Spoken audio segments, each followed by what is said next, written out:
Welcome back to the live show. Yeah, yes. Welcome back to the live show. You know what time it is. It is currently 10:54 p.m. And of course, today's date is the 1st of July, 2025. It is hot summer outside, ladies and gentlemen. Hot summer. But God has been great. It's been raining a little bit here in Georgia. So it's not scorching hot. It's not scorching hot. So, with that being said, I told y'all the 45th, now the 47th president of the United States wins big. This man wins big, ladies and gentlemen. He wins huge. Okay. So, the big, beautiful bill. Okay. I told y'all. I told y'all, man. Look, the big, beautiful bill is passed. Okay. It is passed, ladies and gentlemen. Just like I told y'all, the ceasefire in Israel and Iran would come to pass. And here we are. Peace. Nobody's even talking about it anymore. Like this guy, this man, this OG wins so much that people forget about the wins. Just 2 weeks ago, everybody was going bonkers about Iran and Israel. Now it's over. Now we're here. Big, beautiful bill. Another win. And I could promise you, in about 2 days, everybody's going to forget about this. And another major win is going to happen.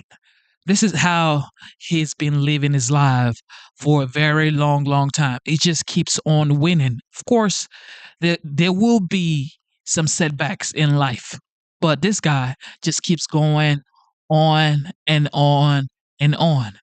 And is an inspiration to everybody. If your leader keeps on winning this way, of course, like I mentioned, there would be some setbacks in life, but he models never ever give up. Keep on moving forward. No matter what happens in your life, keep on moving forward. Ladies and gentlemen, I give you the President of the United States. And don't forget, if you're liberal, conservative, progressive, it does not matter. Republican, Democrat, independent, it does not matter. Just be kind and respectful in the comment section. Let's all be civilized human beings. Let's all be Americans and put America first, okay? Because this is the greatest nation on the face of the earth. Here we go. The 45th, now the 47th President of the United States. Let's get it. Welcome, the 45th and 47th President of the United States, Donald J. Trump.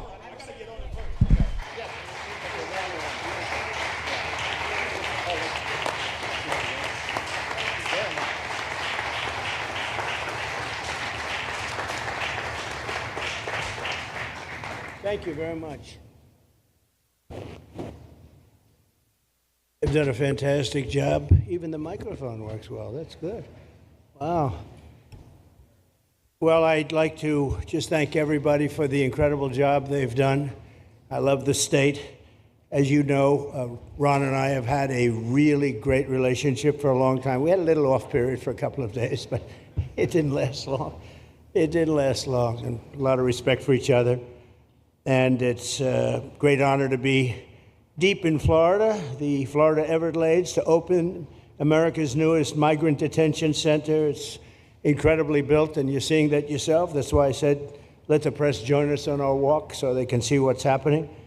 It's known as Alligator Alcatraz, which is very appropriate because I looked outside and that's not a place I want to go hiking anytime soon.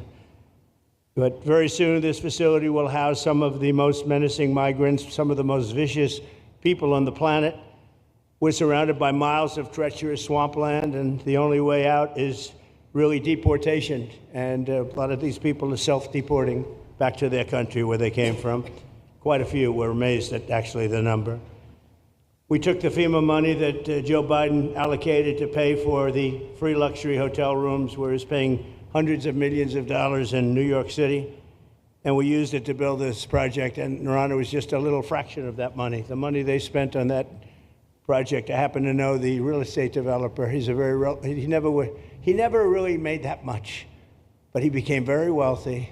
With luxury, he didn't do well. With people that are not exactly luxury, he's made a fortune. I want to thank Florida Governor Ron DeSantis and Secretary of Homeland Security Kristi Noem, and Florida Attorney General James Uthmeier. Where is James? Where is he? You do a very good job. I hear good things. I hear good things about you from Ron, too. No, you really do.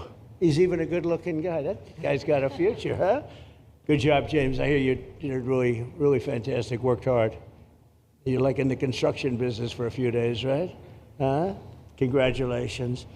For all the hard work and to make this facility possible. It's amazing. Thanks as well to Florida Agricultural Commissioner Wilton Simpson. Where is Wilton? Where are you? Hi, Wilton. Been a long time. Thank you. Congressman Byron Donalds. Where's Byron? Hi, Byron. How are you? Good. Florida Speaker of the House, Daniel Perez. Daniel? Daniel, thank you, Daniel. Why, you didn't want to sit up here with us, Daniel? Executive Director of the Florida Division of Emergency Management, Kevin Guthrie. Hi, Kevin. Good job. Acting Director of ICE, Todd Lyons. Todd, great job. And Senator Joe Gruters. He is a great guy. Where is Joe? We love Joe. Thank you, Mr. President. Thank you We very love you. much. Welcome home. Thank you. Thank you, Joe. Joe is great. With the help of those incredible Border Patrol agents, we now have the lowest level of daily border crossings ever recorded. As you know, last month, the month of May, just got released 2 days ago, the number of illegal aliens into the United States was zero. Zero. Even I find that hard to believe. That somebody must have gotten it, I think. I don't know, but they say zero. And the people that count them are radical left Democrats. So when a radical left Democrat tells me it's zero, I believe him. But there's still much work to do. In the 4 years before I took office, Joe Biden allowed 21 million people, that's a minimum, I think it was much higher than that, illegal aliens to invade our country. He invaded our country just like a military would invade. It's tougher because they don't wear uniforms. You don't know who they are. More than the populations of New York City, Los Angeles, Chicago, Houston, Phoenix, and Philadelphia combined. That's what came into our country from prisons, from mental institutions, from street gangs, drug dealers. It's disgusting. This enormous country-destroying invasion has swamped communities nationwide with massive crime, crippling costs, and burdens far beyond what any nation could withstand. No nation could withstand what we did, and we're in the process of doing it, but we have some great people doing it now, and you see them up here with me. But it's, I'd call it like an unforced era. It's sort of like men and women sports. It's sort of like transgender for everybody. How could they have done this to our country? And we're never going to forget it. Last year, 15% of all the hotel rooms in New York City were used to house illegal aliens at costs that they never got for luxury. They never got this much for luxury people coming in from the wealthiest places on earth. They made more money with the illegal immigrants, with many rooms costing more than $300 a night, 6 times the rent of a typical American family. In Denver, Colorado, the city was forced to cut $10 million from its police and fire department budget as part of a $90 million plan to house illegal aliens. And it's a population that's growing and growing and destroying Denver and growing. And again, it's destroying Denver. And it's destroying many other cities, too. Likewise, one of the city's largest hospital system is drowning in unpaid medical bills, unpaid in the billions, after their emergency rooms were flooded with tens of thousands of illegals, leading to the closure of critical services. And these are really critical services. They can't even keep them open for American patients. The American patients were treated worse than any illegal immigrant. In Los Angeles, 1 in every 4 students in the public school system is from a household headed by an illegal, and most of them don't speak English, so they're in a school system and they don't have interpreters, they don't have anything, they don't speak English. What a mess, what a mess. Unforced error, all these people allowed to come in. The United States is now spending $78 billion a year on translation. Okay, think of that, $78 billion a year on translation, and smaller numbers on special education programs for non-English speakers in our public schools. So $78 billion, I think that's not a mistake. I would say $1 million maybe, hundreds of thousands of dollars, $78 billion, Joe, on translators and non-English speaking work. Federal government, the Justice Department, it's more than twice the cost of maintaining the United States Justice Department, what we're spending on translation and other things to help. In total, the average illegal alien costs American taxpayers an estimated $70,000. That's each, $70,000. I think that number is even low. If you care about balancing the budget, the single most impactful step we can take is to fully reverse the Biden migration invasion. One of the worst invasions we've ever had. We've never had an invasion like this. We've had invasions, but we've taken care of them. We've never had an invasion like this, and it's with us. And we have some very bad people out there looking to do big harm. That's why the one big, beautiful bill includes funding for 3,000 new Border Patrol officers and 10,000 new ICE agents. And I've gotten to know the Border Patrol and ICE very well. Unlike Kamala, she was the border czar, but she never saw the border. She never made one phone call. She was some border czar. She would have been some president. Probably would have been slightly better than Biden, though. I had to run against both of them, you know? The one guy, it's like a fighter. You knock out the one guy who's doing badly, then they put somebody else in. But fortunately, she was a stiff also. Otherwise, I would have been very angry. I would have been extremely angry. The heroes of ICE will also help round up and remove members of the savage drug cartels which are coming back into our country. And we got them out. Now some of them came back in. We just got them out again. And that's going to be a vicious cycle. But these are foreign gangs. They're horrendous people, killers, that have infiltrated our territory, including 8 which we have designated as foreign terrorist organizations, which gives us a lot more power for speed and getting them out much easier. And we had a great court victory, as you know, on Friday that allows us to do what we have to do from the Supreme Court of the United States. In 5 months, my administration has already arrested over 2,700 members of the murderous Venezuelan gang known as Tren de Aragua, including a pack of these sadistic animals arrested last month with over 280 guns. And these are guns of the latest caliber. These are guns that were made over the last period of less than a year, getting brand new guns, the latest and the greatest. Every day, our brave law enforcement officers are hunting down and deporting migrant criminals who have committed heinous crimes, including more than 13,000 murders, 11,888 to be exact, but I'd probably say the 13,000 is right also. Think of it, 11,888, and more than half of them, they committed more than one murder. So, Ron, many of them are out of here already, but it's still it's a hell of a number to be confronted with. Just this year, ICE agents in Miami have apprehended illegals with arrests for murder, kidnapping, rape, child sexual abuse, and arson, people of the worst order. We're getting these monsters out of the United States, out of Florida, out of all the places that they're in. And on January 20th, I signed an executive order empowering governors and state police to be deputized to enforce federal immigration laws. And Ron's already taken advantage of it. It's a tremendous advantage for the states. Most of them are doing it. Actually, the blue states tend not to do it. Even a couple of them have, though. And I want to express my tremendous thanks to the state of Florida for embracing this opportunity and being a true partner. They've worked so well with the federal government. It's been just a beautiful, beautiful partnership. So, Ron, I'd like to thank you personally. You are my friend, and you'll always be my friend. And we may have some skirmishes even in the future. I doubt it, but I will always come back because we just seem to, we have blood that seems to match pretty well. We have a relationship that's been a very strong one for a long period of time, and I appreciate it. Very much appreciate it. And also, Secretary Noem, I'd like to say, have you say a few words. You have been unbelievable, the job you've done. You and our favorite person, Tom Homan, have done, and your whole staff, because it's a lot of people, and Tom acknowledges it all the time. He respects you so much. He respects the staff that you both built.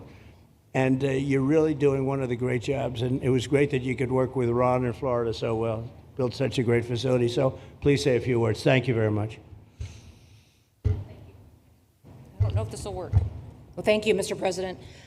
First of all, I want to thank you for putting the safety and the security of the American people first, and the way that you never lose focus on making sure that America stays our priority and that the families that live here get the chance to grow up and to raise their children in communities that are safe and that give them an opportunity to pursue the American dream. This facility here is a fantastic representation of what can happen when all of government works together and when it's accountable to the taxpayers and to the citizens that live here. The president signed an executive order that allowed us to build partnerships with states and with local law enforcement officers, which is exactly how things should function in this country. More power, more authority given to people locally so that they can take control of their own destiny. And so we have already been working under the 287G program to deputize law enforcement officers, whether they be state highway patrol, local sheriff's departments in all of our states, and allow them to go out with our ICE officers, our border patrol officers, and make sure that we're getting the worst of the worst off of the streets. We also recognize that as we've been doing that and returning people back to their home countries, that we need detention facilities. We need beds to put them in place so that they can have their due process before they return home. And this facility is exactly what I want every single governor in this country to consider doing with us. What happened to start this conversation was that a young man named Jimmy Percival in my office, my general counsel, who came from Florida and used to work here, called up the Attorney General and the governor and said, hey, what do you think about partnering with us on a detention facility that we could put in place that would allow us to bring individuals there? There's an airstrip close by. You guys volunteered the assets that you have and the connections that you have and worked with Kevin extensively so that we could come here, have their due process given, and return them home to their countries. And in 8 days, this facility has been stood up. And I want everybody to recognize that detention facilities that ICE adheres to is a higher standard than is required at state levels, at local Department of Corrections facilities, sheriff's offices. This is a state-of-the-art facility, air-conditioned, isolated though for security purposes, which is very helpful. And I appreciate so many people being willing to work together to make a project like this happen. Right here on this location, we'll have about 3,000 beds. Other location will have another 2,000 beds that will allow us to bring individuals across the country that we are bringing in and incarcerating for violating our laws and immediately get them out of the country as soon as we possibly can. It's exactly what we need to be perpetuating in other states. And what I would say is, I want all of you to notice these flyers that we've got, is that everybody who sees these flyers or anybody who sees these news clips should know you can still go home on your own. You can self-deport. If you go on the CBP Home app and go home now, you will get the chance to come back to the United States legally. You will get the chance to come back and do it the right way. If you don't, you may end up here. And you may end up here and being processed, deported out of this country, and never get the chance to come back. That is the consequences of breaking the law in the United States of America. Listen, our job is to uphold the law. This is a country of laws. We have a border now, and because we have a president that cares and recognizes that we need to be a nation of borders and a nation that upholds the law. If you break the law, there's consequences. We will deport you and you will never get to be a United States citizen. You'll never even get to come back here and work and to pursue the American dream. But if you decide you want to go home now, go home. And we'll help facilitate it. We'll buy your plane ticket. We'll get you there. In fact, I just got back from Panama, Costa Rica, Guatemala, Honduras. Those countries are excited to get their citizens home. They're setting up programs to loan them money to buy houses when they get there, help them with food assistance, get their children educated, scholarships. They want their citizens that are living here in the United States illegally to come home and to be a part of their economy and help their countries grow. So this is a win-win for everyone. And I just want to end, Mr. President, by thanking our law enforcement officers, by thanking our ICE officers and our Border Patrol officers for what they do every day. They are out on the streets, and violence against them has increased over 500% since Trump has gone back into the White House, because he's upholding the law and because a bunch of liberals, socialists, and Marxists are out there lying about what President Trump is doing. President Trump is upholding freedom by what he is doing. The freedom to live safely in this country and to do things legally and to have justice. And because those liberals, and I'm calling out you, CNN, I'm calling you out because you lie every single day about what these operations are. We are going after murderers and rapists and traffickers and drug dealers and getting them off the streets and getting them out of this country because Joe Biden let the worst of the worst come in here. The other day I was talking to some marshals that have been partnering with ICE. They said that they had detained a cannibal and put him on a plane to take him home. And while they had him in his seat, he started to eat himself. And they had to get him off and get him medical attention. These are the kind of deranged individuals that are on our streets in America that we're trying to target and get out of our country because they are so deranged they don't belong here. And they shouldn't be walking the streets with our children. And they shouldn't be living in the communities with our families who just want to grow up, go to job, raise their children to grow up and get a job and to live the American dream. So thank you to all of our law enforcement officers, those in our military that have been helping, our National Guard. Thank you to Governor DeSantis for stepping up and being an example to other governors. I hope my phone rings off the hook from governors calling and saying, how can we do what Florida just did? How can we do exactly what they did? Because we need this big, beautiful bill. We absolutely have to have this big, beautiful bill that has the funding so that we can continue this operation and we can get those bad criminals off of our streets and have the officers to do it so that when they go out on an operation, somebody's got their back. Somebody's got their back, they can do it safely, and they can go home to their families at night too. So this bill needs to pass through Congress so we have the resources at the Department of Homeland Security to make sure that our homeland truly is secure. And Mr. President, thank you for Stephen Miller. I just want to thank you for him. This guy calls me night and day and tells me all of his wise advice and wisdom, but he's a rock star because he loves this country and he's passionate about making sure that nobody is prioritized over an American citizen. We love everybody. We do. We love everybody. Not everybody. But, well, a lot of people. But we shouldn't be putting people illegally above citizens. We should be making sure that we do things right. And that's what America has always stood for, and we're an example to the rest of the world because we do it right. So, Mr. President, you surround yourself with great people, and I think that's because everybody wants to work for the greatest president that the United States has ever had, and that's President Donald J. Trump. Thank so thank you you, very sir. much, Christy. That's Thank so you, nice. Peter. Thank you. Thank you very much. And I have to say that, you know, when Christie's name was put before me by Tom Homan, by the way, because I wanted him for the border, and somehow I thought that was going to be good in that sort. But he didn't want the upper job, and I said, who do you recommend? Christy Noem. I said, oh, are you kidding? She's great, but she's such a fine, elegant person. He said, sir, she's tough as hell. I said, are you sure? You are tough as hell, I tell you, and you do it in a very nice way, but you are. If you ever saw her ride a horse, she rides a horse like she should be in the rodeo. She's like an unbelievable horse person, and you've done a fantastic job. And Steve Miller would even agree to that. And he likes nobody, by the way. I don't think he likes anybody. And another one we like is Ron. And Ron, would you say a few words, please? Sure. Well, thank you, Mr. President. Welcome back to Florida. And I think this is the first time you've been back since the events of a couple weeks. So just let me say, as somebody that was serving on active duty in Iraq back in the day, we witnessed the number of our troops that were killed or wounded by the Iranians. We know that they're a militant Islamic regime that was hell-bent on getting nuclear weapons, and under Joe Biden, they were about to get nuclear weapons. And because of your strong actions, those dreams and those ambitions have been reduced to rubble. And I thank you. I know a lot of veterans thank you, and people in Florida really thank you for stepping up and really making a strong, tough, but strong decision. I think we're much safer as a result of that. Now, on the immigration, I think President Trump's election represented the chance for us to finally solve this illegal immigration and border problem once and for all.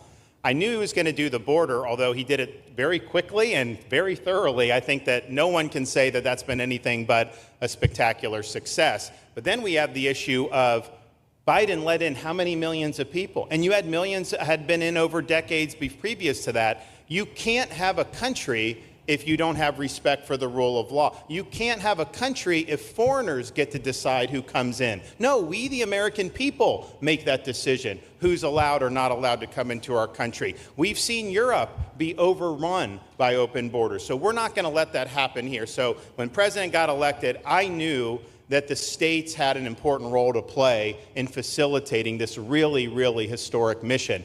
We're the only state in America, Florida, that requires full cooperation with ICE from all state and local law enforcement entities. And what is the net result of that?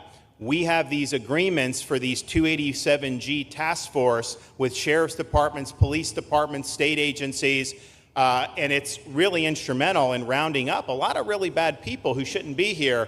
If you look at the number of those full-blown 287G agreements that have been executed around the country, the state of Florida accounts for 60% of those. If you look at the number of immigration arrests of illegal aliens on any given day, the arrests happening in Florida constitute between 15 and 20%.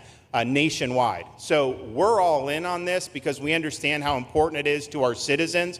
It crowds schools, it crowds medical, it crowds housing. Yes, you have illegal alien crime as well, and people want the problem solved. And the only way we're going to solve it is if states like Florida step up and help the president, help Secretary Noem get the job done. Now, this facility here was really in response to us working with DHS and ICE from the time the president got sworn in. And the number one thing they kept coming back to was, you know, Biden decimated the agency. I mean, let's just be clear. You could have illegals in Florida. Biden would just release them. Even when they had notices or they had orders to be removed, Biden wouldn't send them back. So their interior enforcement collapsed under Biden. So they're building it back up. But they're like, we need detention space in order to be able to bring about more deportations. And so what we have here can hold 3,000 now. We have 2,000 facility up at Camp Blanding that we're going to be open, which is our National Guard site. But think about what you have here. They come here, say they already or been ordered to be deported. You drive them 2,000 feet to the runway, and then they're gone. It's a one-stop shop. And this airport that's been here for a long time is the perfectly secure location. It's going to make a big difference. And let me just thank everyone who was involved. We got the call from DHS a little bit more than a week ago. And here we are 8 days later with this facility open. And as soon as Air Force One departs, it'll be swept and it'll be open for business to be able to do. But our goal here is to process them and be able to effectuate their return to their home country. This is the opposite of what they were doing in New York by just putting them up in a hotel and then just letting them stay there indefinitely. No, we want to be able to send back. And when you walk into the processing, the president and I, Secretary Noem, Kevin Guthrie, walk through that initial intake. The first thing you see is information on how to go home on your own. Why would you want to come through Alligator Alcatraz if you can just go home on your own? I think a lot of people are going to make that decision. So you're going to have a lot of deportations that are going to be done by the administration, but I think you're going to have a lot of voluntary as well. So this is a force multiplier for the president's efforts. I would just say and echo what Secretary Noem says. There is no reason why other states can't be doing it. And I know Louisiana, Texas, a couple of them. But we've got if only the red states did this, they would be able to expand their capacity by tens of thousands, maybe 50, 100,000 on a given day. That's how you really start to make a difference. And so we're proud to be able to partner with the Trump administration on that. Mr. President, thanks for coming down. I think you highlighting this is going to move the needle in a big way throughout the country, and I think it's going to help all of us achieve the really big results that I think our voters want to see. Thank you, Ron. Great job. Thanks, Ron. Thank you, Mr. President, for the opportunity. My name is Kevin Guthrie. I'm the Executive Director of the Florida Division of Emergency Management. And I'd also like to thank President Trump and the Department of Homeland Security Secretary Noem for joining us here today and for their continued support. I want to thank first by thanking the man to my right, and that's Governor Ron DeSantis, whose bold leadership and swift action made this project possible.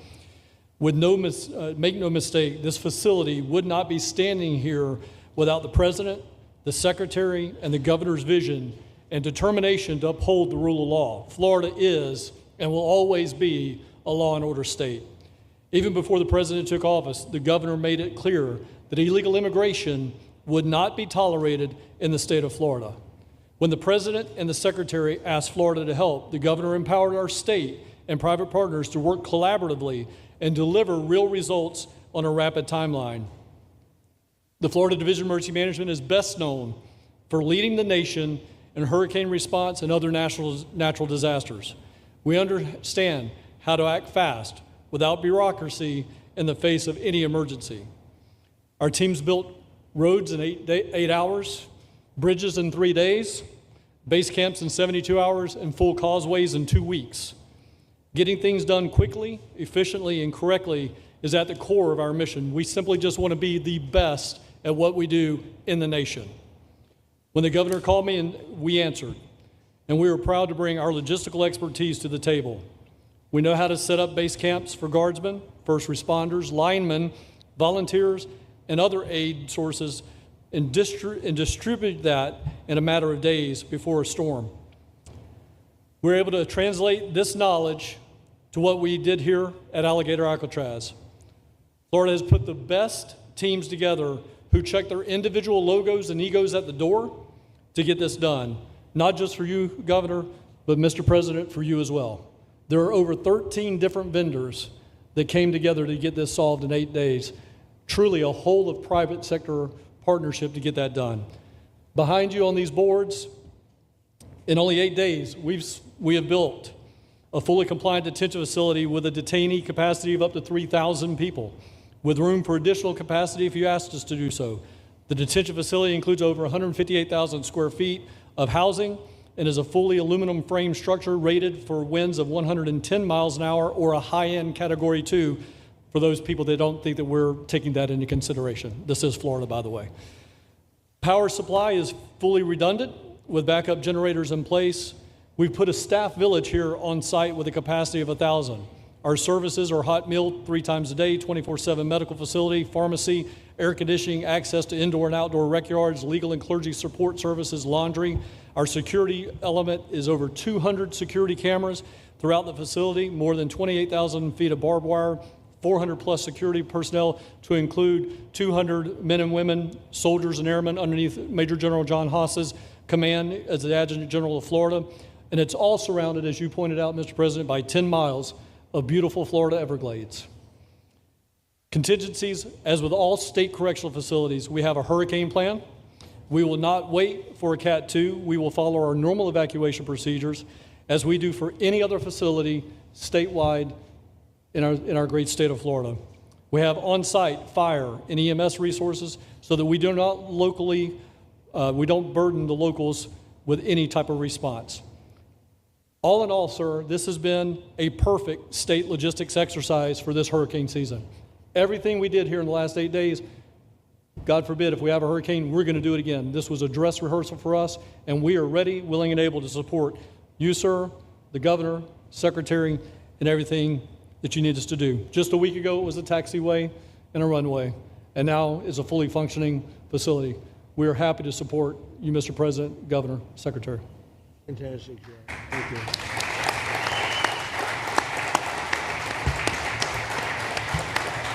Byron, please.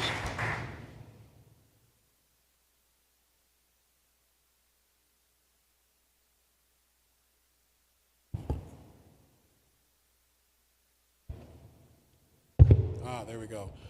First of all, Mr. President, we all have to thank you for your leadership and for the mandate that the American people gave you to finally secure our borders and to deport criminal illegal aliens and longstanding illegal aliens out of the United States. That is a mandate given to you by the American people. I know Secretary Noem, Stephen Miller, Governor DeSantis, myself, on behalf of the other members of Congress in the Senate, and of course here in Florida, we are behind you 100% in that mission. To the governor, I really appreciate you and commend you for your leadership on this, taking swift, decisive action to building this facility. One of the things that has occurred because of the work you did earlier this year with the legislature is that our sheriffs are out there every single day. They are arresting these criminal aliens in our streets, and they're seeing some backlog in their jails. So this facility primarily goes to address some of that backlog and then to help us fulfill the mission that the president has led us to. So Governor, thank you for your leadership and thank you for your decisive action on this. It really does mean a lot to all the people of Florida, of course the people of the 19th Congressional District. Secretary Noem, I mean, what can I say? The president's right, you're double tough. So we appreciate all your leadership. You and Tom Homan have been doing a great job. And I'm actually going back to DC after this because we have to vote on one big, beautiful bill in the House. We have to get that to the president's desk so we can get you the resources that you need to fulfill the mission that the American people have asked us to do. I totally agree with what Mr. Guthrie has said. This is a logistical marvel when something like this occurs. We've seen Florida Department of Emergency Management answer the bell time and time again. The governor has said we need to accomplish this, and DEM gets that job done. And we had a side conversation about, I know there were some concerns. People are like, well, what happens if a hurricane comes? What happens if this happens? And I looked at Kevin Guthrie and I said, you already have a plan, don't you? And he goes, of course we have a plan. You know that we do. This is what Florida does, Mr. President. And so I want to commend you for your leadership and your vision on this. Governor, thank you for all that you've done with your vision and determination. Secretary Noem, we're going to get the bill done so you get the resources you need. See you, sir. Thank you very much. Oh, thank you. Wow. Thank you. You know, I'm waiting, listening to these wonderful words, and they are music to my ears, but I was also wondering how we're doing, because I know this is prime time. It shows that I care about you, because I'm here, and I probably should be there, but we do care. Thank you very much. James, please. We're all happy now, James. Yeah. Well, I can speak on behalf of all of our sheriffs, state law enforcement, our police chiefs. We are going to continue to make arrests, our pedals to the metal, as many as we can. We want to fill this place up. The governor and Kevin have shown they can build bridges in 3 days, so why not some detention facilities? Hopefully there's more to come. And you really kind of were the inspiration for this. We like the idea of reopening the original Alcatraz. I don't know if that can happen or not, but we thought, hey, we've got our own natural Alcatraz in the middle of the Everglades. Great runway, great perimeter, so let's make it happen. In Florida, we walk the walk, and we will deliver for all of you. Thank you. Well, I heard you were responsible for the locational pick, and you cannot have picked a better location. I said, whoever the hell made this choice, I know you take it a little heat from some environmental groups, but I take it all the time, and that's an honor. But I heard you were very responsible for that choice, and that was a big choice. Thank you very much. Great job, James. Thank you. Do you want to finish over here, and then we'll go over here? We'll go back and celebrate the big, beautiful bill that you just got passed. You sure that's right? Right, Brian? Yeah, all right. Wow, good. He's doing a good job. Right. Wow. Mr. President, first of all, I just want to say how grateful we are that you're back here in your home state of Florida. You've been doing an amazing job, not only at our border, but around the world, keeping this country safe and Americans. We are grateful for your leadership. God had a plan for us, and it was Donald Trump. So thank you for that. As a member of the Immigration Board and as the Commissioner of Agriculture of this state, I've been happy to help lead with the governor and the rest of the cabinet on this issue. We're very proud Secretary Noem's here today and others to represent not only the United States in our efforts to make this commitment to keep our citizens safe, but we're going to continue in Florida to remove the barriers to have your vision come true of a safe United States. We're going to get these illegal criminals out of this state, and we really appreciate you and your leadership in this effort. So thank you for being here today. Thank you very much. You're doing a great job, too. Thank you. Thank you, Mr. President. Joe Gruters, State Senator. I'm a member of your Homeland Security Advisory Council, your Vice Chairman. Thank you for that appointment. And thank you for coming back to Florida and everything that you do. Every single day you are delivering on the promises that you promised to us at all of the events you've done throughout the years, but specifically this last campaign. You deserve all the credit for everything, and you are surrounding yourself with incredible people like Secretary Noem, Stephen Miller. And just like your big, beautiful bill here in Florida, there was a lot of commotion about our immigration bill. And we had 3 B's in that: beds, badges, and bad guys. And this goes right along with our beds and the resources. And I give the governor, Ron DeSantis, a lot of credit for stepping up and making sure that we all work together, because at the end of the day, even if sometimes there are skirmishes, as a result of the back and forth, we ended up with a better bill, and we all win. And what we're doing here in Florida hopefully will happen all across the country. Your leadership is amazing. Keep up the great work, and just know that Florida loves President Donald J. Trump. Thank you very much, Joe. Appreciate it for a long time. Appreciate it. By the way, Okeechobee is something that we did together also, and that was a lot of money spent. I hope it was well spent. I know we did a Rolls-Royce job, but it's a lot of money that we spent out there together. And how is it going? You can delegate that to us, because we move faster than the Army Corps. Good. So we will finish that reservoir. Good. If you delegate it to us, I'll get it done and much quicker. Oh, I would do that. Yeah. I'll tell you, let me ask myself permission. Permission granted. Go ahead, get the thing, get it complete. You want to do that? All right, we're gonna go talk to the Army Corps then after this. Good. You can move faster, actually. Please. No, sir, just first on behalf of the men and women of ICE, we just want to thank you for allowing us to do our job again. You know, your vision and under Secretary Noem's leadership, this is what the American people want. And I hope that you see great results of what we're doing out there every day, getting the worst of the worst out of our communities. Because of you and Secretary Noem, I have the privilege to lead one of the most premier and the finest law enforcement agencies that we do have in the United States. And the men and women of HSI and ERO Miami do incredible work like you highlighted. And with the governor and the state of Florida, the partnership in Florida has been amazing. The 287G program is only going to help us to identify all those known gotaways and get the worst of the worst out of the neighborhoods. And through our Homeland Security Task Force, we are going to make America safe again. So thank you very much to both you and the Secretary. Thank you, Todd. Great job. Really great job you're doing. Thank you. Please. Good morning, Mr. President. Hi. Thank you so much for coming. Again, as Garrett Ripp, I'm the Field Office Director for ICERO here for the Miami Field Office. Incredible collaborative work we've been doing together, working with the state, working with our local partners.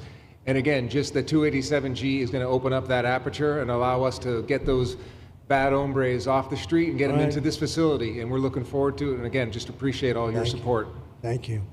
Always thank you. You've always been so great. Thank you very much. Please. Good afternoon, Mr. President. On behalf of Air Marine Operations, my name is Andres Blanco. I'm the Executive Director for Southeast Region. AMO continues to execute and support your executive orders. Air Marine Operations brings a unique capability both in the air and the maritime domains. And in partnership with our Border Patrol, OFO officers, and ERO, we continue to conduct effective operations both interior, along the border, and along the maritime approaches. Thank you very much. Good job. Good afternoon, Mr. President. Jose Figueroa. I am the Acting Special Agent in charge for Homeland Security Investigations here in South Florida, and our office covers from Key West to Fort Pierce. Tremendous collaboration here with the state and our federal partners. HSI is conducting criminal investigations into TDA, MS-13s that are involved in human smuggling, sex trafficking of minors, and we will continue that effort with your support. Governor DeSantis, thank you very much for this facility. Looking forward to continue the great work. Thank you. Thank you very much. Steve, would you like to say something? Our star. Thank you, Mr. President. I just want to say on a personal note, getting to watch what you've done over the last 5 months to deliver on a 50-year hope and dream of the American people to secure the border. When President Trump came into office on January 20th, the United States had endured the largest wave of illegal immigration in human history. Not just American history, human history. And within just a few days, President Trump, through his strength, leadership, diplomacy, and vision, achieved the most secure border anyone in the world has ever seen. When we recently went overseas to the NATO summit, I had senior staff in foreign governments come up to me and ask me how he achieved the Trump miracle on his border, and could that be replicated in their countries? For individuals who don't work in this space, to have 0 successful illegal entries in an entire month should be an impossible achievement. There's a 2,000-mile border with one of the poorest countries in the world, and you have open travel from 150 countries into Central America and South America. There are 2 billion people in the world that would economically benefit from illegally coming to the United States. And through the deployment of the military, through the deployment of novel legal and diplomatic tools, through the building of physical infrastructure, through the empowering of ICE and Border Patrol and the entire federal law enforcement apparatus, President Trump achieved absolute border security. And now, once this legislation is passed, he will be able to make that with those resources permanent. Watching what you've done, sir, has been one of the honors of a lifetime. I'm proud to be able to play any role in it. And what President Trump is going to achieve next with the resources in this bill will make America safer, stronger, freer, more sovereign, and more prosperous than it has ever been before. Thank you, sir. Thank you, Steve. Oh. Thank you. Shout out to the GOAT. Shout out to the GOAT, Dr. Luke, the GOAT. The GOAT. He said, America is winning. The world is winning. This is what we preach here on this channel. We're not here to say, all sort of BS. We're just here to say America is the greatest nation on the face of the earth, and we support the commander-in-chief. How bad is that? I mean, Jesus. And the bill is going to be great for Iran. It's going to be great for Florida too. There's a lot of set-asides for Florida. Some of the things that you wanted to do, and so it's great news to hear that it was approved. Do you want to take a few questions, Ron? We'll take a few questions from these. Yeah, please go ahead. Yeah. Thank you, Mr. President. Given the likelihood of the One Big Beautiful Bill passing, and we look forward to the success of this facility here, how many more facilities like this do you feel that the country needs in order to enact your agenda of mass deportations? Well, I think we'd like to see them in many states, really, many states. This one, I know Ron's doing a second one, at least a second one, and probably a couple of more. And, at some point, they might morph into a system where you're going to keep it for a long time. It's not that far away from jails that take years to build, and money is spent and wasted, and like the railway that they have in California that costs like 40 times more than it was supposed to cost. The same things happens with prisons. You look at this in a short period of time. Ron, James, and some of the people that really worked on it along with our people, they did this in less than a week. And you look at it, it's incredible. The incredible thing is picking the site, because the site was one of the most natural sites. It might be as good as the real Alcatraz site. It could be. Well, that's a spooky one too, isn't it? That's a tough site. But so I think it could last as long as they want to have it. I mean, you may morph this into, your prison system, frankly, which I know you always need, unfortunately. I'd like to say, a little controversial, but I couldn't care less. We have a lot of bad criminals that came into this country, and they came in stupidly. It was an unforced error. It was an incompetent president that allowed it to happen. It was an auto pen maybe that allowed it to happen, and it did happen. But we also have a lot of bad people that have been here for a long time, people that whack people over the head with a baseball bat from behind when they're not looking and kill them, people that people that walking down the street. They're not new to our country. They're old to our country. Many of them were born in our country. I think we ought to get them the hell out of here, too. You want to know the truth. So maybe that'll be the next job that we'll work on together. But I think getting them out, we forget about them. We had some bad accidents in New York. And they're not accidents. They were done very much on purpose. People being pushed into a subway just before it arrives, going 40 miles an hour. And they're 10 feet away from where the thing is. You get pushed right into the face of the subway train, get whacked and killed. And these are sick people. I'd like to get them out of here, too. Yeah, please, go ahead. White shirt, glasses. Julio Rosas, Blaze Media, sir. A couple months ago, I ran into former DHS Secretary Mayor. Shout out to Jet. God bless you, Jet. Jet says, right, Dr. Luke, the GOAT. The more America wins, the more mad Democrats get. It's wild. And why is that? Why aren't you happy that the United States is winning? When the war ended between Israel and Iran, when the ceasefire started, so now he thinks the ceasefire would stand. What do you want? You were just here screaming that there's going to be a 20-year war in Iran. And all of a sudden, just like that, this guy ended a brutal 12 days war. All of a sudden, just give this man his respect, man. It's okay. It's okay. We are Americans, okay? If you're here legally and you've become citizen of the United States, you are American. If you were born here, you are American. You should cherish your country. You should love this land. This is the greatest country on the face of the earth. Cherish it, please.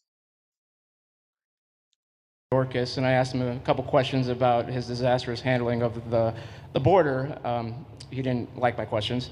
But the number one question that I heard from people in responding to my video was, why hasn't he been arrested yet? Obviously you guys are cleaning up the mess that was made deliberately for the past 4 years, and so people want accountability. It's great to see that the border is secured, and it's great to see the state level cooperation. But I guess I would ask you, why hasn't he been held accountable, or anybody really? Well, pardons were given out by to many people, and they shouldn't have been given out. Like the Unselect Committee of Political Thugs was given a pardon because they destroyed all of the information from 2 years of hearings, and they should be arrested, but they were given pardons. Was he given a pardon, Mayorkas? Was he not? I don't believe so. Well, I'd take a look at that one, because what he did is it's beyond incompetence. Something had to be done. Now, with that being said, he took orders from other people, and he was really doing the orders, and you could say he was very loyal to them, because it must have been very hard for him to stand up and sit up and talk about what he allowed to happen to this country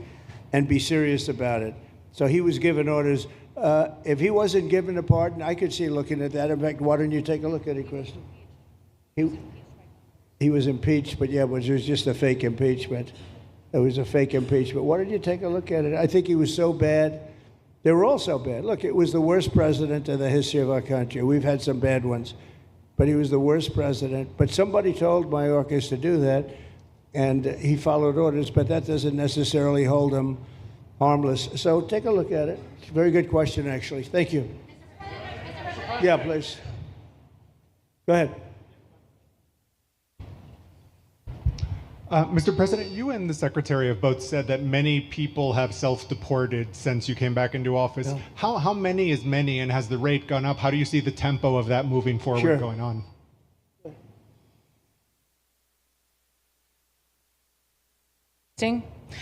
We have had several 100,000, but also we have many that have self-deported, not even using the CBP Home app. When I have gone to these other countries to negotiate security agreements and information sharing on criminals who's coming and going into their countries, they report that hundreds of thousands have come home that weren't on our radar, that they are coming home on their own and self-deporting because they want the chance to be able to go back to America someday. So we believe it's over 1 million, possibly more than that. I'm asking all of those countries for their information on what they have of individuals that may have returned home, that they have taking advantage of their programs to help them become a part of their civilization again too. So we know it's over 1 million, but we have to, I'm getting more information, and that number will grow. If they don't leave, they never get the chance to come back. If we have to take them out, and we will, they'll go out, but they never get a chance to come back. The other way, we actually make it a little bit easier for them to come back. Okay? Thank you. Good question. Thank you. The bill is now passed in the Senate, but we are already hearing from some Republicans in the House who say they cannot get on board with the changes that were made to the bill in the Senate. What is your message to those holdouts? Well, I just heard that about the Senate, and the bill just passed, and it tells you there's something for everyone. I mean, it's a great bill. There is something for everyone, and I think it's going to go very nicely in the House. Actually, I think will be easier in the House than it was in the Senate. And just to be clear on the Medicaid cuts, you've promised not to cut Medicaid, said this is all just targeting waste, fraud, and abuse. Are you saying that the estimated 11.8 million people who could lose their health coverage, that is all waste, fraud, and abuse? No, I'm not saying that. I'm saying it's going to be a very much smaller number than that, and that number will be waste, fraud, and abuse. And if you look, they took a much more liberal stance on the Medicaid situation than they could have. They had a tough stance and a weak stance. They took not a very strong stance on that to start off, and it's waste, fraud, and abuse, and everybody wants that covered. What number is that? What analysis are you seeing? I'm not seeing a number, but I know it's much less than the number you gave. And we really were very, very cognizant of three things. Social Security, we're going to take care of it beautifully. Medicare and Medicaid. And we are going to save it, whereas the Democrats are going to, you won't have it. They will destroy Medicare and Medicaid, and they have to because their numbers don't work. So it's not going to happen. They're the ones that have destroyed Medicare. They have made it so bad already, they're going to make it a lot worse. But now we'll be in charge, so we're going to have no problem with Medicaid or Medicare or Social Security. Thank you. Yeah. Claire Gall with Wink News in Fort Myers. What is your direction to ICE when it comes to arresting farm workers here illegally, other workers in industries that are pretty critical to Florida's economy? Yeah. Well, we're very much cognizant of that. And as you know, I won the farmers by 92%, and I'm not going to be abandoning my farmers. We were strong on the borders, but we're also strong for the farmers and for others in the hotel industry, et cetera. You know, we have similar situations. And Christy and I, and we'll be working with Ron and a lot of the states. We're going to work something where the farmers can be responsible for some of the people that have been. They have people around for 10, 15 years that they know very well. We're going to put them responsible and we're going to issue a form of a card or document, and the farmer is going to be responsible for these people. They're not going to have citizenship, but they'll be working, they'll be paying taxes. We need to get our farmers the people they need. Otherwise, our farmers aren't going to be able to do their land. You know, it was tried once before, many, many years ago, where there was a very strong guy, and he got everybody out, and every farm almost in the country, but every farm in California, every farm in Iowa, almost all the farms went bankrupt. They had nobody to work, and we don't want to have that situation. So we're going to work it. We're going to put our farmers and others in charge of the people that they have under them. They know the people, and I think it's going to work out really well. We're going to take care of our farmer, but we're going to get the criminals out, okay? Yeah, go ahead, please. Thank you. Mr. President, how do you respond to critics who fear that a 3,000-bed detention center and the waste that could produce will pollute the surrounding federal protected land, including land that both administrations have invested billions of dollars in restoring? Well, I was one of those that invested billions of dollars and hundreds of millions of dollars right here in the Meadowlands, but in the Everglades, and the Meadowlands too in New York. If you look at what we did up there, speaking of the Meadowlands, a lot of places like this, but this is a very unique one. One thing I'll say about this land, we'll be gone a million years and this land is still going to be here. It's not going to be much different. You'll have the water moccasins, you'll have the alligators. You may not have people, but you're going to have all those animals. They're going to be around, and you got plenty of them out here. I think it was a brilliant choice, and I think almost anybody in his or her right mind would say this was a brilliant choice. I give the governor a lot of credit for using this piece of land. And in addition to that, it's on top of something that was already developed. It's an airport. You know, you have the runways, you have so it's already been developed. So it's not like you're dropping dirt right into the thing. There was zero movement of that. That was done many years ago because the airport's very old, but it was an abandoned railroad, an abandoned airport. And frankly, it's like perfect. And you can do expansion on this site substantially without doing anything. So the people, I heard them complaining about the Everglades. There's no, I don't think you've done anything to the Everglades. I think you're just enhancing it. This was already here. How long has the airport been here? Decades.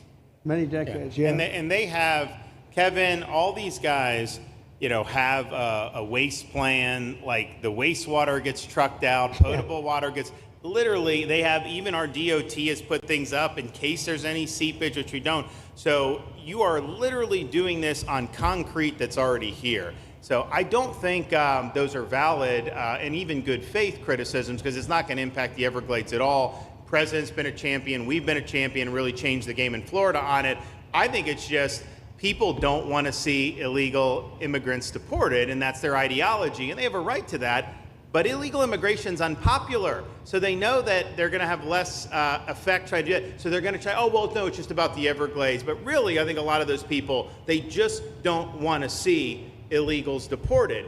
Because if you actually hear everyone's here, you obviously know there's zero land that's being disturbed. Well, you know, when we talk about popularity, though, I will say I ran on the issue of illegals, and we have to get them out. And I won 82% on that issue. So I think that they may not like certain aspects of it, but ultimately they do not want them in their country. And if this is a part of a use, but I think from an environmental standpoint, it's incredible. In fact, when we landed that very big, heavy plane today, they came out and checked it fairly. I think they want the president to be able to land on a piece of concrete that's not going to go 6 feet underground.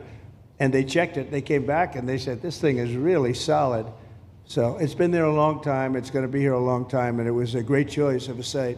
Thank you. Yes, please. Brian, go ahead. Yes, sir. The people of Syria were recently seen on the streets waving American flags, chanting Trump, Trump, Trump. They're so appreciative of the economic sanctions that was lifted on that country, giving them a little bit of hope for prosperity. You want to comment on that? Well, they're great people, and the man that is leading them has a reputation. He was the head of some pretty tough organizations, and a lot of people criticized me for that. I said, well, what are we going to do, take him out of a day school, a country day school? It's going to be, by nature, I would think, Ron, they'll be pretty tough, and he is pretty tough, but I met him, spent a lot of time with him, good guy. I took off the sanctions because if I didn't do that, they wouldn't have had a chance. And Syria has a chance. The people are great. They work hard. They're very smart. It used to be a place of professionals, accountants and lawyers and doctors and high academic credentials in that part of the world. And I think it's going to work out great. I took off the sanctions, and they were very appreciative. They were shocked, but they were very appreciative. We're giving them a chance at survival. With the sanctions, it couldn't have worked. Thank you. Mr. President, your beloved New York City. Your beloved New York City may well be led by a communist soon, Zoran Mandami, who in his nomination speech said he will defy ICE and will not allow ICE to arrest criminal aliens in New York City. Your message to communist Zoran Mandami. Well, then we'll have to arrest him. Look, we don't need a communist in this country, but if we have one, I'm going to be watching over him very carefully on behalf of the nation. We send him money. We send him all the things that he needs to run a government. And by the way, they get about 3 times what you get, Ron. If you look at the per capita, Florida gets 1/3 of what New York gets in terms of the numbers. Why don't you give us those numbers? Yeah, well, because that's what we should send him. Yeah, well, like sometimes people say Florida gets more because they count Social Security recipients, but that's not money to the state. Those are seniors that live here. If they moved to North Carolina, you could count it there. So it has no interaction with the state government. They get more in the city and state governments than we get. Right, substantially. We're going to be watching that very carefully, and a lot of people are saying he's here illegally. We're going to look at everything, and ideally.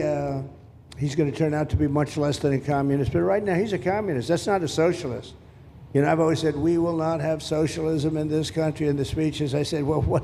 They skipped socialism. And you got a lot of them like that. And you see AOC, she's out there with her, bad IQ. She's out there ranting and raving about how wonderful he is. And look, so far he's winning. He still has a race to win, but so far he's winning, and he has an advantage as a Democrat in New York City. I was there a long time ago, and it was a long time since a Republican won the city, but you would think that a Republican would be able to win. Or you have a good independent running, Mayor Adams, who's a very good person. I helped him out a little bit. He had a problem, and he was unfairly hurt over this question. He made a statement to the effect that this is terrible. New York City can't have all these immigrants come in, and like he was indicted the following day. And I said, that was a phony indictment, and it was a phony indictment. That was a Biden indictment. I said, don't feel bad. I got indicted 5 times every time you opened your mouth. That was a bad group. That was a very dangerous group, I will tell you. These were not nice people. That was the only thing they could do. They had no policy. They had no skill. They had no anything. But they were very good at that. They were vicious, vicious, horrible people. Thank you very much. Yeah, please, go ahead. Anna Giratelli with Washington Examiner. Governor DeSantis has proposed using National Guard, deputizing them as immigration judges to get through this massive backlog of people in the immigration court. Would you be open to that? Yes, he has my approval. Okay. That wasn't too hard to get, was it, Ron? He didn't even have to ask me, James. You didn't even need James to ask me. He has my approval, okay? Good. I also like what he's doing in Okeechobee. He has my approval for that, too. I don't know how we work that out, but we'll work it out. We'll follow up. Go ahead. Please. President Trump, Jake Stofan with Action News Jax from up in Jacksonville. There's some talk about a facility similar to this up in Camp Blanding. Has that been approved by DHS? If not, what's the timeline? When could we see ground break on that? Well, I'll ask Ron or James to talk about it. Do you want to mention it, James? The overarching plan, I think the secretary has said she supports the whole plan, so you guys are going to keep going. Yeah. So, Mr. President, just specifically, the response for proposals is out for that today. It closes, I can't even remember what day of the week it is, but it closes on Wednesday at 5 o'clock. Then we will do notice to proceed. So I would say right after our wonderful Independence Day, we will be starting construction there at that facility. You're going to have another big runway there, too. That's great. Wow. Boy, I love these runways. It's very convenient, I must say. Having a runway is a nice thing. Today, you don't get runways approved. I will tell you, it's tough to get a runway. Although in the age of Trump, you get them approved fast. You know, we're approving massive electrical bins, whether you call them bins, but big electrical facilities for all of the factories and the AI that's coming in. They're going to build their own electric. They're going to be really. They're going to be made into electrical providers. They're going to have a lot left over. They'll put it into the grid. I think, well, they're going to end up doing so much. They'll put it into the grid. Won't even cost anything from their standpoint. But so we have a lot of that happening. We get approvals fast. So, but I was just saying, runways are hard to get, but we'll get them now. But in the past, I would say over the past 30, 40 years, when you can get a runway, that was considered gold. Okay, please, go ahead. Go ahead. Sure.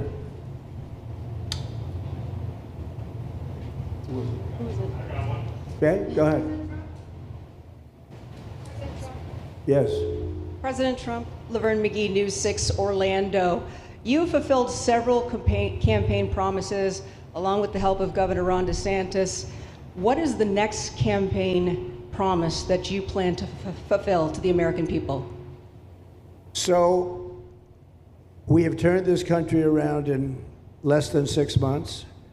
And when I was away, and I was telling Ron, I was telling some others, I've said it a little publicly, I guess, but I met a lot of very important people. The King of Saudi Arabia, I was there 2 weeks ago, and Qatar, the leader of Qatar, who's great, and the leader of UAE, who's great. These are very substantial people, very smart people, and good people. And all three of them said essentially the same thing, along with many other people, because I just left NATO. NATO's we took it up to 5%. Nobody can believe that one run. That would be hard, but nobody believes that. What happened in NATO, over $1 trillion a year from like nothing. It was an honor. But every leader said that a year ago, this country was dead. They had no confidence in the United. They really felt it was a dead country, and it was some bad things were going to happen. But they used the term, it was a dead country, and now they said you have the hottest country anywhere in the world. We're the hottest country in the world right now. And we turned it around fast. I thought it would take longer than this. We turned it around fast. Some of it was psychology, and we had to know how good we were. But others was getting rid of rules, regulations, and all of the things that I got rid of already. I signed more executive orders than anybody in history, times like 3 or 4. And I got rid of just one. I got rid of the other night. You buy a house, they have a faucet in the house, Joe, and the faucet, the water doesn't come out. They have a restrictor. You can't, in areas where you have so much water, they don't know what to do with it. You have a shower head, the shower doesn't, you think it's not working. It is working. The water's dripping out. And that's no good for me. I like this hair nice and, I like that hair nice and wet. You have to stand in the shower for 20 minutes before you get the soap out of your hair. And I put a thing in, and it sounds funny, but it's really not. It's horrible. And when you wash your hands, you turn on the faucet, no water comes out. You're washing, the water barely comes out. So this was done by crazy people.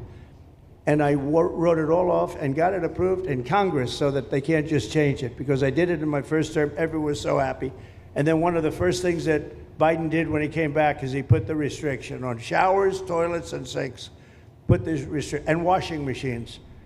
The washing machine, they give you like a quarter of this bottle to do your clothing. And people needed 10 of these bottles. And the people came to me from Whirlpool, and they said, we can't make a machine that's competitive. We can't make a machine anymore. It doesn't work. Why? They don't let us use water. Do you have any problems with water? No, we have so much we don't know what to do with it. You know, it comes down from heaven, right? And I approved all of that, the washing machines, the whole thing. The dishwashers, that was the other one. They give you like this much water right up to there to do your dishes. So people, you know what they do? They keep pressing the button. So they end up doing the dishes 10 times. They end up using more water than you would have used if you did it right in the first place. So all of that stuff has been written off. It sounds crazy. It's little things. The straw. I let you go back to a plastic straw. I was tired of having straws melt in my mouth, you know? It wasn't working. The paper wasn't working too well. So these are little things that I did. Then we have the big things. We have the biggest things, and that has to do with some of the subjects we're talking now. I think the things we're talking about now are the biggest, because if you don't have borders in this country, borders and good elections, and we're working on that next. There's some bills coming in that's going to make sure that you're a citizen, that people aren't counted in the voting when, you know, they were here and they're here as illegals and they're criminals in many cases, and they give them a count, and you end up with extra congressmen. We're going to work on that. We're going to straighten that out next. That's going to be easy compared to what we were doing. But we did the big things too.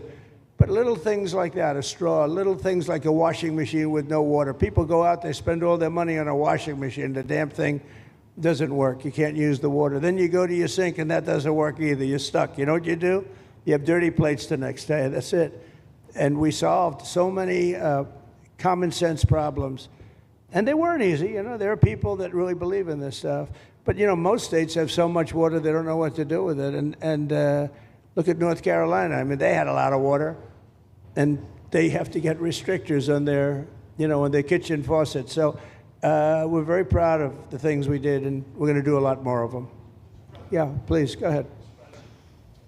You guys in good shape. Hey, it's Eric Bowling. How you doing, sir? Something we've talked about for, I'd say, the better part of 20 years. I think it's something near and dear to your heart, energy, our energy security. Yeah. Under Joe Biden, average price of oil for the 4 years was about $79 a barrel. He drained the SPR halfway down, promised to replenish it, never did. Right. Under you, first term, $53 average price for 4 years. Biden was $78 for 8 years.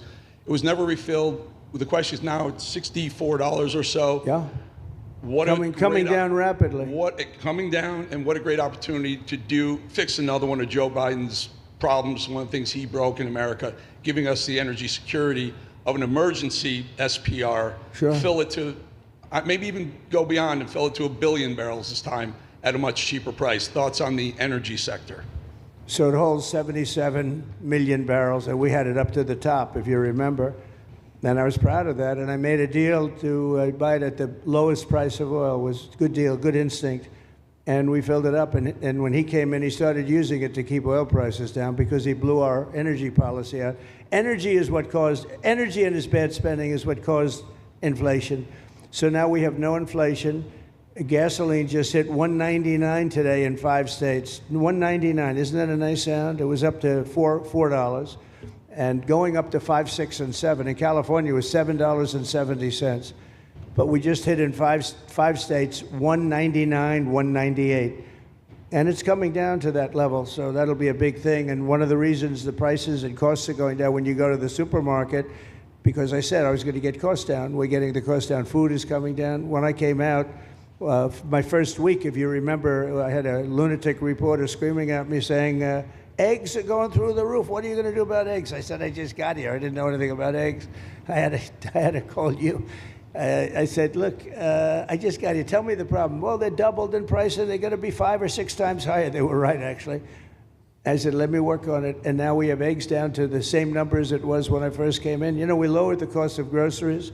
A simple word like that, groceries, it was like almost a strange word. I hadn't heard the word in so long, but what could be more beautiful than the word grocery? And we have the prices way down. We have the energy way down. Energy brought the groceries down, if you want to know the truth. And, so we think we're going to get it lower, and we're going to fill up the it's called the Strategic National Reserves. I had it topped out, and this guy would use them every time before the election. He'd use them whenever they had an election. It was artificial. But believe it or not, as big as that are tens of hundreds of millions of barrels of oil, all filled up at low prices. But it was really meant for wars, and it wasn't meant for keeping your prices down during a holiday so that somebody could get elected. But they used it, and they didn't bring it. The only mistake you made, they didn't bring it a little down. They brought it right down to the bottom. The thing is practically empty. They never filled it up. They never spent 10 cents in filling it up. And we'll do that. When the market is right, we'll fill it up. I want to fill it up when the market's right. Thank you. How about one more question? Okay, please, in the back. Dana Marie McNichol, Fox News Channel. Mr. President, is there an expected time frame that detainees will spend here, days, weeks, months? And does that have anything to do with the immigration judges you just spoke about being trained and staffed here? When you say, what was the first part of your question? Is there a specific time frame you expect the detainees to spend here? Days, weeks, months? In Florida? Yes, here at Alligator Alcatraz. I'm going to spend a lot. Look, this is my home state.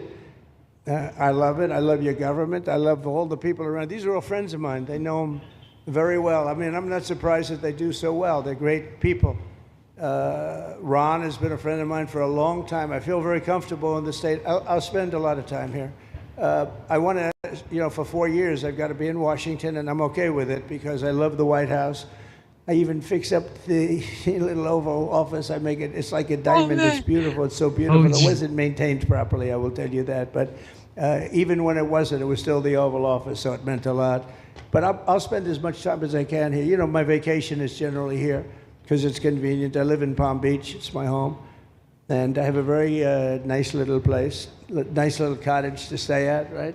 But we have a lot of fun, and I'm a big contributor to Florida, pay a lot of tax. And a lot of people move from New York, and I don't know what New York is going to do. A lot of people moved to Florida from New York, and it was for a lot of reasons, but one of them was taxes. The taxes are so high in New York, they're leaving. I don't know what New York's going to do about that, because some of the biggest, wealthiest people and some of the people that pay the most taxes of any people anywhere in the world, for that matter, they're moving to Florida and other places.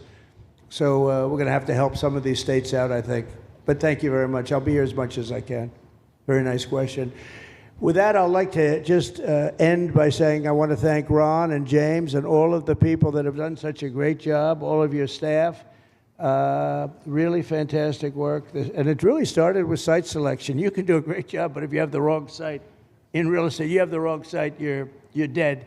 And this was a great site selection, despite what you may read in the environmental press. Good job. And this was an honor for Christy and myself and Steve and all of our people to be here. And I also appreciate the media. They've treated us very fairly. Over the last few weeks, I've been treated very nicely. And it's so unusual. I'm not used to it, but we've gotten great accolades. Brian, I want to thank you for calling out, because I was waiting here because I knew the vote was taking place and I'm answering questions, right? So I want to thank you very much and say hello to our friend. And I will see a lot of you. Thank you very much. We're going to make America great again. Thank you very much. Shout out to the commander-in-chief, the 45th, now the 47th. Okay, he's fighting for all Americans. You can ask Oprah in the late 90s, early 2000s, okay, when he was the apple of everybody's eyes, when he was donating $100,000 to the Hillary Foundation, the Clinton Foundation, rather, so they loved him. He was the golden goose, okay? They loved him. But now he's a Republican. He's opening jars, cookie jars that nobody wants him to open.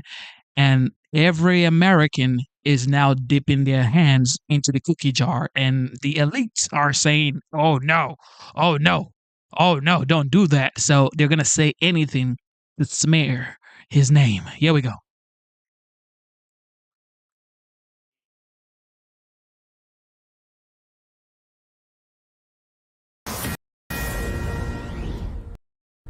All right, so we understand that on the plane, the president gaggled a bit with reporters. We're going to give you that in a moment. This is a live shot on Capitol Hill as they continue to figure out the big, beautiful bill. And now we have that tape, so let's take a look. Ooh. Happy about it. Hope you enjoyed it. Go ahead. Any questions? What about it?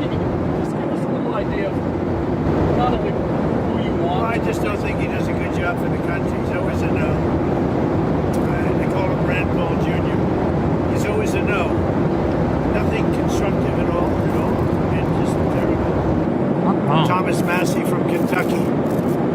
And nothing constructive. I don't think he's a very smart guy. Good education, but that's about it. I guess what I would have asked is, to what degree are you trying to make an example out of him? I don't care about it. I don't think about him. I mean, you know, when I oppose somebody, and for some reason the voters, almost always, they seem to go along with me because they know I'm working hard. I have a nice high IQ. They like that, you know. We like high IQ people. But they know I make good decisions. That's why we have that. Trump was right about everything, right? But, you know, I don't like guys like, they just keep saying, no, I vote no, I vote no. There's nothing. Let him do something. Let him get what he wants to vote yes. But if you look at his voting record, it's always against. Who do you like? Well, he's going to have an opponent. He's going to have a big opponent, a good opponent. Who's going to win? A poll just came out, and it showed anybody I endorse against Massey loses by 25 points. So he's going to be history, I think. Sir, how much work do you think you'll have to do to get it past the House now? What's your game plan for that? I felt the Senate was going to be tougher than the House. We got there. We got pretty much what we wanted. It was it's an amazing package. It's the biggest bill ever passed if we get this done. You know, most of the people wanted 7 or 8 different bills. And I thought that was tougher because it'd be 100%, but then there'd be nothing. This bill has something for everybody by doing it this way. So we're happy about it. We're happy with the result. Well, they're going to ask for certain changes, probably. I don't know. I mean, I guess what would happen, if that happens, you then have to run it past the Senate, so it, never ends. I don't know if that's going to happen. Do you think it's still possible to get this done? I guess that's been done, right? On occasion, that will happen where they'll make a change and they'll get it passed. So we'll go pretty quickly. But I think the Senate was a very big move, and they worked very hard. I didn't get along with Tillis, and he resigned.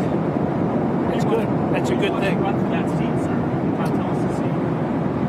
Well, somebody that would really be great is Laura. She grew up there, but they live in Florida. They have a very good life, and they're great people. She did fantastically running the RNC. She's even got a show it's like the #1 show, and Mark Levin is likewise. I mean, they have the #1, #2 show over the weekend. So she's done well. She's a great person, Laura Trump. I mean, that would always be my first choice, but she doesn't live there now. But she's there all the time. Her parents are there. She really knows North Carolina well, and I won it 3 times. I don't know who the candidates are going to be. I think you're going to have one of the congressmen step up, and we should do very well. So is she talking to you about it? No, not at all. It's so soon. I had it out with this guy 2 nights ago, and he resigned, which I was happy about. He did us all a favor. Sir, you spent a lot of time with Secretary No today, obviously. Did you discuss with her at all this report about an $80,000 dark money payment she received in 23 and appears to have been kept off her federal disclosure requirements? No, I haven't. I didn't. You're telling me this for the first time. I think she's done an amazing job. On Secretary No, you talked about... Who you with? Washington Examiner, sir. Okay. Good paper, actually. Are you paper, actually. Right now, again, with the speed of the deportations, obviously Tom Hogan, Stephen Miller have talked about this isn't enough. Well, it's going to take a long period of time. We're going to have a lot of angst because it's a tough thing. But no, I think they're doing an amazing job, and we're doing a lot of home deportations. We're doing a lot of deportations or self-deportations where they come in and they deport, and then they want to come back into the country. And they can only come back into the country under no circumstances unless they go out the proper way. Otherwise, they're never coming back in. No, I think it's going very well. Look, Biden did us a tremendous disservice when he allowed this to happen to our country. And I always said it's the toughest thing. You know, I had inflation and I got rid of it. We don't have inflation. I had a bad economy and we set a new stock market high today. And we're doing unbelievable. The country is doing unbelievable. I always said the most difficult thing is what happened at the border, allowing 21 or 25 million people to come into our country. It's the most difficult thing. It's a very hard thing. I think we're doing a fantastic job in getting them out. But you have a lot of self-deporting, a lot more than people understand. And those people are eligible maybe to come back in. Mr. President, are you thinking of extending the pause on tariffs beyond July 9th? No, I'm not. I'm not thinking about the pause.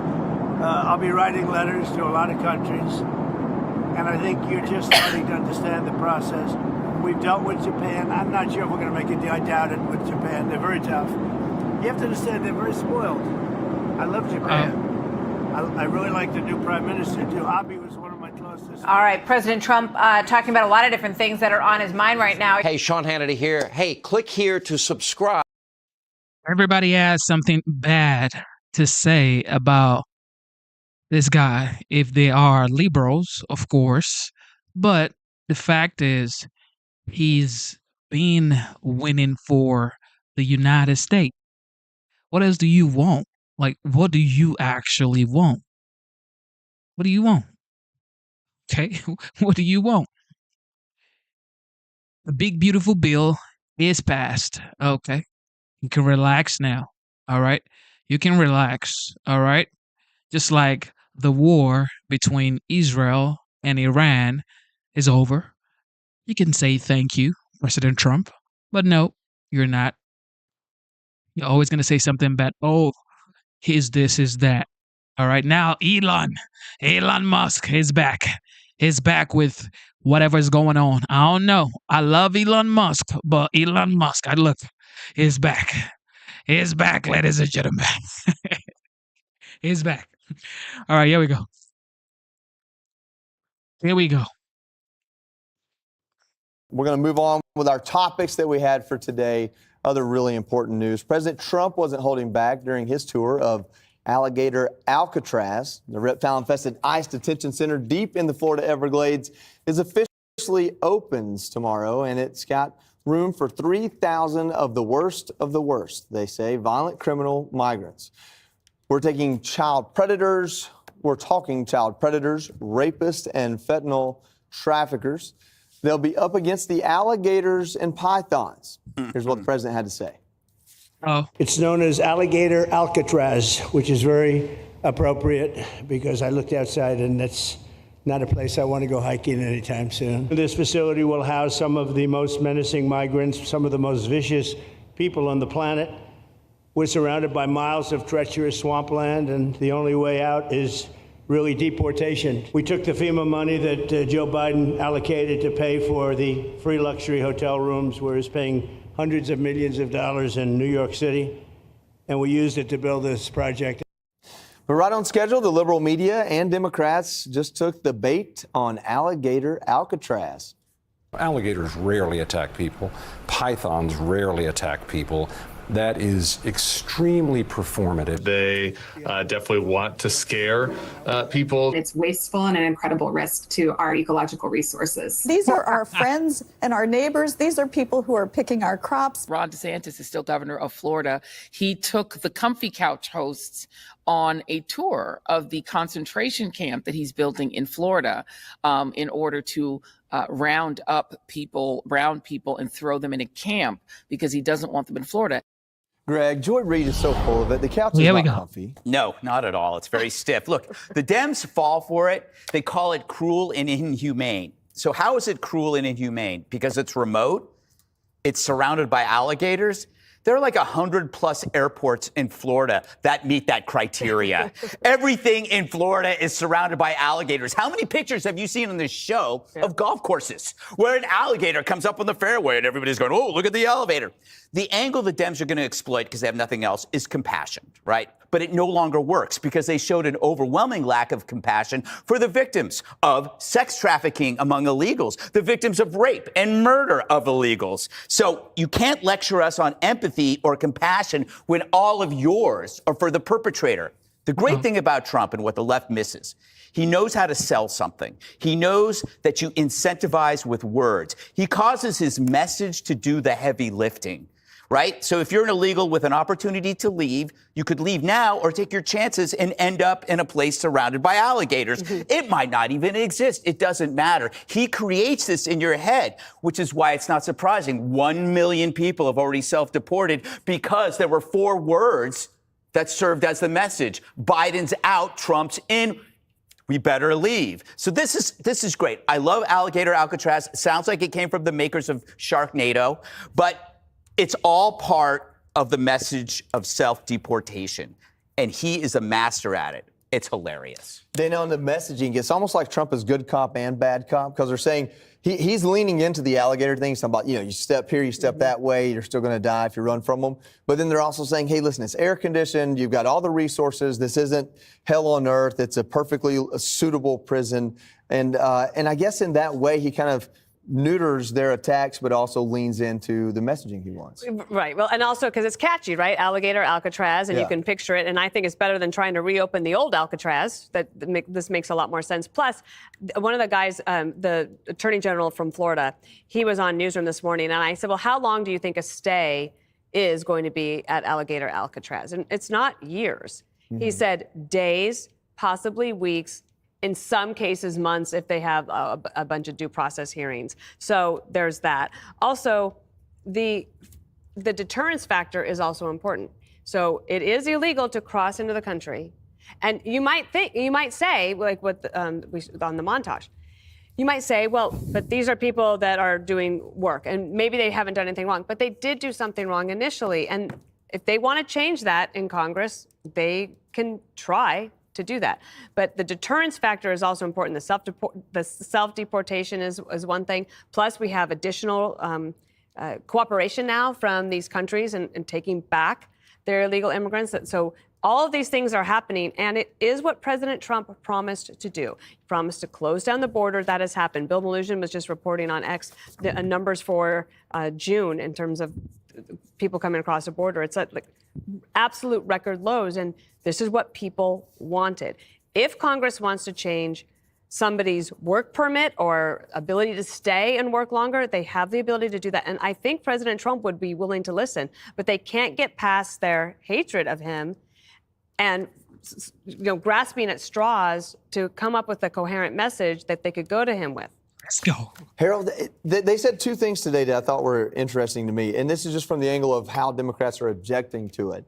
They said if you're getting sent there simply because you're here illegal and you don't have a record that they want to put you in jail for, and I think it's right out of President Trump's mouth, is or maybe it was Ron DeSantis said, you could be at the gate of this place and choose to self-deport. But if you're a murderer or rapist, if you have those kind of charges, the worst of the worst, then they're going to keep you there. Shout out to Jet. God bless you, Jet. Jet says, self-deport. Don't want to mess with the swamp puppies. I guess it's talking about the alligators and the snakes in the water. I don't even like snakes, so look, by the mention of snakes, I run away. Okay, look. With that being said, when people say, Genesis, you are a sellout, why? Because I voted for Trump or because of the show?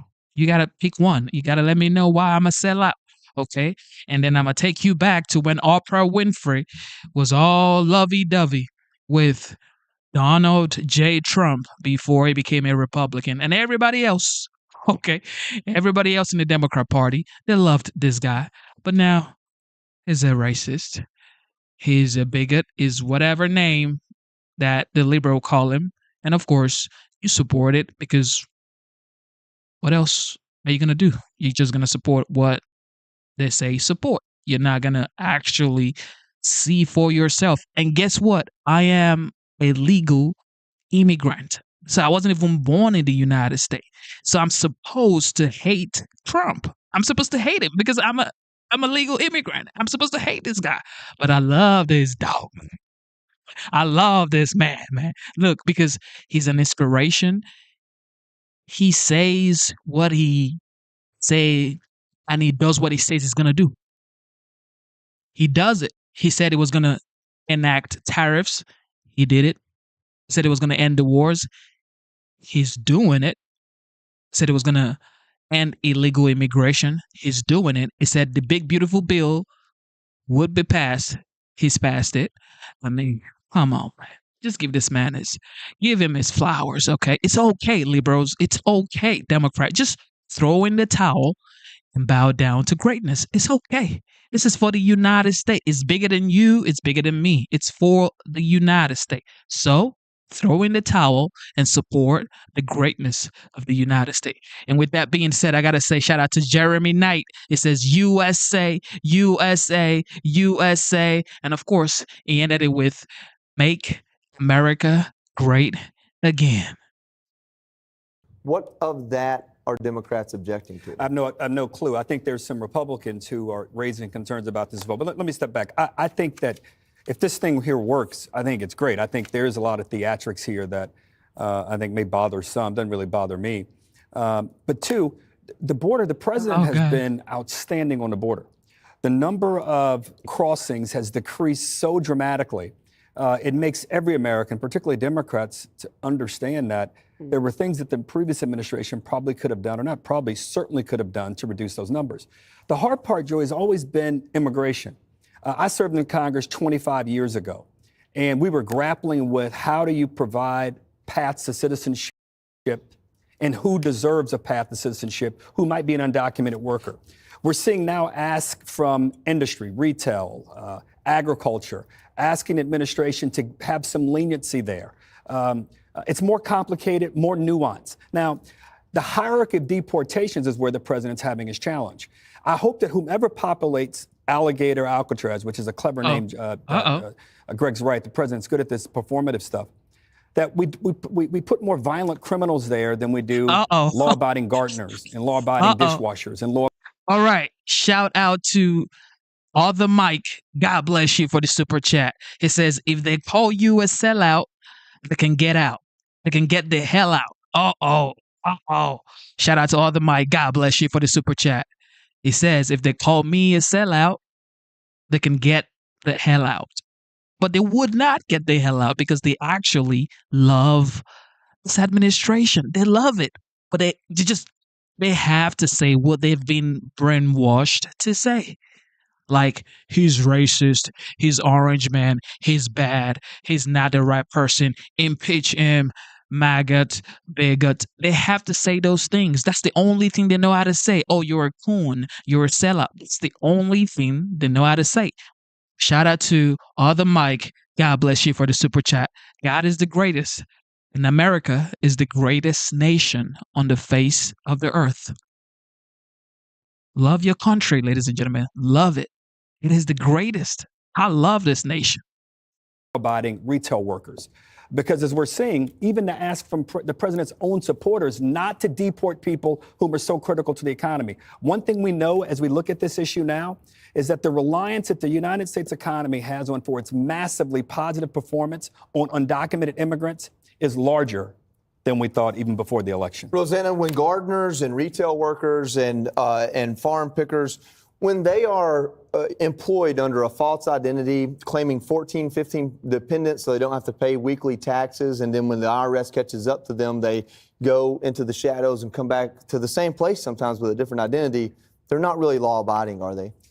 Well, I don't know I didn't about... say that. Yeah. I didn't say that. I know you did, but that's a part of this conversation. Let's face it, the migrants are a very part of our ecosystem, getting people into the farmlands, picking those crops that we need as Americans. But, you know, this is a flashpoint about land, power, and respect, right? Because the conservationists are coming out and say, you can't use this land. You're going to pollute our water. You're going to destroy our wildlife. You're going to reverse decades of Everglades restoration work. And then there's the Native Americans who say, wait a second, this is our land. You're not supposed to be doing anything like this on our land. And by the way, Governor DeSantis got this detention center up and running in 8 days. That could never happen in New York. We're talking about in New York doing new jails in New York. It's taking years just to discuss it, let alone 8 days. That could never happen in New York. You know, there's one thing that, when we talk about inflation, we always talk about currency. But the Dems have managed to apply the principle of inflation onto people. Flood the country with cheap labor. You make the American workers here worth less.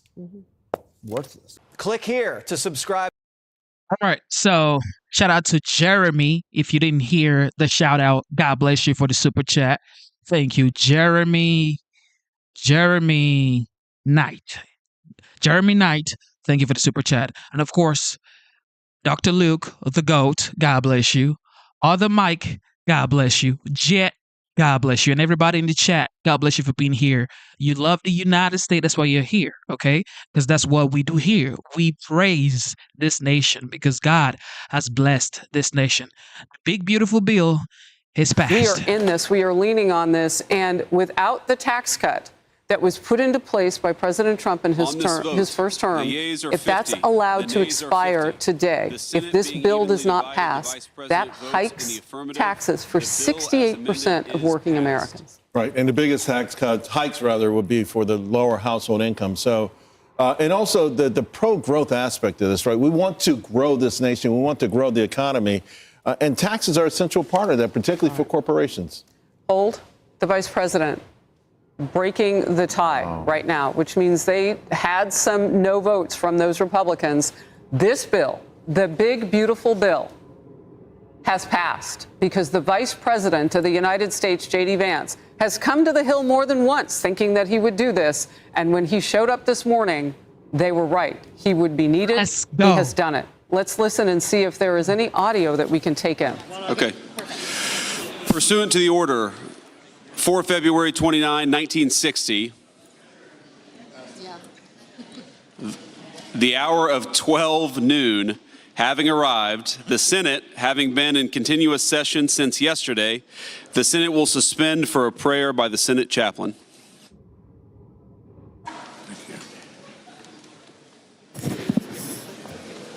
Let us pray. Eternal, ever-blessed God, help our senators to walk on your path for the glory of your name.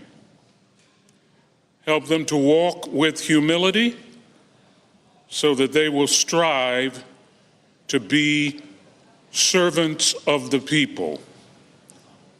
Help them to walk with forgiveness so that they will forgive as they desire to be forgiven. Help them to walk with courage so that nothing will deflect them from the way they ought to take.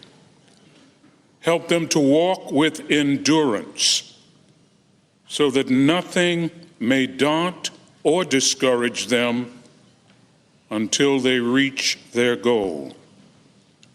Lord, help them to walk with loyalty so that nothing will ever seduce their hearts from their devotion to you. We pray in your loving name. Amen. Amen.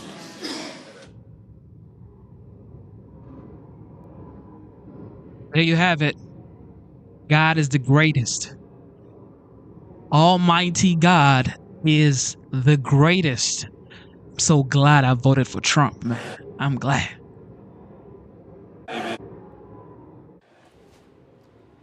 And with that, we are watching now. The big, beautiful bill has passed on the vote, breaking the tie of the Vice President of the United States. And Charles, you were talking about the tax portion of this. What good does this do outside of saving what the president put into place with tax cuts that were monumental, really, for so many Americans across the country? What does this allow him to do going forward? This is the crux of it all, really, to be quite honest. It's the growth effect, the multiplier effect of businesses keeping more of what they earn, being able to invest that into future products and being able to invest that into employees. And that's what the foundation of the economy is. And listen, obviously, it's one thing when you say things on the campaign trail and when you hope for things on the campaign trail. As we can see, this thing is very contentious. Just your conversation with Chip Roy shows that when it gets back to the House, there's going to be some more, fisticuffs or another Donnybrook, so to speak. But President Trump put out a post yesterday talking about the growth aspect of this. And I think that's what he's focused on more than anything else. Make the pie bigger, make the economic pie huge so that everyone can get a chance at an opportunity. Because it's one thing to save taxes as a lower income home. It's another thing to have have more prosperity, to grow your job, to grow your business, to have a business, to start a business. And I think that's what the president is aiming for. Look, what you were talking about, and I want to get into it, Kennedy, at the very end of the Faulkner Focus, Representative Chip Roy and I were watching the lead up, the last few seconds of that final vote, and he said that the cuts that were put in place to make this deal, there are Republicans who, and I would assume he includes himself, are not happy about. And he's hoping that some of that, as Charles has just told us, can be, kind of put back in, I guess, by the House. But the cut down on Green New Deal, and they cut some of that out to make a deal today. The giveaways, this is Chip Roy, representative from Texas, talking, the giveaways furthering the Medicaid scam of, this idea that they're not just trying to get out fraud, but they want to just give money away,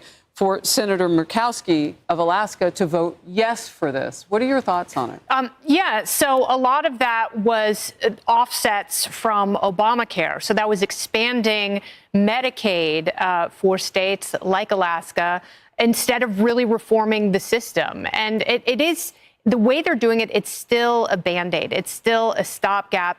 And I think they really have to focus more of their attention on these meaningful reforms going forward, because that shouldn't be the thing that kills this bill. That shouldn't be the thing that kills tax cuts. But it opens a very interesting fissure within the party, because you have the constitutionalists like Chip Roy and the Freedom Caucus in the House, and then you have the moderates in the Senate, like Lisa Murkowski and Susan Collins, who's up for re-election. And so they're going to push for the more moderate or liberal aspects of this bill that expand government and expand spending, which is a recipe for disaster when you're trying to cut taxes. If you're going to grow the economy, as Charles says, you also have to cut spending. And that's the issue that people like Rand Paul have with the bill. Kennedy, do you think that it really came as close enough as Chip Roy, representative from Texas, was laying out, that if they would promise to give Lisa Murkowski the money that she wanted, I mean, could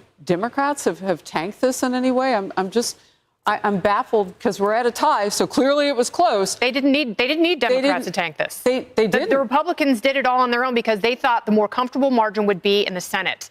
Because, mathematically, in terms of the ratio of Republican votes, you have more of them in the Senate, and they lost 3 of them. So it's even tighter in the House. So how you go back with this to the House and come up with a compromise, because, these are some pretty big issues. This is still a pretty big gulf that they have to tightrope in order to pass this bill and have it signed. Well, and the other reason, Jerry, that they thought it might do better or easier, might be an easier road in the Senate, was because the Senate had promised all the spending cuts and all those things. But much of that, not much, but some of that got shaved to the point where Congressman Roy is talking about maybe they're not all comfortable with it, the way it's cut down now. That's right. So now it has to go back to the House. The House has to vote, obviously. And the question is, how does that happen? Does it happen? I think there's a very good chance that it happens, obviously. But let me just talk for a second about some of this stuff in this bill that is going to help middle class, because there's been a lot of disinformation about this. And the disinformation is basically that it helps Trump's billionaire friends. Nothing could be further from the truth. Remember, no tax on tips, lower taxes on Social Security, car loans on American cars. Those will be deductible. So you're seeing a lot of things in here for regular Americans, going to help regular Americans, and nothing will help them more than Americans. Donald Trump's original tax cuts, right? They really help the middle class. It helps the lower class. So this is all good news. I want to say that the CBO has been no help here. because the CBO says that there's going to be 3.3 trillion more in deficits over the next 10 years because of this bill. They've got it wrong, and they've got it wrong for exactly the reasons we've been talking about. You brought this up earlier, that the economy is going to grow under this bill, right? It's going to get bigger. That's going to spend off more tax revenue and make our country wealthier. Well, just real quick to that point, the CBO on the original tax cut bill said it would cut 1.5 trillion, and instead it added 1.5 trillion. It would add 1.5 trillion to the deficit. It cut 1.5 trillion out. So in other words, they were a million times wrong, $3 trillion off. So it's really awful with the CBO. Of course, they don't add tariff revenue and a whole lot of other things. But a lot of these folks in D.C., really seem beholden to it, and it's easy to game. So that always boggles my mind. I feel like it's more for public consumption than it is for actually being in a realistic world. Yeah, Emily, presidents want that deliverable. They want that initial vision. The president got it already this morning. He's talked all in deep about the numbers, the 2,700 gang members that have been picked up in short order by his administration, illegal gang members, suspected gang members who were here as illegal aliens. So he's having a deliverable there. This conceivably could lead us to another one. That's right. I spoke with border czar Tom Homan yesterday, interviewing him on Fox Across America when I subbed in for Jimmy. And he shared that the colossal just impact that we inherited from the Biden administration in the way of illegal immigration, he said, will take a decade to actually clean up and address. And we talked about the brave and efficacious work of ICE agents and DHS right now. But the reality is that we have to go internally and clean house. And so what this OB3 does in the way of resources for that and allocation is really paramount, because I think right now we've successfully, obviously, stopped the floodgates at the border. But the reality is that on the interior front, there's a lot that we don't know. And what we do know is that we need resources for that. And I also spoke with Congressman Rick Crawford from Arkansas, and he talked about the agricultural communities. He said those are the heart and soul of rural America. And when we talk about these tax cuts, I speak with everyone, what is the best for your constituents? What do your people need? It's all the same. That's the entire point, that the massive impact it would have had if this didn't pass or doesn't pass the House. Right. It will be catastrophic and devastating. Child tax credit, families over 68%, small businesses, millions of them. So every single person affected. And the senators Mullen and Tuberville from Alabama and Oklahoma echoed the same. So it may not be perfect, but the reality is it would be devastating if it didn't pass. Just talking about it plainly, as we often do here, Emily, on the couch, if you can imagine struggling under the high inflation of at 9.1% under Joe Biden in the last 4 years, if you can imagine price setting going to higher rates and never coming back down. I mean, the inflation has come down precipitously, as President Trump had promised, but the government doesn't set the prices. We're a capitalistic nation. So, those prices are still high. So to take away people's ability to pay for those prices that they've had to be buckled under and struggled under for 4 years with less money to pay for them if this doesn't pass the House, that's inconceivable. That would be punishment on punishment. My dad he's almost 80, and COVID almost totally destroyed our small family farm and agricultural community, and it was made all the worse because it was in a blue area in Oregon. And the reality is he now does everything himself for all of that reason. The cost cutting that we have to endure because of the suffocation from federal regulations and the states piling in, you are right. You cannot afford it. We cannot afford to continue that. All right. One thing everybody knows about President Trump is he's ready to cut regulations. So regular Americans can take charge of their financial situation. That's what everybody needs. That's what everybody needs.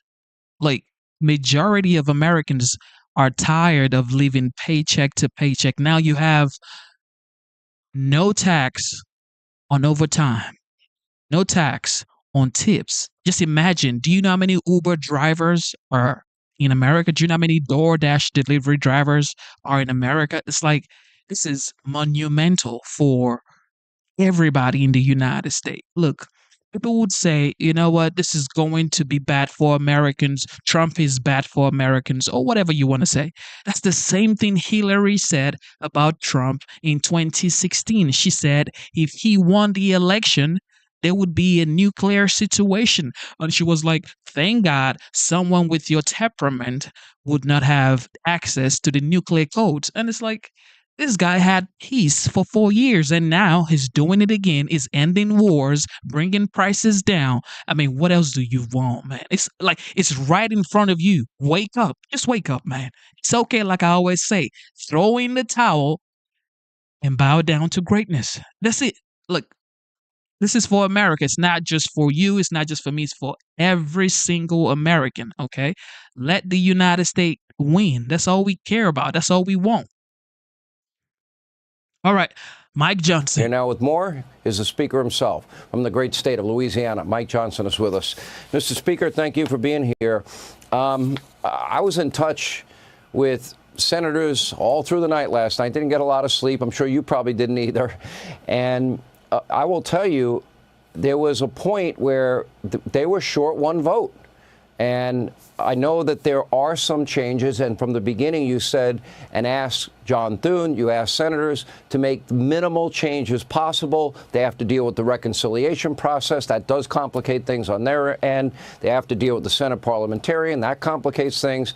Would you say 85 to 90% it's identical? Yes, that's great, Sean. Good to be with you. 85 to 90% of this bill is the House-generated product. The Senate made some modifications to it. They made it more conservative in some places and moderated it a little bit in others. But I tell you what, as the president said so well today, this is no longer just a House bill. It's not a Senate bill.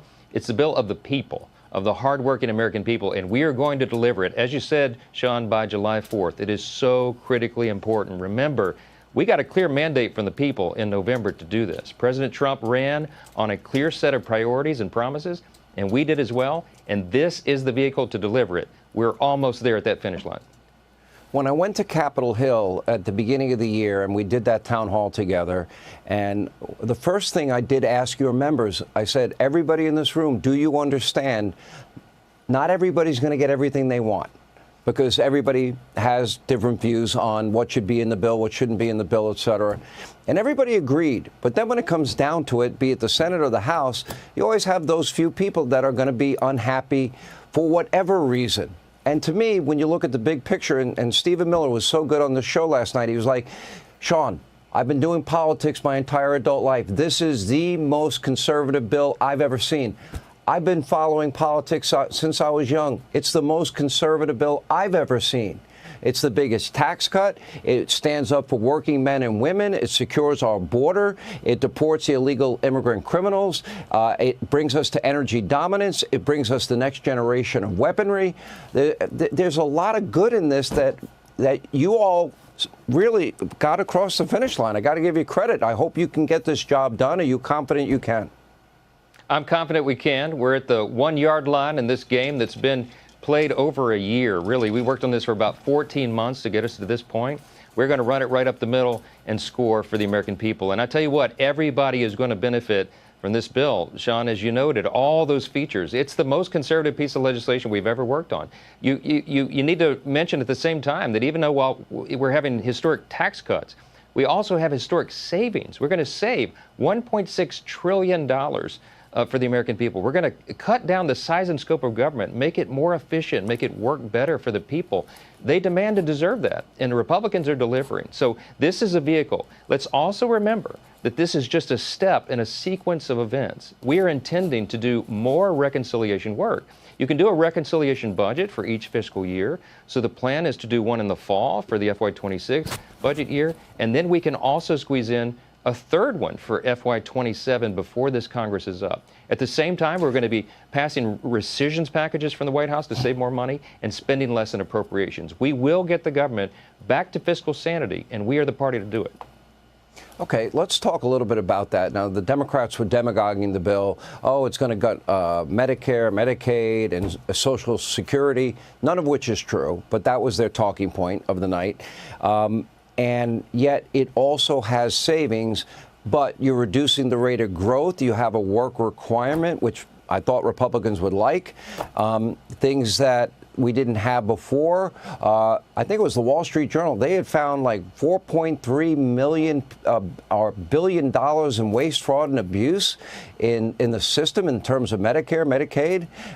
That's a lot of savings, hopefully, that's going to be included.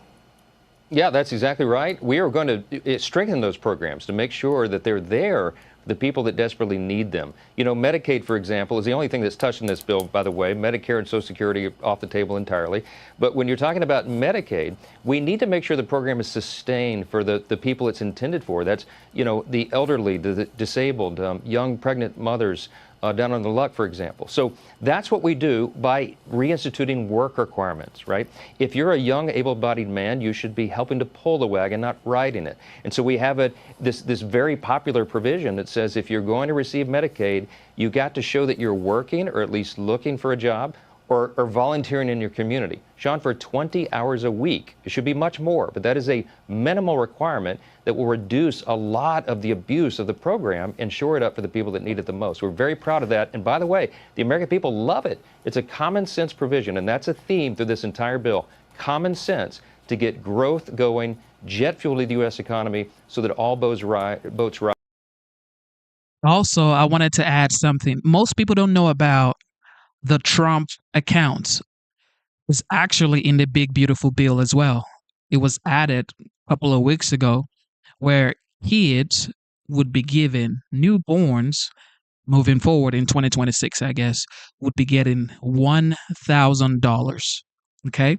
And this right here is just very, very important for low income families because now you can invest that money and this would chart the path to prosperity for a new generation of American kids.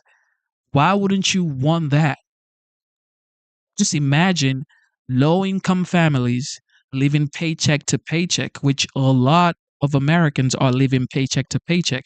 $1,000 to their newborns. That is that's absolutely remarkable for a president to actually do that. And you say he only caters for his rich friends. What is that? Can't you see for yourself? Every elite, the BlackRocks, all these guys, they don't like Trump. They don't. They just don't like Trump because he's for the people. Now, Elon has started again. Look, everybody has gone against Trump and they will keep going against Trump. For some reason, God has chosen this guy because nobody gains power. Nobody rises or gets to that position without God being by your side. Now, you can use your power that God has given you for all the wrong things, or you can use your power that God has given you to do good. And I believe Trump is using his power that God has given him because only God can give man power. I believe that he's using that power for the good of the American people. That's my belief. Now, you may think otherwise. You have the right to your own opinions.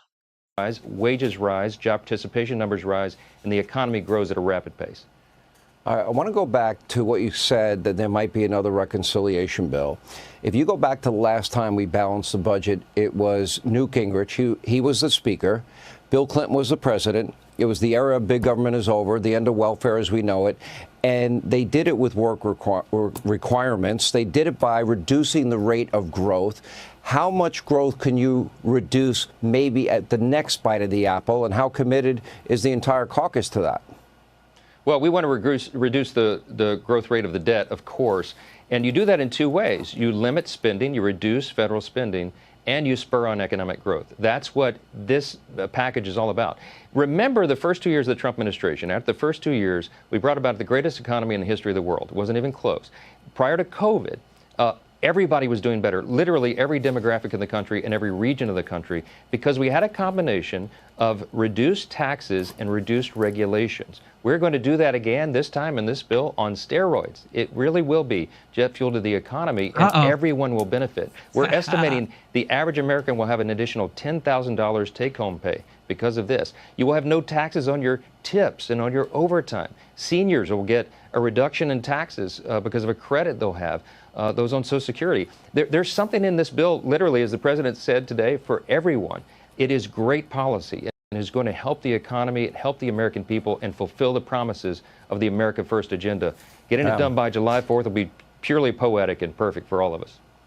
You know, there were a lot of critics of the president and his trade and tariff policy, but he got $10 trillion in commitments for manufacturing, including things that impact national security, and that would be pharmaceutical manufacturing, that would be semiconductor chips, and we're going to bring back auto manufacturing in the country.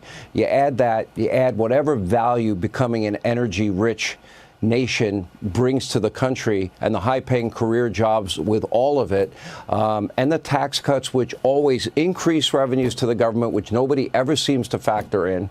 I think we have a formula for success, and then come back and cut some more. I think that'd be great. Mr. Speaker, we'll be watching tomorrow. What's your timeline on this?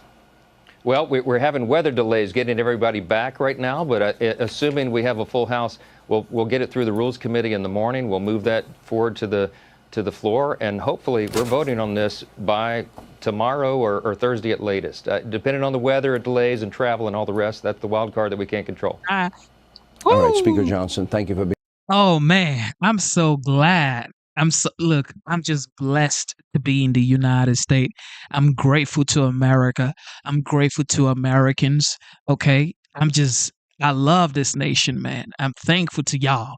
I'm thankful to God for giving me this opportunity to experience in my lifetime this precedent. Now I can say I lived during the time of Trump. Golly.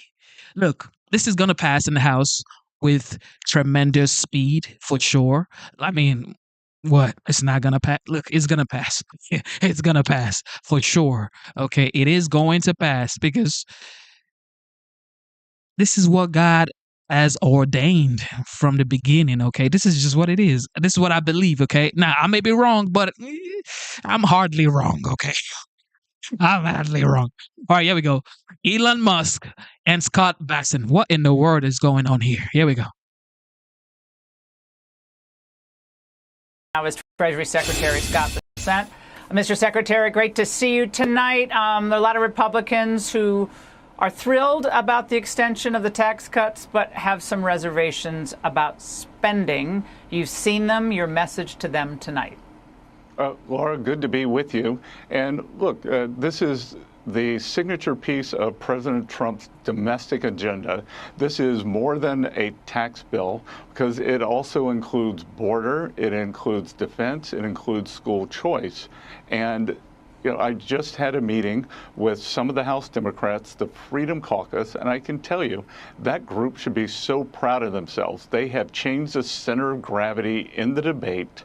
We are going to start paying down debt. We're going to grow the economy, and they were big contributors to this. So I believe that at the end of the day, they will be there for President Trump and give Speaker Johnson the ability to move this bill to the president's desk for signing this Friday. Now, I know the bill, Mr. Secretary, includes a lot of money for immigration enforcement, a big priority of the president's, specifically at the border. Will any of that money be used to speed up the deportations that, you know, they're impressive, but 200,000+ is still a drop in the bucket when we have about 30 million people here illegally?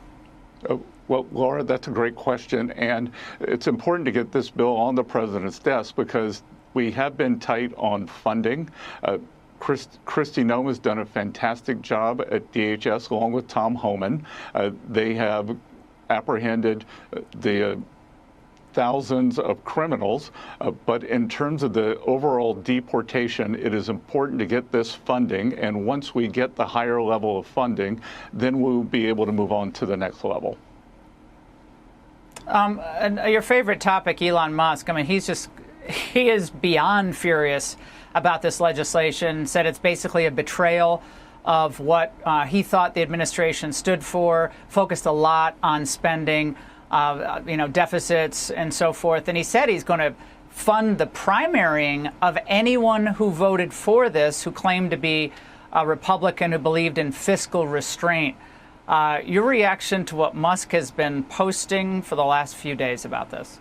Well, as I said earlier this morning, I think if Elon sticks to rockets, I'll stick to finance. And, I am confident that this bill is going to pay down the debt. And there were 50 senators who weren't threatened by his words. And Vice President Vance stepped in. They broke. I gotta say, man, of course, we know Elon gets subsidies from the government for his companies, and he's doing great job. He's doing phenomenal job for the United States. I mean, this guy is building rockets and is doing great things like Starlink. I mean, he's doing great things.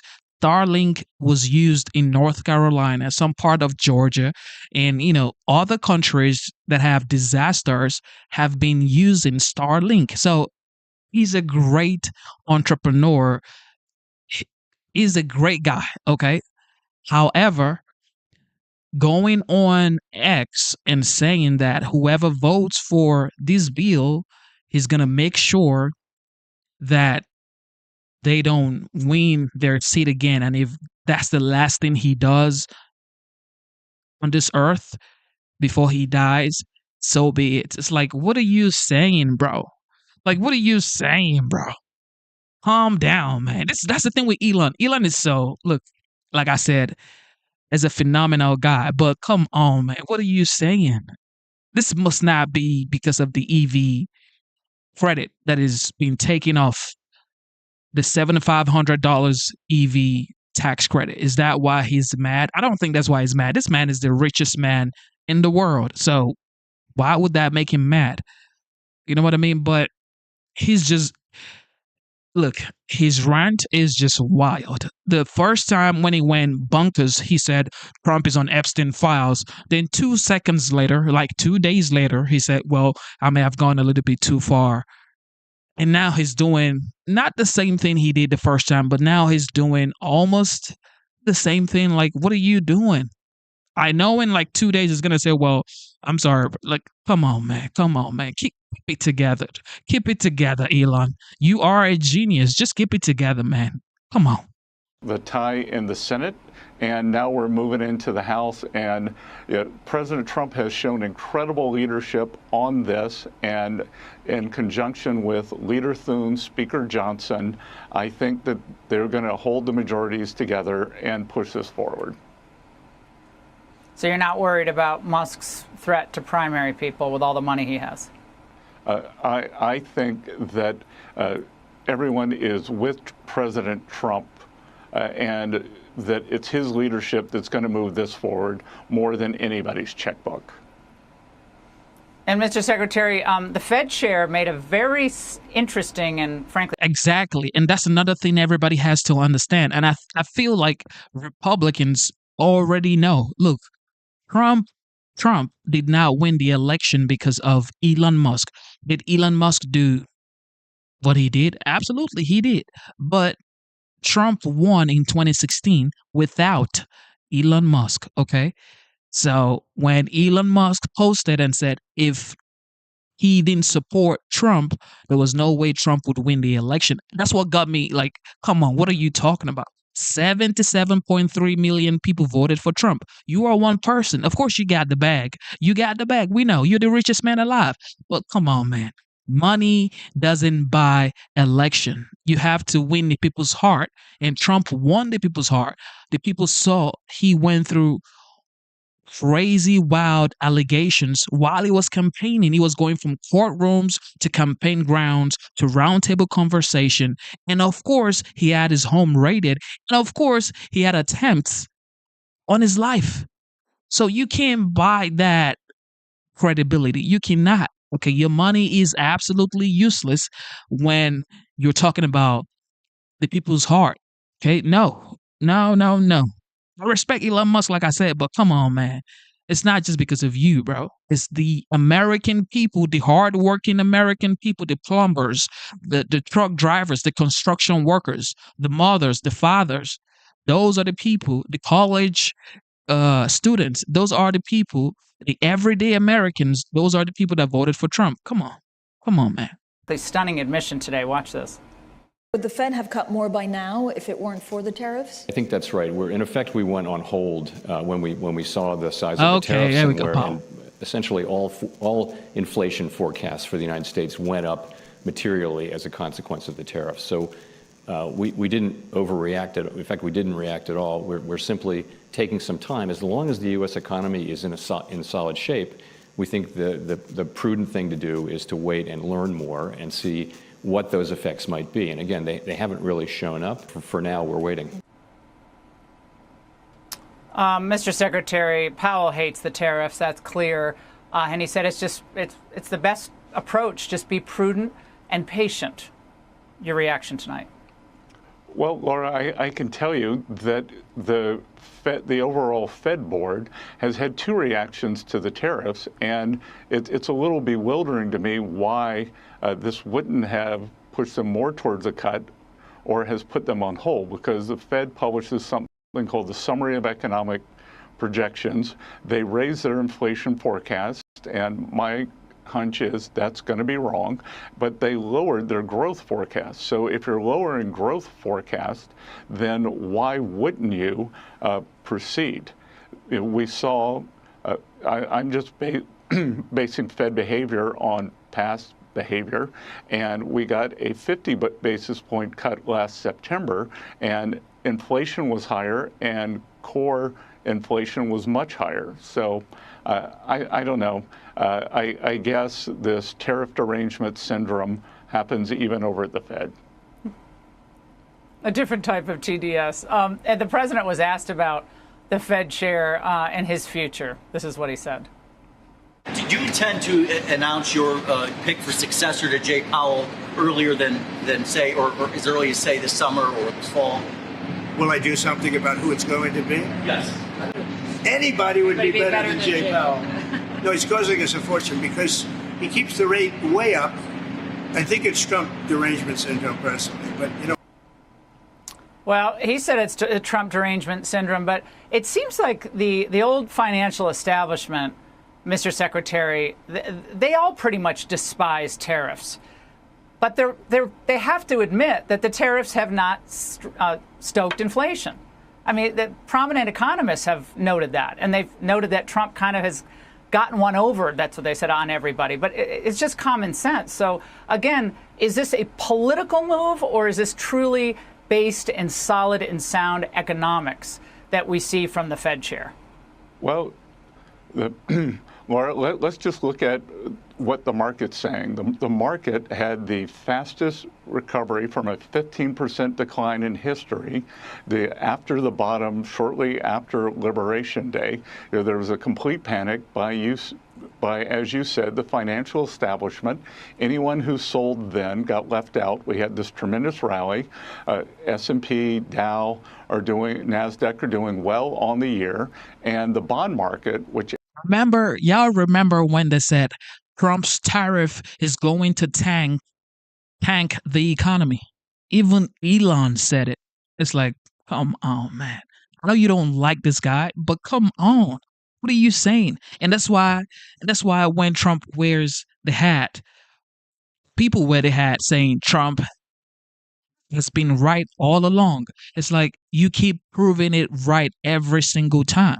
Every single time, this liberals keep proving Trump right every time. You say something bad about what he's doing, and 1 month later, everybody says, oh, it's actually working. It's like, don't you get tired?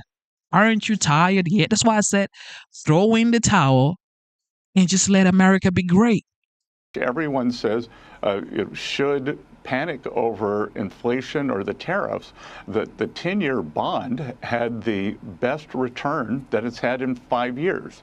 So bond market's doing well, stock market's doing well. I will take the market-based indicators over the so-called experts all the time. That's how I made my 35-year career, was listening to the market.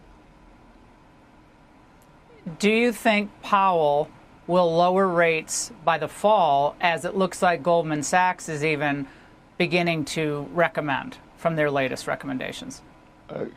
Look, I think that the criteria is that tariffs were not inflationary. And I gotta say this too. I know, this really doesn't matter, but it actually matters. They also say Trump is not for the LGBT ABCDQ community. But actually, he is. U.S. Treasury Secretary, he is in that community. I mean, what else? Like, wake up. This guy he doesn't care. He hires who is capable of doing the job. And that's who I voted for. I believe Trump was capable. He's capable of doing the job. I'm not here to look at your skin color. I do not care about your skin color. Are you capable? Can you actually do the job? I don't care if you're A, B, C, D, G, K, D, Z, B plus community. Who cares, bro? Nobody cares. Are you capable? That's all that matters. It's all that matters. Okay? Stop all that whatever. Stop trying to divide the United States. We actually are one. Okay? Just focus on capabilities and who actually can do the job. That's what we are here for.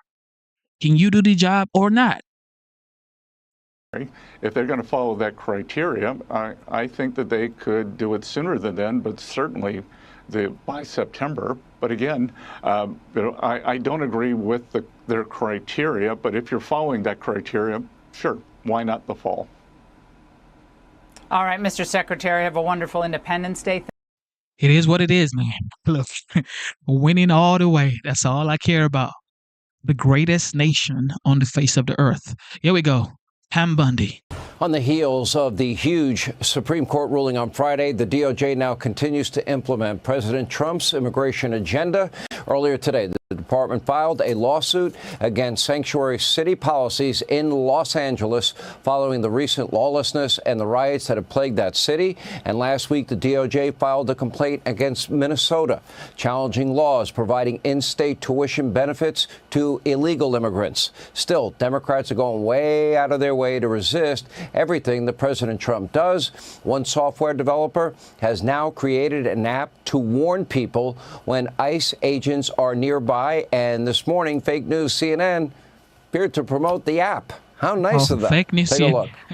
I talked with Joshua Aaron, who Okay, is the longtime tech worker who developed this platform, and he said he really wants it to be an early warning system for people about the location of Immigrations and Customs Enforcement officers.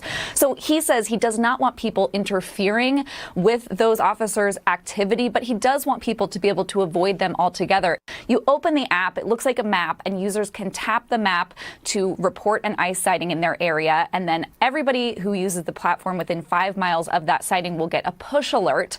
This is a free iPhone app. It is anonymous. Aaron says he doesn't collect any user data. And meanwhile, President Trump is set to visit the grand opening of what is now being dubbed Alligator Alcatraz. That is a detention center in the Everglades for illegal immigrants. And the Attorney General, Pam Bondi, is with us with more. Madam Attorney General, great to have you, as always. Let's start with these lawsuits, the one against Los Angeles and last week in Minnesota. Yeah, well, Sean, in Los Angeles, what LA was doing, and we also sued Karen Bass, the mayor, directly. What they were doing is they were prioritizing illegal aliens over American citizens, and you cannot do that. These sanctuary policies are the root of the cause of violent crime in our country in LA. We saw it with the riots. We had to send out DEA, FBI, ATF, our U.S. Marshals, jeopardize their safety to help enforce the laws of Los Angeles.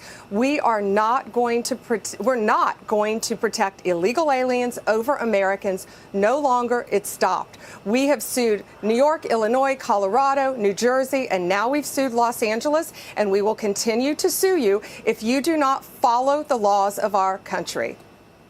Well, Mamdani, I noticed, made that pledge about not helping or following the law. We do have the supremacy clause in the Constitution. Right. They do have jurisdiction, is my understanding. But isn't that the same for every sanctuary city or state? Yeah, and what Dabi is saying in New York is utterly ridiculous. It's making mainstream anti-Semitism, Sean. This guy is out of control. What he's been doing, what he's been saying, he wanted to defund, do away with NYPD.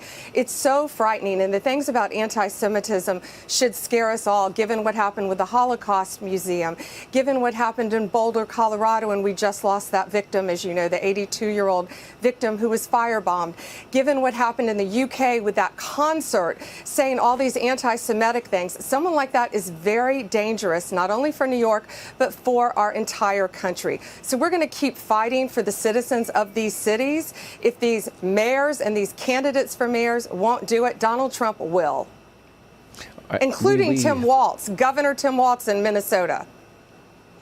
Let's talk about, I mean, the administration racked up a series of very powerful decisions last week, including the nationwide injunction. Let's go through the importance of those decisions and how it impacts the administration. Well, it impacts everything President Trump has done, his agenda, everything he's trying to enact under his powers of the executive branch.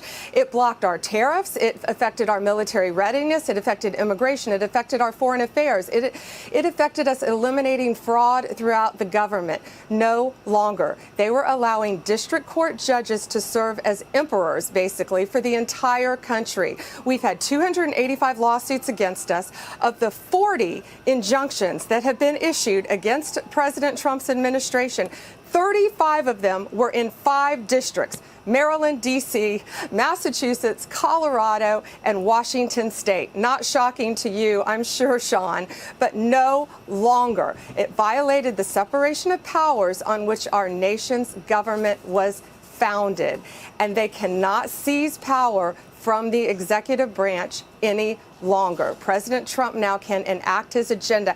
It was a huge win. We've had so many big wins recently for President Trump because the American people elected him by an overwhelming majority and the Electoral College. And that's so important because his message when he ran was crystal clear.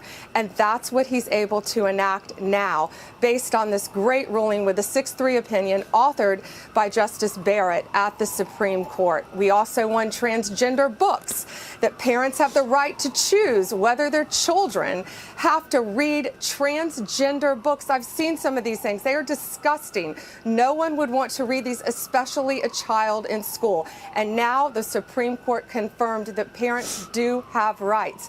That also came out last Friday. And as I mentioned before, we also sued last week Governor Walz in Minnesota for tuition for illegal aliens. You can't do that. Once again, these governors, these states are prioritizing illegal aliens over our students. They're treating our students like second-class citizens, and the Trump administration is not going to put up with it. It ends, and it ends now. You know, we've had Tom Homan on many times on the program, and he's talked about a dramatic increase in violence against ICE agents, yes, over 450%. I mean, really scary numbers. If you have or put out an application or a warning system that ICE agents are in the area, are you guilty of obstruction? Are you guilty of aiding and abetting in that case? And by the way, if you're a sanctuary state, does that status aid and abet just the very status of it? Yeah, and that's what he's doing. And people, obviously, our ICE agents, all of our federal agents who are working hand in hand on these task force, our federal agents from the Justice Department could be injured. He's Another thing I'm so excited for in this big, beautiful bill is homeschooling and school choice. We all know that you can only go to the school in your zip code, okay, or in your county, all right?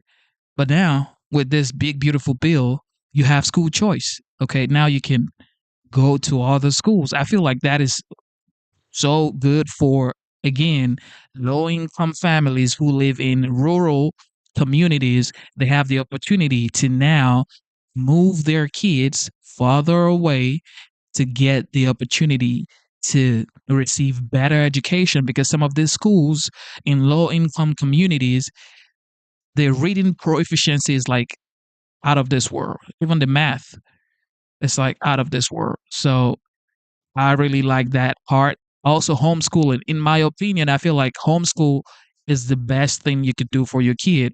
Some people don't like it, but I think it is the best thing for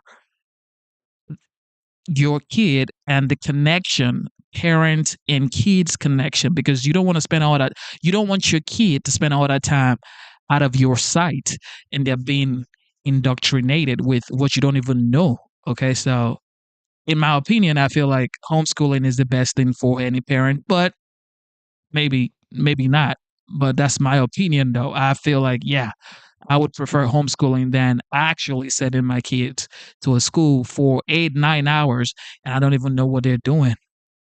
giving a message to criminals where our federal officers are, and he cannot do that. And we are looking at it. We are looking at him, and he better watch out, because that's not a protected speech. That is threatening the lives of our law enforcement officers throughout this country. And shame on CNN. I just saw that for the first time when you showed it, that they're promoting that app. That's shame on them for doing that. That could hurt our law enforcement officers who are out there protecting them, protecting all of us every single day. You know, the only reason that we even drew any attention to it was because you were on the program. And I wanted to make sure that you did see it, because nobody watches CNN, to be very honest. And it's important that, but it does, these things do get out there in the ether, and people do know about them. And people, there's a lot of chatter and social media. And I want people to know that if they're involved in this, they are putting ICE officers' lives in jeopardy. Or if they dox the homes of ICE officers, that scares me too. What happens to them? That's right. You cannot dox you. We're finding you. People don't think that we can find you. We are finding you. We've made that abundantly evident by the cases that we're making. No longer will crime be rampant in our country, and we will protect the great men and women in law enforcement. I feel like, Sean, what has happened to this country where our police officers are out there every day? There's no ordinary day in the life of a police officer. They're out there protecting all of us every day. They're protecting CNN. They're protecting everyone. Yet these people are so against law enforcement officers, whether you're a candidate for mayor in New York City or you're some network of promoting an app. You're warning people about that app and not to use it. And thank you for that. Defund, dismantle, no bail, let the criminals go free, and fire the cops and hire social workers. That's the platform of the Democratic Party. Attorney General Pam Bondi, as always, thank you. Great job. Look, God is the greatest. That's all I can tell y'all. God is the greatest. Okay? God is the greatest. That's all I can tell y'all. Because people would just hate for nothing. They just hate you for what? Like, what are you doing? I mean, Jesus. All right, here we go. That is not sitting well with my next guest. Board Czar Tom Homeland joins me now. Tom, they've crossed the line here. This is out of control. I know, it's just simply disgusting, and any network that covers that is disgusting as well. So I'm hoping DOJ steps in there and see if they cross that line of impeding federal law enforcement officers.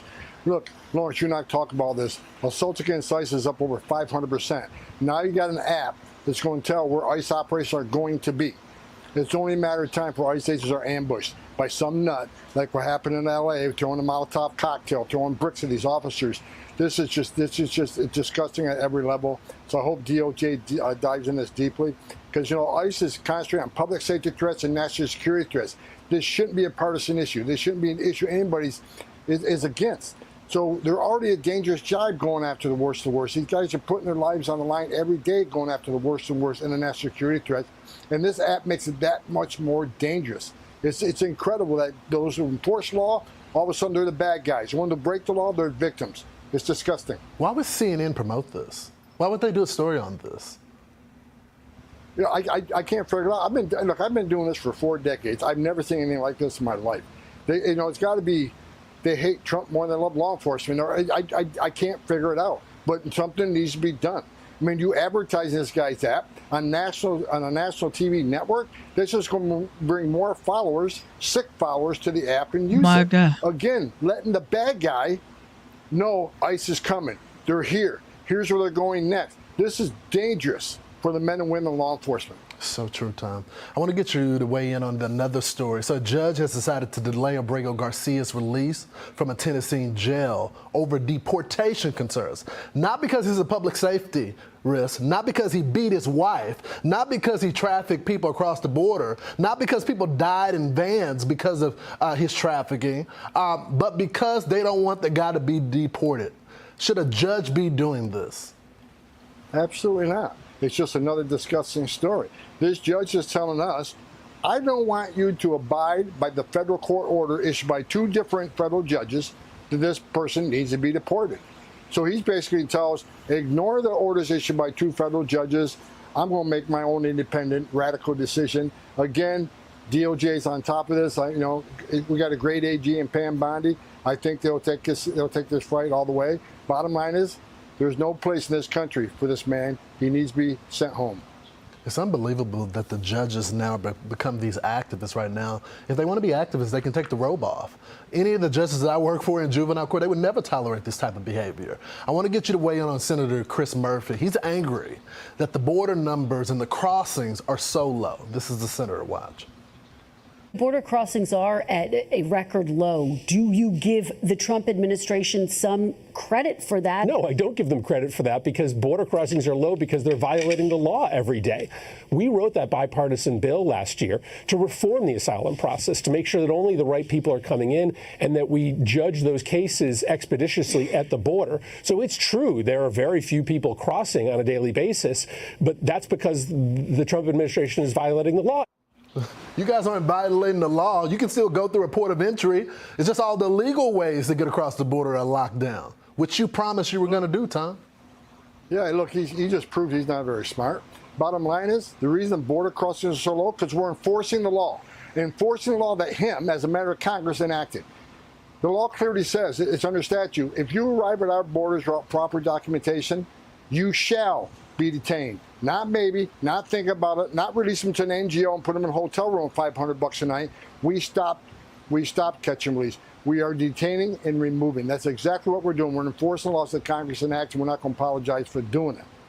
Bottom line is, we got the most secure border in the history of this nation because of Donald Trump, and I'm proud to be a part of it. There's a lot of Americans proud back at home. Tom, I want to get you to respond to a man that could be the next mayor of New York City.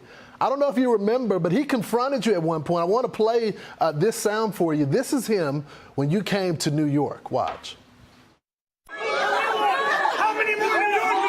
How many more New Yorkers will you detain? How many more New Yorkers without charge? Do you believe in the First Amendment? Do you believe in the First Amendment, Tom Homan? Do you believe in the First Amendment, Tom Homan? What's your response? Yeah, I believe in First Amendment. I've been enforcing law since 1983. Bottom line is, I wasn't listening to him. I was too busy eating my Macintosh apple on the way outside of that event. So he can scream all he wants. Look, he can protest all he wants, has that right. Bottom line is, the Trump administration is enforcing law. Not only do we have the most secure border in history of this nation, we are removing public safety threats and national security threats at 3 times the rate Joe Biden did. And that's why, Lawrence, we need the big, beautiful bill passed ASAP. We need that money for beds. We need the money for more officers. We got over 20 million illegal aliens in this country and less than 5,000 deportation officers. We got 600,000 illegal aliens with criminal histories walking the streets of this country. We need that bill to put more boots on the ground, more badges and guns on the street to remove these public safety threats. That should be a nonpartisan issue. Everybody should agree to that. I mean, I think we should send Tom Homeland to Capitol Hill. Maybe he can get the votes done down there. Tom, thanks, brother. We appreciate you. I'm on my way up. Capitol Hill. I'm on my way up, man. Some people say Tom Homan's face looks like the border wall. Is that true? I'm just asking. That's what people are saying on the streets. They're saying Tom Homan's face looks like the border wall. He ain't joking around. Here we go. The 5.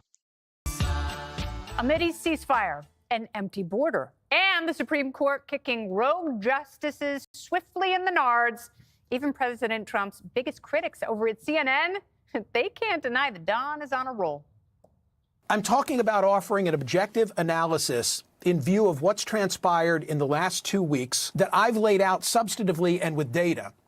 He's been on a roll. Who among us could deny how consequential Trump 2.0 is turning out to be?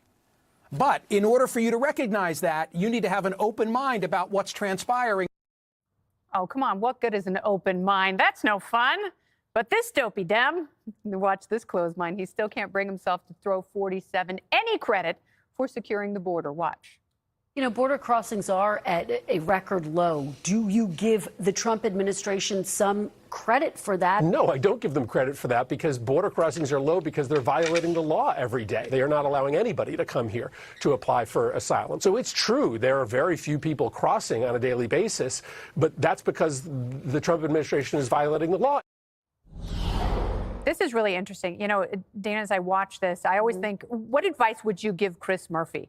Because, you know, if you're looking at an issue that 80% of Americans think is out of control, and this is the outcome that they want, isn't it better for him to admit that and then move on to, and here's how we would make it even better? This is the thing that I don't understand about Chris Murphy or any of the Democrats right now is why aren't they pulling together and saying, what could we go to Trump and ask for that we want?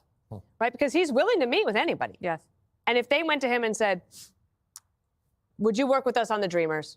I know, please forgive us. You were going to do it in 2017. We were wrong. We would like to try to do it now. Would you work with us, Mr. President? And we can bring, 45 votes and we think we can get it done. What do you think? Should we make a deal? I don't understand why they don't do that because just fighting him isn't working. The fact that Trump's on a roll is not just luck. These pieces have been put in place over time. So last week, yes, huge Supreme Court wins, but also how did that happen? Because in his first term, he was able to say, let me work really hard with McConnell and everybody else and get these judges in place. Now, a lot of conservatives might have problems with this justice or this just depending on the case. But overall, I think that the fact that there's a conservative-leaning court is serving the Conservative Party well. Yeah. It is certainly serving President Trump well. In the meantime, the Democrats have nothing but this new guy. What's the best thing that's happened to the Democrats so far? I think it's a terrible thing, but the only exciting news that they have is Mamdani. Yes. Everything else they have is Biden cover-up. They have no policy. They can't get any wins. This big, beautiful bill is going to pass. They've got nothing. The border is secure. And I think the other thing is people are looking at this saying, wow, elections really have consequences. If you live at the border, wow, it's amazing.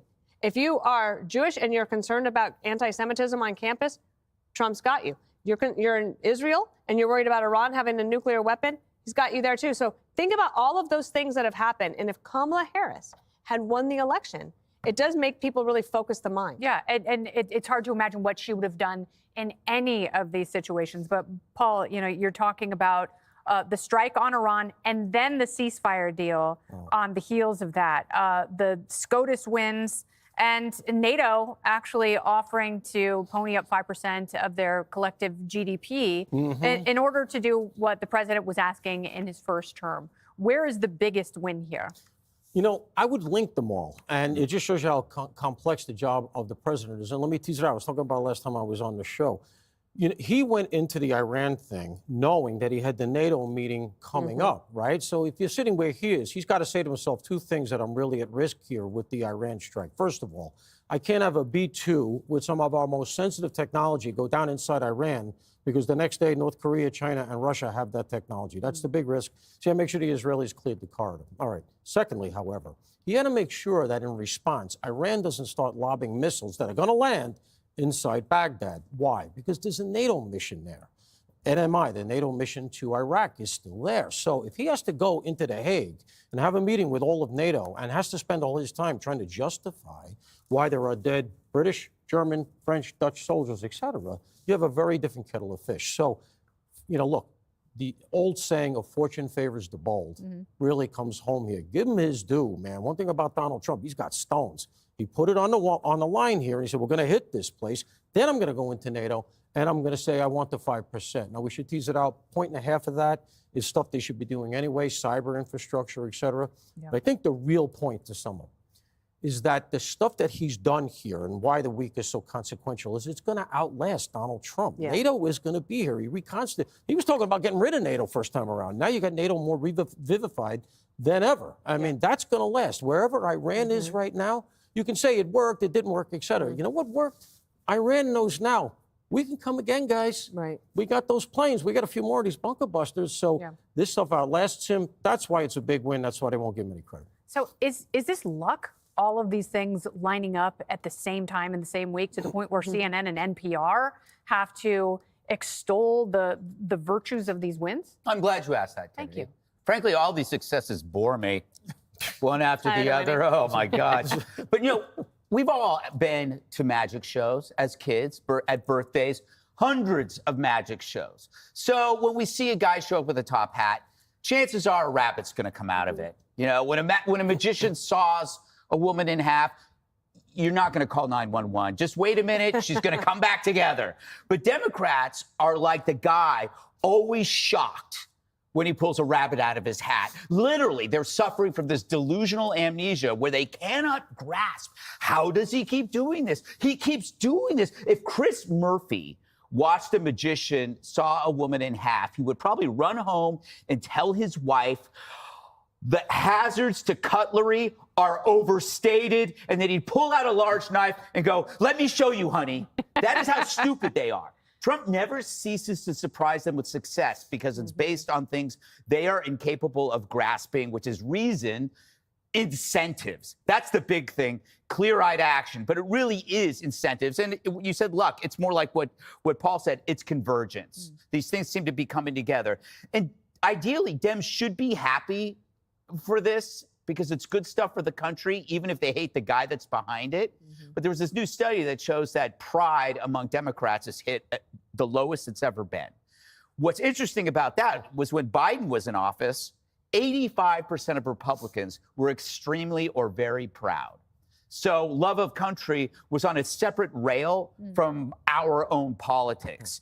And that's the problem for the Democrats. If politics isn't going their way, it affects their brains. It affects their emotions. It affects their patriotism. It affects their relationships with other people. They must contaminate all areas with their misery. They have to somehow, their political disappointment must become everyone's problem.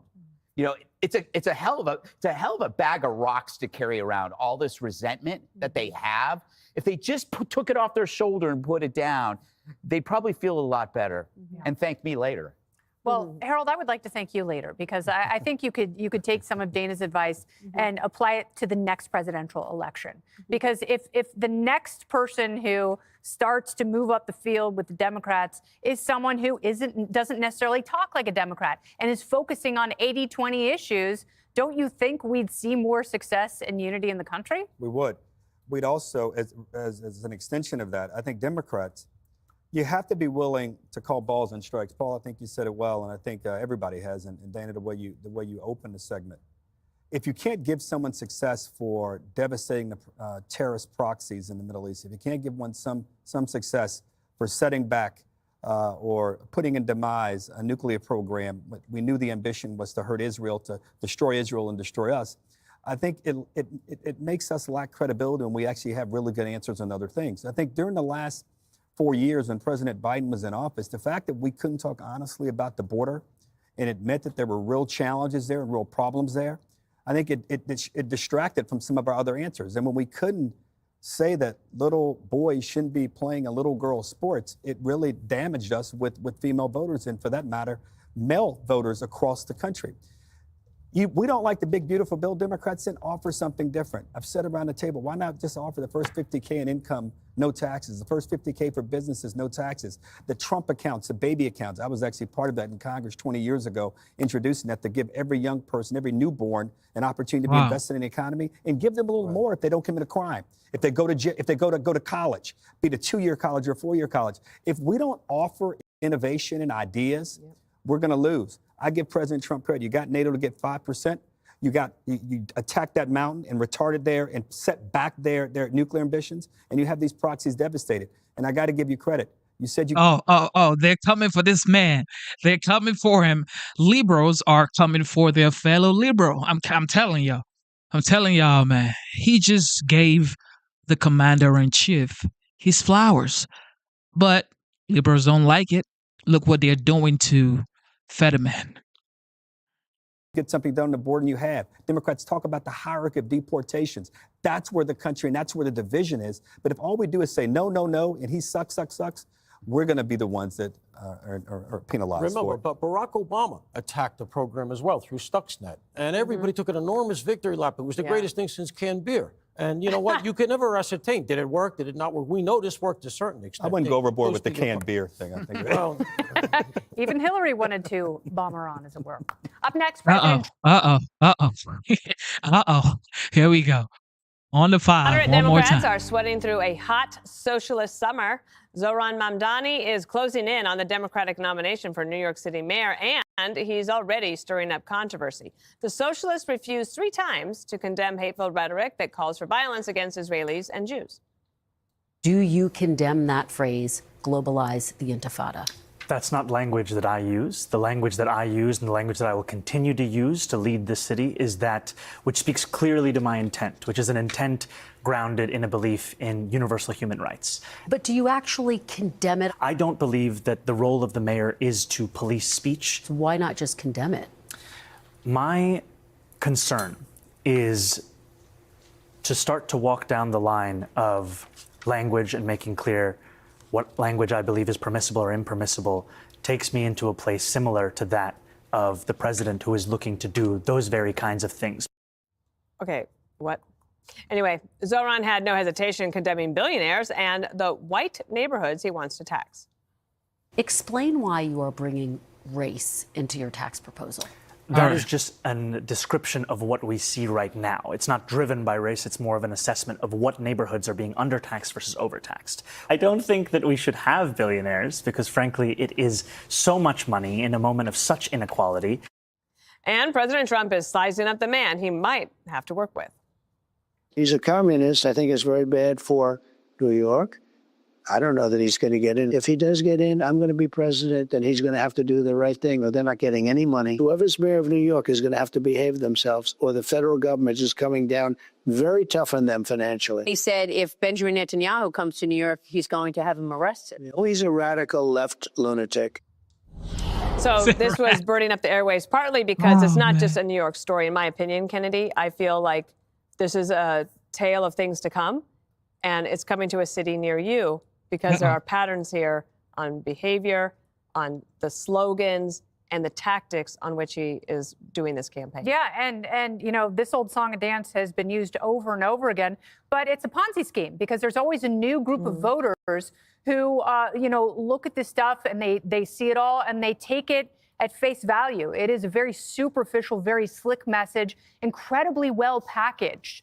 But if you look beneath the surface and you look where socialism and democratic socialism has harmed communities throughout the country, you don't have to look very far. You know, you can go to Chicago and let's go Brandon Johnson, the mayor there, has done a great disservice to the city. And there are writers there, reporters and citizens who are warning New Yorkers, don't fall for it. It is a scam. He doesn't have your back. He is not going to improve these neighborhoods. He's going to turn Madison Avenue into the market of sweethearts like they have in Roosevelt Avenue in his home district of Queens. So it's incredibly dangerous, but he's done a great job targeting voters who haven't heard it before. And my advice to them is talk to the exiles from places like Eastern Europe and Cuba, where socialism kills. Or, talk to some of the free market reformers in Sweden who saw their GDP swirling down the toilet when they tried to be a socialist country, the kind of country that Bernie Sanders admires. But that system of governance and economics doesn't exist in Sweden anymore.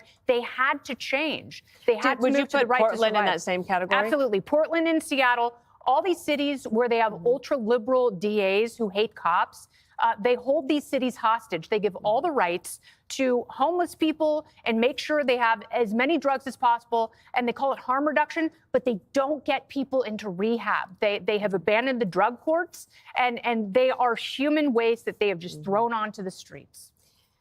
Harold, he is kind of the only one that has figured out a way to go through the window that opened when basically Mayor Adams decided to run as an independent. He and Cuomo felt too old, too scandalized, the campaign was very lackluster, didn't even try. And he just said, I'm going to go right through here. And he created a lane. And now the Democrats are looking at that. Wait, so who is our leader? Is it Hakeem Jeffries? Is it Schumer? Or is it this guy?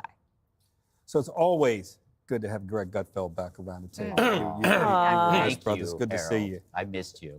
Did you get my card? I didn't. Dana, you asked a couple questions in there. Now, the leader of the Democratic Party here in the city, he has become a face of it, Mandami. I still think Eric Adams, as the incumbent, would make a claim to that. And I don't know what Andrew Cuomo is going to do. I think he still has a line on the ballot. But let's step back. I didn't understand his interview with Kirsten Walker. He said that he didn't want to add race or introduce race to this, but he doesn't want to police speech. But I guess it's okay for him to add any kind of speech he wants and just wrap it or defend it with the notion of free speech. I wonder what he thinks about the word slavery. Is that something you don't want to talk about? Or what he thinks about the N-word? Does he have friends who use that word and we may misunderstand it? To talk about wealth and race, I think, is the most racist thing to do. So I hope if he's going to be, he is the leader, the nominee for the Democratic Party. I hope he understands that, and I hope he reassesses how he talks about these things, because a lot of people are listening and a lot of people are reacting. Two, I give him credit in this regard to your question, Dana. He figured out something we've been saying around his table, that affordability is the issue on most Americans' mind. And I wouldn't argue with Paul, public safety and security is as well, but affordability was a big, big issue. And the person who grabbed it the best, who talked about it the best, who developed answers after tackling the issue the best, was Donald Trump. His answers, he's diagnosed the challenge, I think, here in New York, right? That prices are way high for housing. Prices are way high for small business owners. But to give away everything free as the answer, I think it's hard to say to small business owners who pay taxes, who work hard, who want to instill a work ethic in their employees and their children and those around them, that we should just give everything away for free. So whomever is his leading opponent, whether it's Andrew Cuomo or Eric Adams is certainly on the ballot, that they craft a message around these things to go after him and make him answer. How are you assessing wealth through race, but you can't condemn global intifada? You can't condemn or acknowledge the state of Israel's right to exist. I mean, these are real questions I think he's going to have to answer. He wants free rent. He wants $30 per hour for minimum wage, which basically means that every business is going to have to figure out a way to come up with all of that money. And Paul, the other thing that he had been for is defund the police. And you lived through that. And he's trying to sort of weaselly walk himself out of it, but it's there in black and white. Look, we're going to get to know him a lot better before game time here in November, all right? And this is very early in the game, so right now it's got to be all teased out. Let's go through a couple of things. First of all, how far would you be able to get away with saying globalize apartheid? Because that's how that hits the ear of Jewish Americans. To globalize the Intifada means, okay, the Intifada is an uprising in the Middle East. You can attack Jews. If you're globalizing it, that means you can do it anywhere. Furthermore, he says, you know what, mayors shouldn't police speech. Yet at the same time, he is saying, I am going to crack down on, quote unquote, bigotry and hate speech in the 5 boroughs. And he mentions MAGA, naturally, of course. So that's very contradictory. Let's remember something. He got in because I would argue he's the first guy to truly weaponize. This is the first TikTok campaign. Yep. He's the one who figured out how to weaponize TikTok to get him in. So when you consider the fact that it's received wisdom on both the left and the right, that TikTok is a Chinese influence operation, which it is, okay? The American TikTok looks very different from the TikTok that you get in Beijing. If that's the case, is it any shock that his electorate tracks closer to Beijing than it does to New York or Washington? Of course it does, because that's what they're getting. They're getting Beijing's message. Now, I'm not saying he's a Beijing agent, he's a Chinese agent, he's part of the CCP. I'm not alleging that, but it's the ideology. And that's just basically there. Real quick, let's go through the metrics of the vote since you bring it up. What he's doing right now is he understands that chances are Cuomo's not going to be there by game day, which means his main adversary is going to be Eric Adams. So what he's doing is he's leaning very hard into the black vote. He knows that Adams is going to peel that off. So that's why you see him. He's meeting with the Reverend Al. He's with Spike Lee. He's quoting all of a sudden he's talking about Reverend King, which you've never heard him do. And he's doing this thing. Well, I said white. I didn't mean white. What he's trying to do is peel off 10%, 15% of the black vote. Because remember something, Cuomo got the black vote over him. He knows that. He's a clever politician. But let me just close by saying this. This is the fault, in my estimation, and it is a fault, because this is just a disaster. We got 8 years of this, guy's going to be nothing left in New York. All right. This is the fault of the teachers. Yep. Because the kids don't understand that if you just take one look at history, name anywhere, a socialist/communist regime, and he is a communist, according to all the specific, I could go through it, he tracks to all the communist ideology. He's talking about seizing the means of production. I mean, that's right out of Marx. But punting on that, the bottom line is, if you look at anybody who inhabits the space he inhabits throughout history, not one has ever succeeded without devolving into a dictatorship. China, Russia, Cambodia, Cuba, Venezuela, they're all nightmare regimes. Essentially, New Yorkers of a certain age, under 25, completely ignorant, are voting for a guy who is telling them, I am the state. I'm going to make the decisions. You run it, go ahead. That's what they're doing. Greg, within about 2 years of becoming a U.S. citizen, he was joining protests demanding statues of founding fathers be taken down and calling America a racist country. And that's the kind of thing that really turns people against overall. Like, you get the polarization that gets stronger. Yeah, also, he's just not deep. No. This is a very shallow person. This guy makes David Hogg look like Margaret Thatcher. And I would be careful on how you criticize him, because remember, the Democrats' fault with Trump was that they went after him without offering an alternative. Yep. So the accusations of Islamism, is that it? Islamism? Like Islamism, whatever. Like it's going to feed into Islamophobia. Calling him a socialist in New York isn't an insult. It's a virtue signal for the luxury believers. You know, the hard left are going to flock to the person that we say creates the most harm. And in a low turnout city, that's all you need. A lot of people are really comfortable in New York, and they're just going to they're not even going to pay attention. This guy's going to sneak in. I think you need to explain to these people what socialism is. It's redistribution. To get free stuff, you have to take it from everybody else. So it's theft. They're taking from your parents. To pay for what? Imagine government-run supermarkets. Imagine a 7-Eleven that looks like the DMV, but with even less goods. That's how dismal and depressing it's going to be. So he's the walking, breathing definition of the luxury belief. That is the stance that only the elites can endure, because the brunt of the policies will destroy the lower class. They can't afford this. So it's easy, like you said, to vote for defunding the police if you have private security. It's easy to promote sanctuary cities when you don't live near the Roosevelt Hotel, or you're not competing for jobs in which the wages keep getting lower and lower. So I would just, for people that don't know this guy, remember, it wasn't Daniel Penny he defended. It was the deranged perpetrator, Jordan Neely, a psychopath who threatened to kill citizens in the New York City subway, who was a violent offender. That's the choice he made. So if you vote for this guy, you're making that choice too. This guy will send New York City back to the swirling muck that it once was in the 70s, but it's not going to happen with a wide-eyed, crazy, freak. It's a glib, polished elite, airbrushed by the Soros Foundation. The worst part about it is, what do we do? I live in a neighborhood where a woman was nearly murdered around the corner from me by a deranged homeless guy. One guy was murdered 2 doors from me in the end of the last summer. what could happen? Like, when do we move? Like, when does a company decide that it's no longer safe for its workers to be here? Yeah. You know, that's a decision, because you know what? I love having a career, but I cherish my survival as well. And the blessing you have is you have that option. So many of the people he wants to represent don't have the option to just get up and move out of the city. That's right. What'll happen is the people who can afford to do it will pay their way out of it. Is really what happens. But the vast majority of people have to stuck stay, here. and that's what people have to pay attention to. Well, we'll see what happens. I also think that both parties are failing to provide true economic policy options that give people an opportunity and hope so that they can also realize. So this guy, he may win the mayor race in New York. And if he does, I feel like New York is so, it's been the apple of the United States eye for a long, long time. And it's a tourist center for the United States. Everybody around the world knows New York.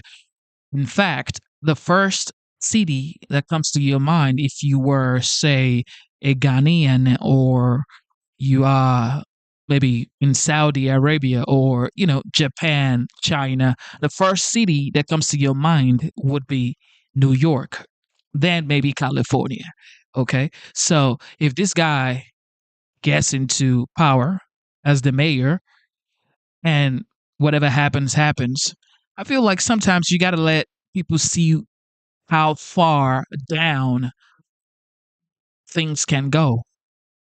Then let them make the choice. Just like what happened in 2020. Joe Biden won the election, okay? And then people saw how far down we went, and they said, oh, hell no.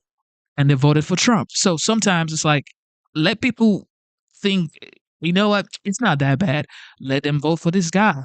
And then after 4 years, when they see the state of New York, when they see how, in my opinion, crime would go up, then they're going to decide for themselves, like, look, we can't do this.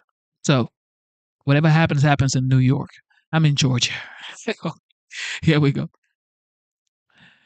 The OG sat down with Maria for a wide-ranging interview on Sunday Morning Futures. Here's what he told her about inflation, the economy, and tariffs. Mr. President, what a 6 months, 5.5 months you've had, and now you talked about inflation. Egg prices are down, oil prices are down, gasoline is down, wages are up. Yeah. The last time we spoke, you were reluctant to say anything about the potential of a recession. How are you feeling about the second half of the year in terms of the economy? Well, we've been right on everything, and the critics, you know, not all were critics. A lot of them said, look, I'm just going to bank on Trump, because I have been right about everything practically. Well, the markets are at all-time highs as well, by the way. Look how well I did in the first term. We had a great first term. And I think this is going to be better. Don't forget, you know, you mentioned the eggs, and I know why, because I walked in. I'm there for about 4 days. I just came in, and the press started screaming at me, eggs are through the roof. I said, that's not my problem. That's got here, you said. It became my problem. But we did a great job. Brooke Rollins did a fantastic job. Now you get eggs at low prices. When I first came in, eggs were through the roof, food was through the roof, groceries were through the roof, and it's all way down right now, and gasoline is down. A lot of it follows energy. You know, energy is a big, big factor. If you get energy down, you're going to be okay, generally speaking, with it. Not necessarily 100%, because spending is a very big part of it, too. But you get energy down like I did. You know, we have been drilling like crazy. And frankly, other countries have been helping us. If you look at Saudi Arabia, some of the others, they've been helping because they understand it. It also will stop the war with Putin, you know, with Russia, because Russia makes its money with energy. There's a big difference between fighting a war at $100 a barrel and at $50 a barrel.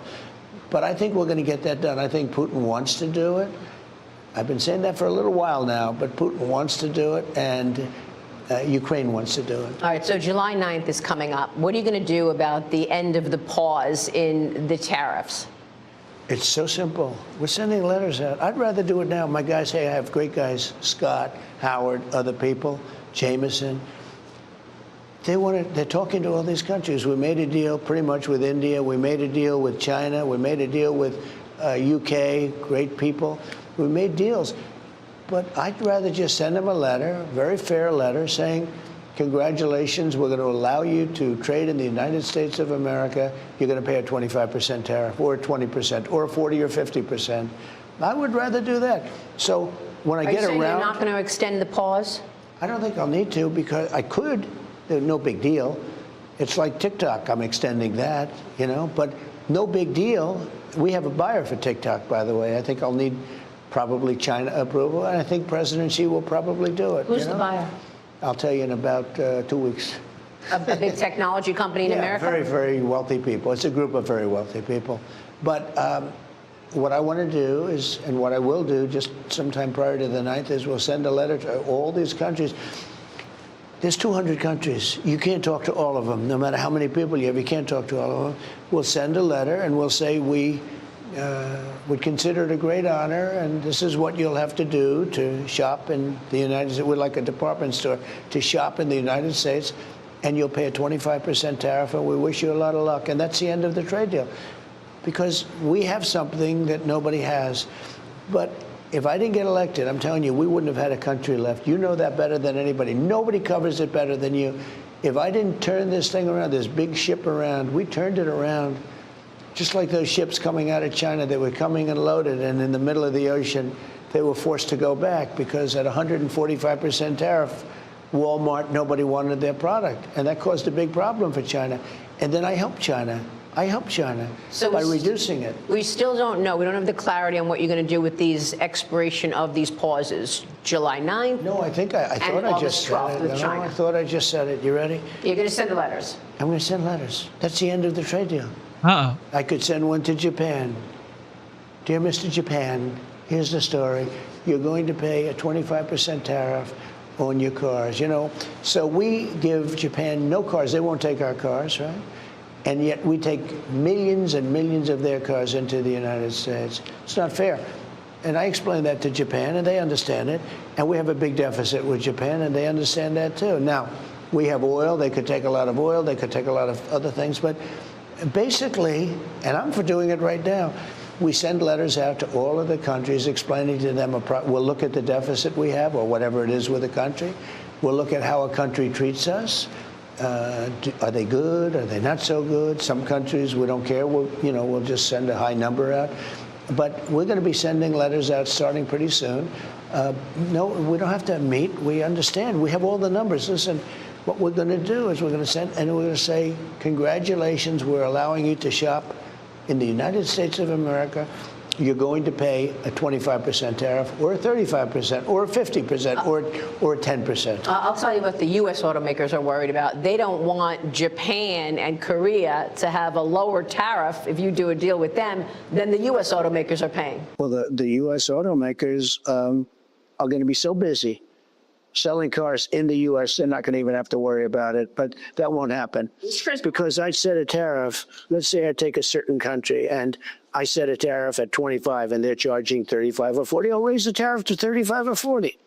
And they'll come down. I want to ask you about AI, because there are a couple of companies that are announcing layoffs. They're actually cutting people. Some of these companies are blaming tariffs. Some of these companies are blaming.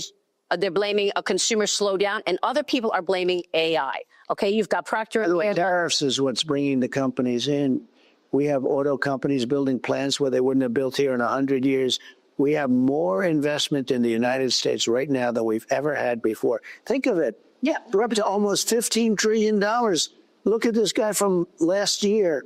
What kind of numbers they were to people leaving. They weren't coming in. Now they're coming in. Like you've said, you brought wealth back to America. Wealth and spirit back. We have spirit. People respect our country again. You know, it's very important. I'm a cheerleader also for the country, aside from everything else, like you are.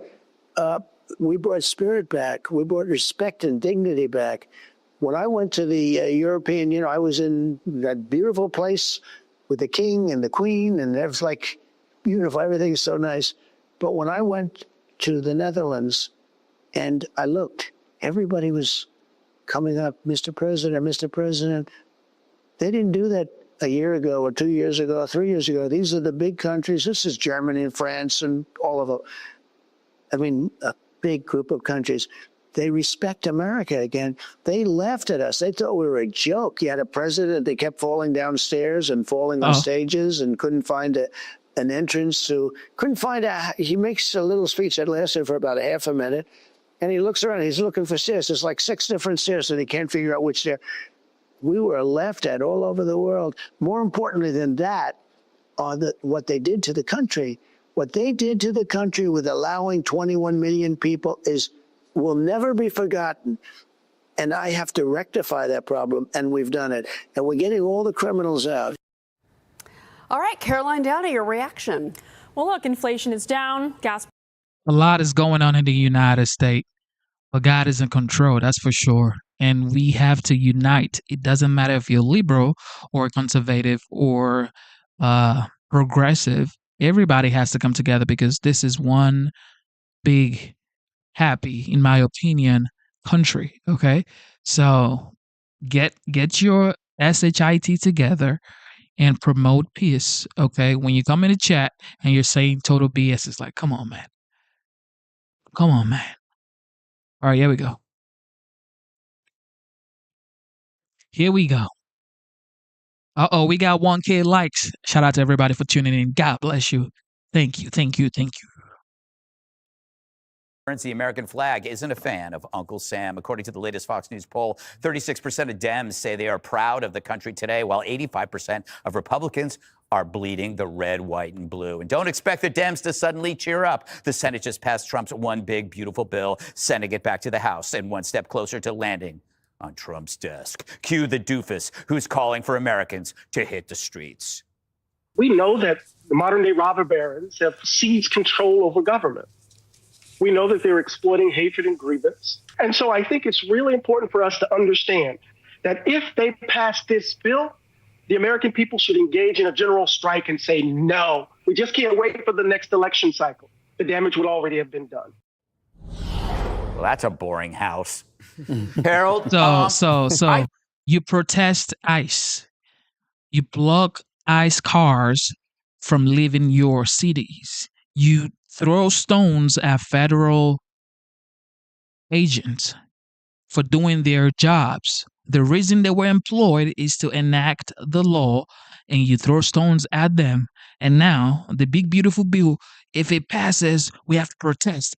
You protest ICE. Now you want to protest bill.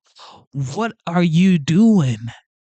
Majority voted for this guy. He is the commander-in-chief. Let him do his job. You get your chance to vote again in 2028 and let the people speak. What are you doing trying to protest every single thing Trump does? You would like they wouldn't even let this guy actually govern. He's winning so fast, they don't want him to actually govern. Oh my goodness.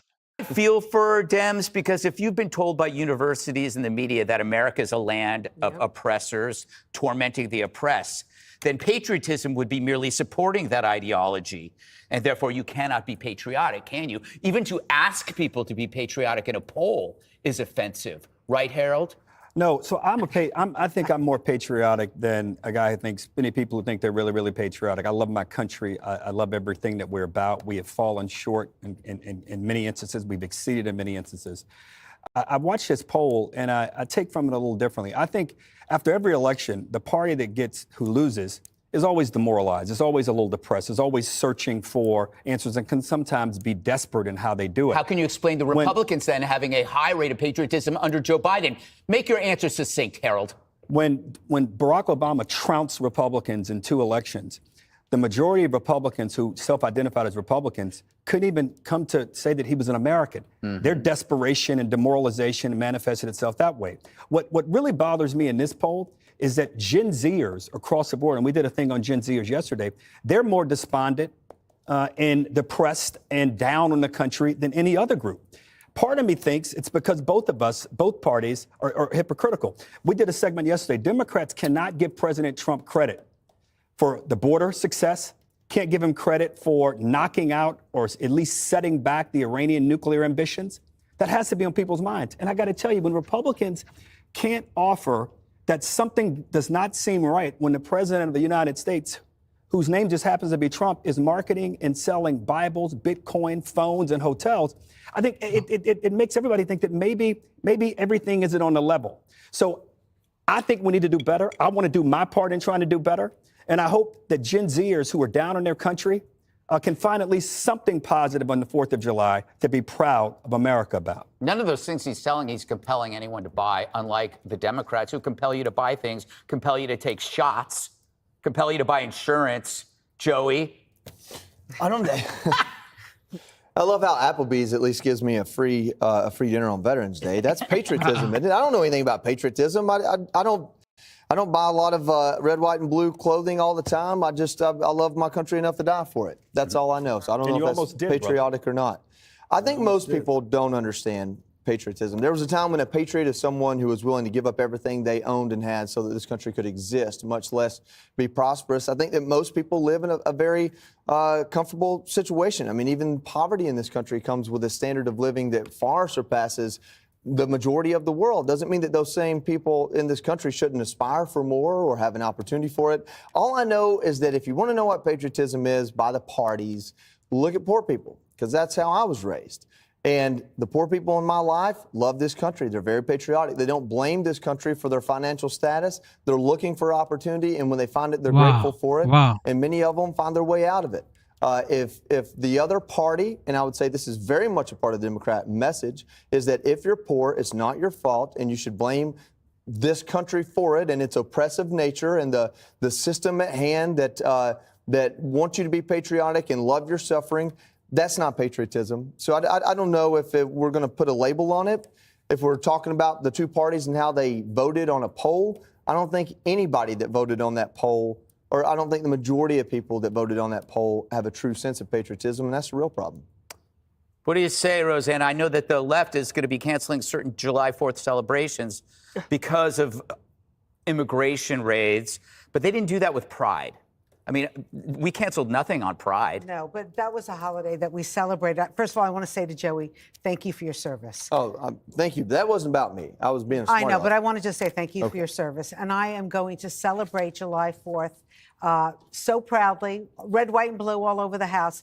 But ever since President Trump was elected, some on the Democratic side just could not digest it from the very first holiday that came, Thanksgiving. Some on The View were actually encouraging their viewers not to sit at the same table with their family if they voted for Trump. And then came Christmas. And some people on cable TV, Democrats saying, don't sit with your family for Christmas. So now the next big holiday, here we are, the 4th of July. Of course, they're going to tell you not to. Don't listen to them. Don't miss this opportunity to be joyous, to spend time with your family. You know, I grew up in a household where everybody was a different religion, a different party affiliation. And we discussed and we hugged and kissed and we moved on and we ate lots of pasta and meatballs. And that's what I suggest that you do on this July 4th. Hot dogs. Exactly. Like, just because that's why I always start this segment with, it doesn't matter. It does not matter if you're Republican or Democrat or independent, liberal, conservative, progressive. It does not matter. Stop taking this whole party thing too seriously. You are American first before you are a Republican. You are American first before you are a Democrat. Okay, so stop saying, well, I'm a Democrat. Look, you are an American. Okay, that's it. Okay, you can choose to be a Republican. You can choose to be a Democrat. I get it. But all in all, you are an American first. Don't forget that. Stop hating your fellow American brother and sister because he voted or she voted for Trump, or he or she voted for Joe Biden.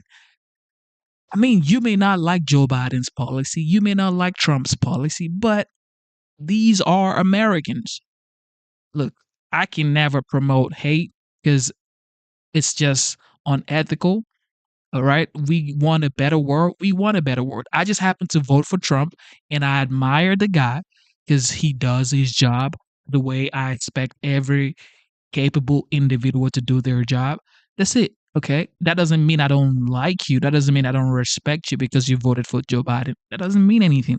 Okay, I love the United States. I love every single American because I'm grateful to America. All right, because I voted for Trump. Don't hate me too. Don't hate me. And if you hate me, I'm just gonna have a good time. Okay. Hamburgers. Dana, how will P. Diddy celebrate July 4th? I can't help but think Perhaps of him. with a bologna sandwich And a in his bottle of cell. baby oil. Oh, yeah, I mean, that's not a good combo. No, it's I don't not. Think. It's not. This was one thing that was interesting to me is something you brought up was that the Republican pride in America doesn't change. Yes, even under It stays opposing even. presidents. And there's probably something to that. And it's one of the reasons I think that parental accountability and parental ability to see into what's happening in the schools is really important because it's not just starting at the universities. You have like land acknowledgement things that are happening in elementary schools and things like that. In addition, I would say this, if you live in America, you won God's great lottery. Because the question is, are you proud of your country compared to what?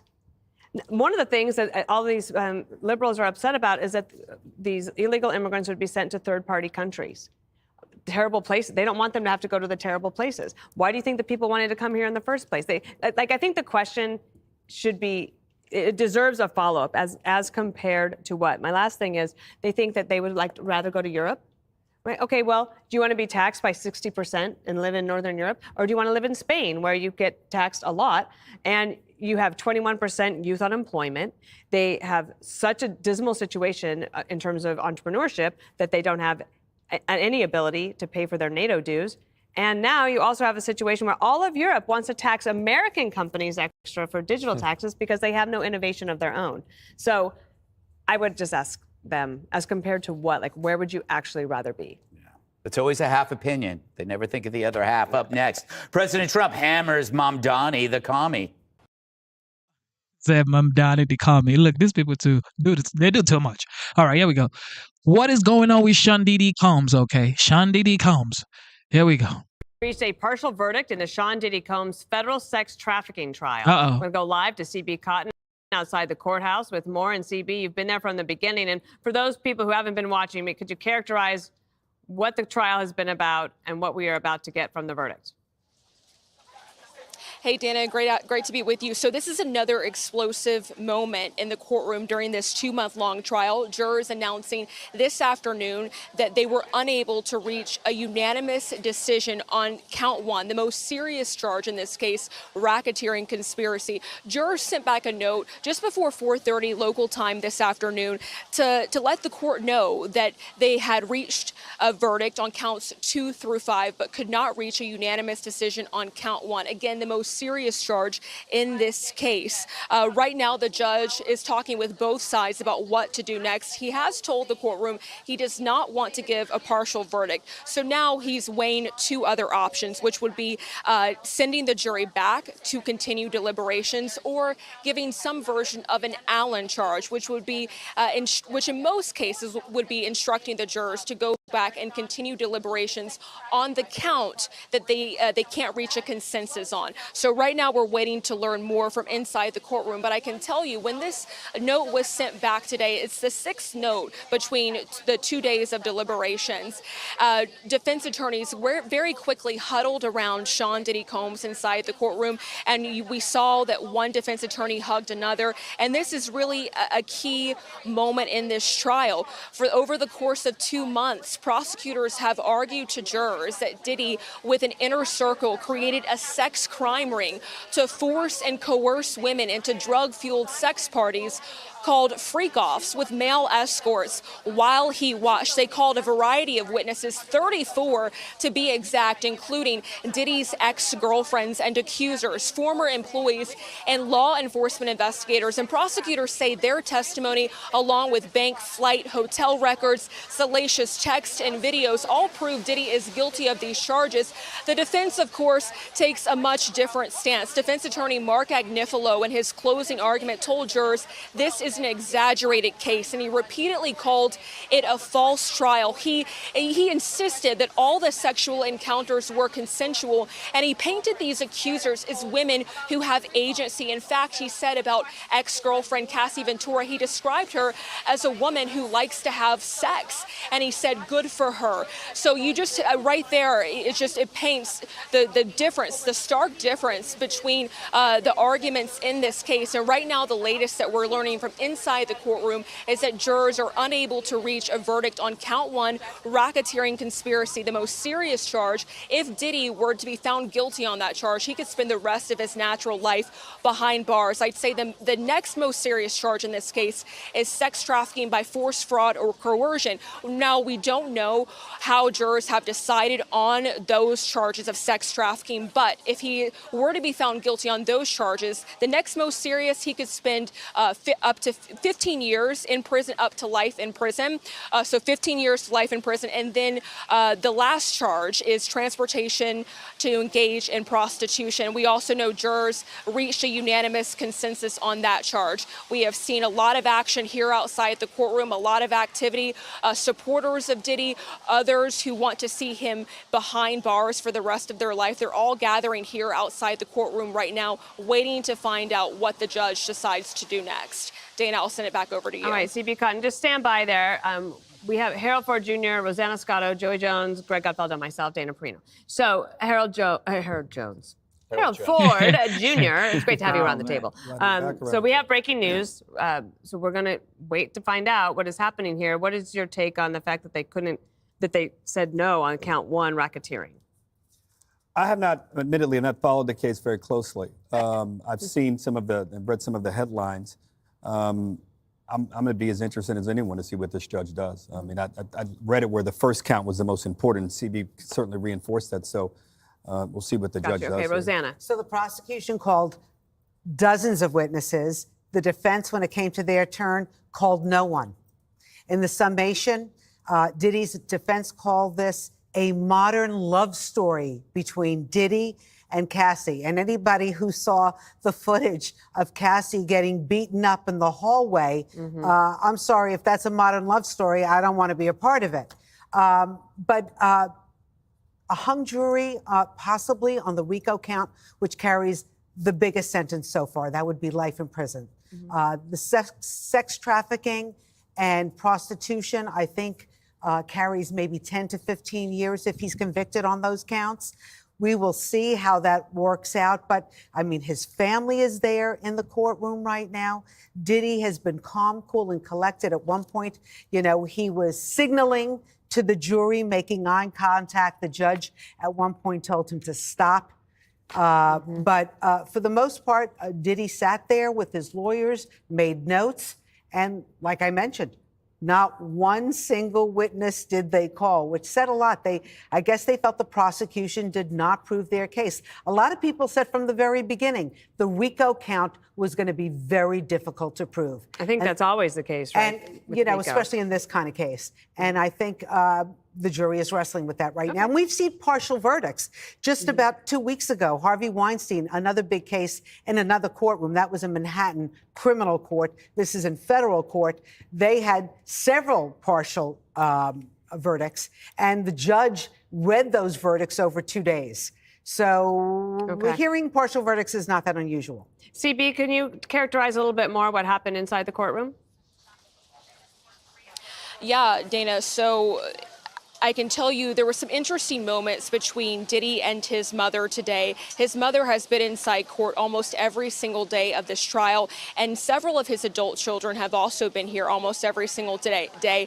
So this morning, before Diddy exited the courtroom, he waved to his mother and another family in the front row, and he told his mother to just relax, and he complimented her outfit. And then yesterday, we had one of our several courtroom producers inside who say they saw Diddy lead his family in prayer before deliberations began. So we're getting this sense that Diddy's family, you know, they're standing strong behind him from the moment these charges were filed until we get this verdict from the jury, the final verdict from the jury. I can also tell you that Diddy has had 2 books with him as jurors continue to deliberate. Both of them are self-help books about positivity and happiness. And Diddy's defense team asked the judge for permission for Diddy to have those books with him as jurors continue these high-stakes deliberations. And I also want to note that it's been very interesting just to watch as these deliberations got underway. Yesterday, about an hour into the deliberations, they came back with a note to say they had concerns about one of the jurors and whether... Hopefully, look, God take control of all of this stuff because I don't even know. I don't know. Of course, we all saw the video with Diddy, you know, in the hallway. It was really not good for Diddy or the girl, which I think was Cassie. But, dear Lord, this man has children. And for some reason, you know, anytime kids are involved, it's just, I don't know, man. I don't know. But whatever happens, happens. All right, here we go. What happened here? A gut-wrenching in story out of Idaho. A procession lining the freeway early this morning in Spokane, Washington, saluting the 2 firefighters who lost their lives during an ambush attack that also sent a 3rd firefighter to the hospital. The as-yet unidentified suspect is accused of starting a brush fire in a northern Idaho mountain range in an effort to lure first responders into a trap, where he then acted as a sniper to shoot at them once they arrived on scene to fight the blaze. The suspected gunman was found hours after the shooting by police in a wooded area with a weapon near his body. This is Outnumbered. I'm Emily Campagno here with my co-host Harris Faulkner. And also joining us today, Marie Harf, Fox News contributor and former State Department spokesperson under President Obama.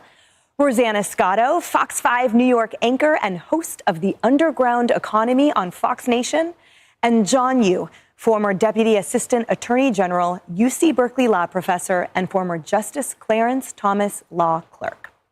Now first, let's go to Chief Correspondent Jonathan Hunt, live on the ground in Coeur d'Alene, Idaho, with the latest. Jonathan.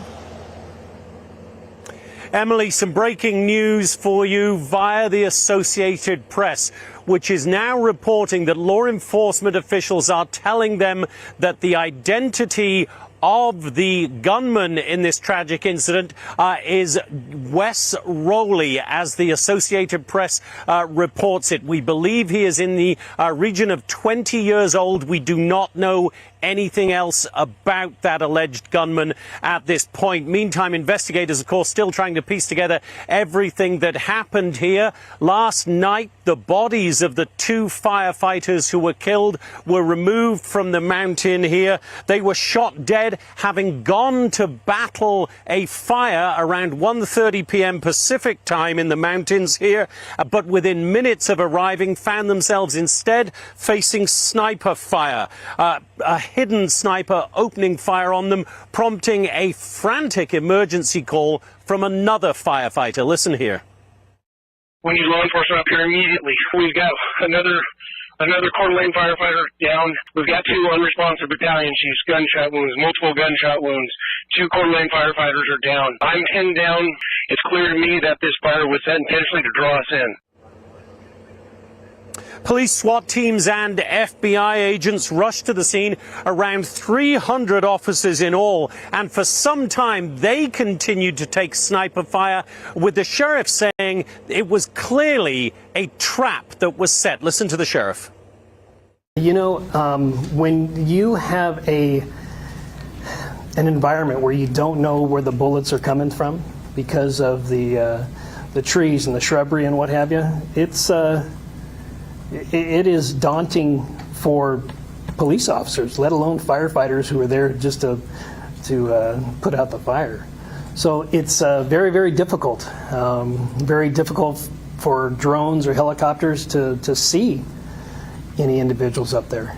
So This was a total ambush, taken by surprise. After several hours, members of a SWAT team discovered the body of a man. He was dead.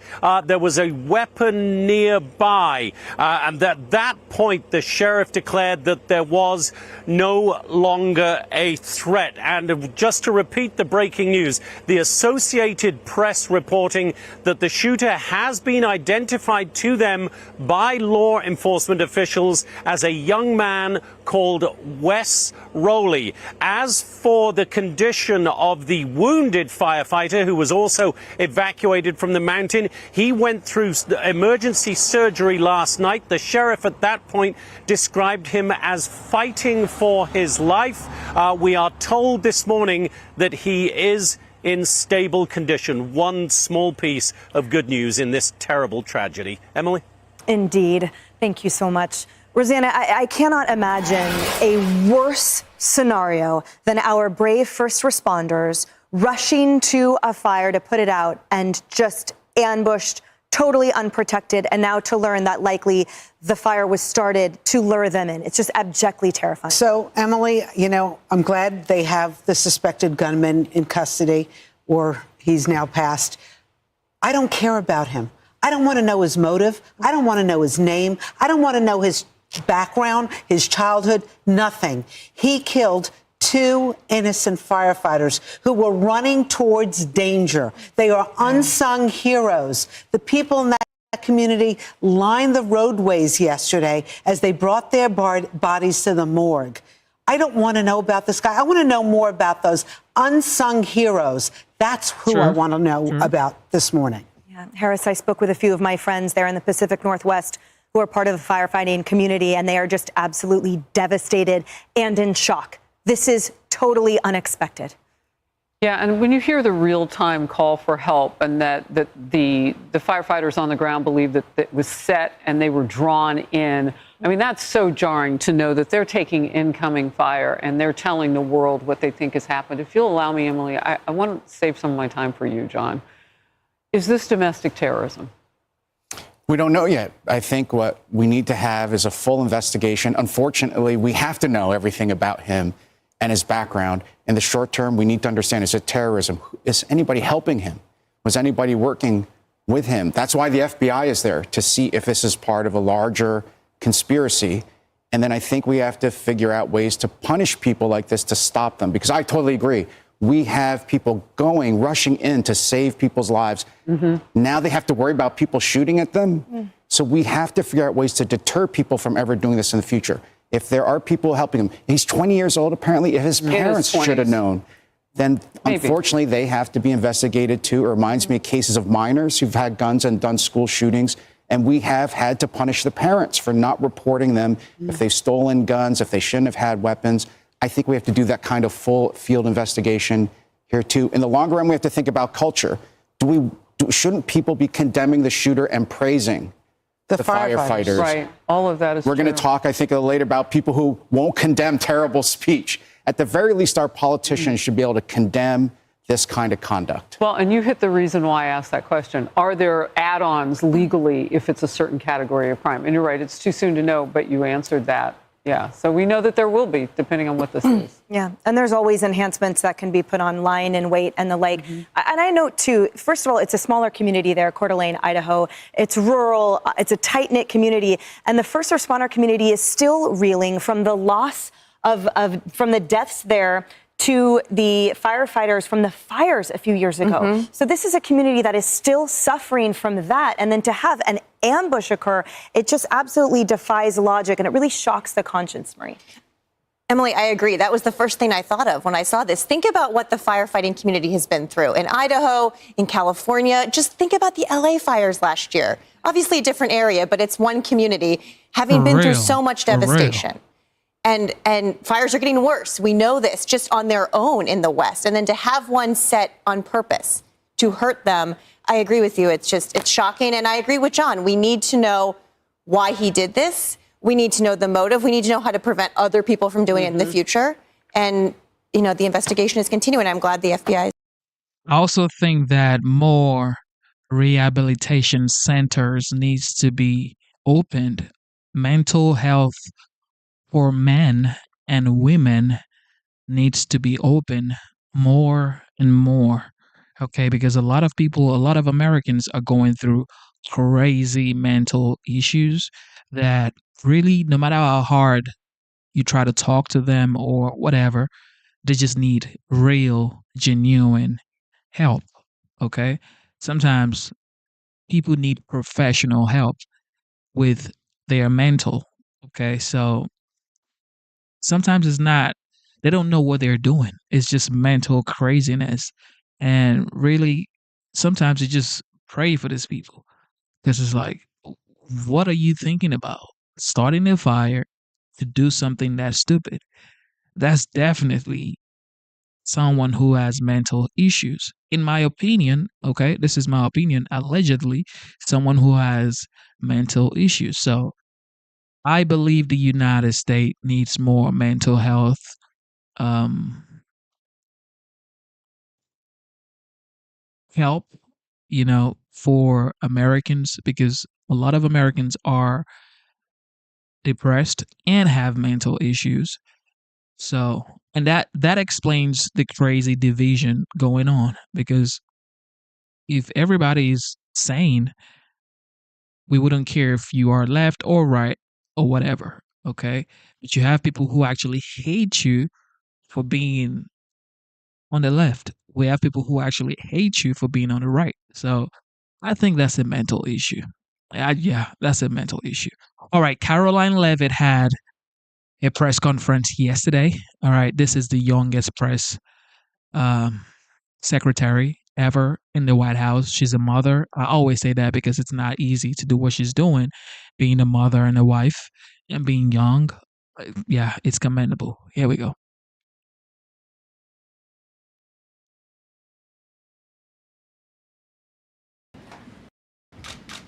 Good afternoon, everybody. Good afternoon. Did everyone have a good weekend? Yes. Good. It's good to see you back here. We have another busy week.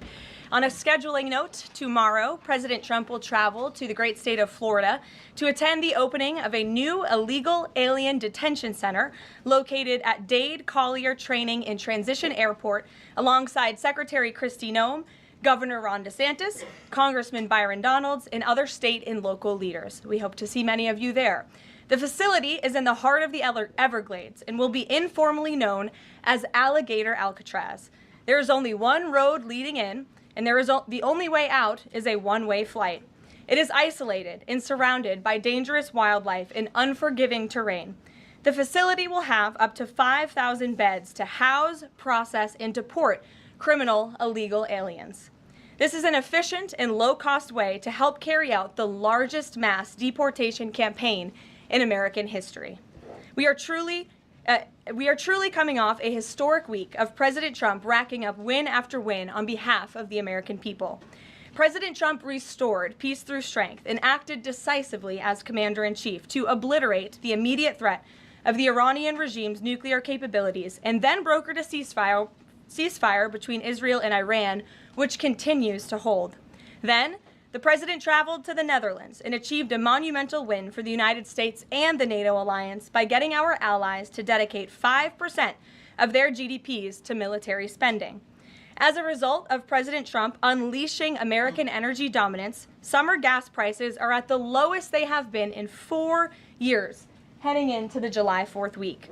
And with the incoming Trump economic boom, the stock market continues to roar back with the S&P 500 and the NASDAQ both hitting record highs. And on this point of an economic boom, I bring to you original correspondence from the President of the United States to our Fed Chair, Jerome Powell. As the President has consistently stated, the American economy is booming. And there were so many economic analysts who said that this president's policies would drive our economy down, when in fact we have seen the opposite. We've seen a massive deregulation campaign take place. We've seen inflation completely diminished from where it was under the reckless spending and the bad policies of the previous incompetent administration. I would remind the Fed chair, and I would remind the entire world, that this is a president who was a businessman first, and he knows what he is doing. He has a proven economic formula that worked in his first term as president, and it is working again. The one problem that remains is high interest rates for the American people. The American people want to borrow money cheaply, and they should be able to do that. But unfortunately, we have interest rates that are still too high. So the president sent this note to the Fed chair today. And if you look at this chart, this is a chart of all of the interest rates of many countries throughout the world. At the top is Switzerland. They're only paying a quarter for interest rates. Cambodia, Japan, Denmark, Thailand, Botswana, Barbados, Taiwan, Bulgaria, Cuba, Sweden, Morocco, Cabo Verde, South Korea, Algeria, Canada, Albania, Libya, Malaysia, China, New Zealand, Trinidad and Tobago, Czechia, Bolivia, Australia, Costa Rica, the Bahamas, Kuwait, Papua New Guinea, Bosnia, United Kingdom, and the UAE are all paying lower interest rates than the United States of America, which has one of the hottest and strongest economies in the world. The president sent this note to the Fed chair. It says, Jerome, you are as usual too late. You have cost the USA a fortune and continue to do so. You should lower the rate by a lot. Hundreds of billions of dollars are being lost, and there is no inflation. And the president is right. There is historically low inflation thanks to his policies. And we will continue to drive down the cost of living in this country for Americans. We will continue to deregulate. And it's also incredibly important that we pass this one big, beautiful bill, which is the largest tax cuts in American history. And that's why the White House and the president himself have been in touch with lawmakers all weekend long to get this bill passed. And they are working very hard to do so. It remains a top priority for the president. And this bill has exposed the clear differences between Republicans and Democrats in 2025. The Democrats are doubling down on craziness and radical policies that are undermining the very fabric of our country. Just look at the Democrat nominee for New York City Mayor, Zohran Mamdani. He's a Democrat socialist, really a communist, who proudly calls to defund the police, peddles anti-Semitism, praises pro-Hamas groups, wants Israel abolished, and believes wealthy Americans should not exist. Those are his words, just as recent as this weekend. Meanwhile, under President Trump's leadership, Republicans are fighting tirelessly for everyday middle-class working Americans who re-elected this president. And we're carrying out a revolution of common sense. And all of that is packed into this one big, beautiful bill. It delivers the largest middle and working class tax cuts in U.S. history. It keeps America safe by funding the largest ever one-time investment in border security. It's enough to reverse the Biden border invasion. And every single Democrat is against that, against securing our border and deporting millions of criminal illegal aliens. The One Big Beautiful Bill also strengthens and protects Medicaid benefits, despite what Democrats are saying, for eligible American citizens who rely on it, like pregnant women, children, seniors, and people with disabilities, by eliminating waste, fraud, and abuse that threaten to destroy this program that was intended for the most vulnerable in our society. And every single Democrat in Congress is against rooting out that waste, fraud, and abuse and blocking the 1.4 million illegal aliens who are currently improperly receiving these benefits that should be going to American tax-paying citizens. The Democrats in Congress are more concerned with defending illegal aliens than they are hardworking Americans. And the Big Beautiful Bill also revitalizes our military and enhances our defense capabilities, protects our country from emerging new threats by funding a cutting-edge missile defense system called the Golden Dome. And as we all know, the One Big Beautiful Bill makes the Trump tax cuts permanent. The White House and the president are adamant that this bill is passed and that this bill makes its way to his desk. Republicans need to stay tough and unified during the home stretch, and we are counting on them to get the job done. So with that, we will take up questions. John Fredericks is in our new media seat today. John, thanks for being here. We'll kick it to you. Thank you, Caroline. Let's get to the One Big Beautiful Bill first. It appears now you're going to get at least 50 votes in the Senate. There'll be some amendments. What is the president's confidence level in getting 218 votes in the House by the end of this week in order for him to sign it on Friday? Well, look, we are very well aware, the president is very well aware, that this bill needs to not only pass out of the Senate, but it needs to go back to the House, and we need the full weight of the Republican conference to get behind this bill, and we expect them to, and we are confident that they will. The president has been working hand in hand with Senate Majority Leader Thune and also our House Republican leader, or the Speaker of the House, Mike Johnson, both of whom will be at the White House today to meet with the president yet again. I believe they were here this morning, actually. I have one follow-up. Sure. You outlined Jerome Powell and the note that the president just sent to him. there are many who believe that Powell has been politicized in a lot of different ways. The president has not been shy about acting on things that he believes in. Why not just fire Jerome Powell and put in somebody that is going to lower rates? Why wait? Well, it's a good question, and one you can ask the president, because that's a decision for him to make. But you're right to point out the politicization of the Fed, and it's very unfortunate for our country. But Jerome Powell cut rates numerous times ahead of the election when Joe Biden was in this Oval Office, but now he refuses to, and the economy is in a much better place. So there really isn't a good explanation for that, and the president is rightfully calling attention to it. Thank you. Kelly. Good afternoon. On Iran, the president posted on his social that he is not even talking to them anymore. When we were at NATO, he said he expected the U.S. and Iran to have talks as early as this week, and that he might even want to see a written agreement. What is the update now if he's saying he's not even talking? So as I told you from the podium last week, I said the administration, and namely our special envoy Steve Witkoff, has been in communication both directly and indirectly with the Iranians. That communication continues. The president himself has not talked to Iran, which he pointed out in his truth statement. Peter. Thank you, Caroline. Does President Trump want Zohran Mamdani deported? I haven't heard him say that. I haven't heard him call for that. But certainly he does not want this individual to be elected. I was just speaking to him about it and his radical policies that will completely crush New York City, which is obviously a city that the president holds near and dear to his heart. There's this Congressman, Andy Ogles. He wants the Attorney General Bondi to explore denaturalization proceedings because he thinks Mamdani could have misrepresented or concealed material support for terrorism based on rap lyrics he wrote in 2017. Does President Trump think this is a worthwhile use of the Attorney General's time?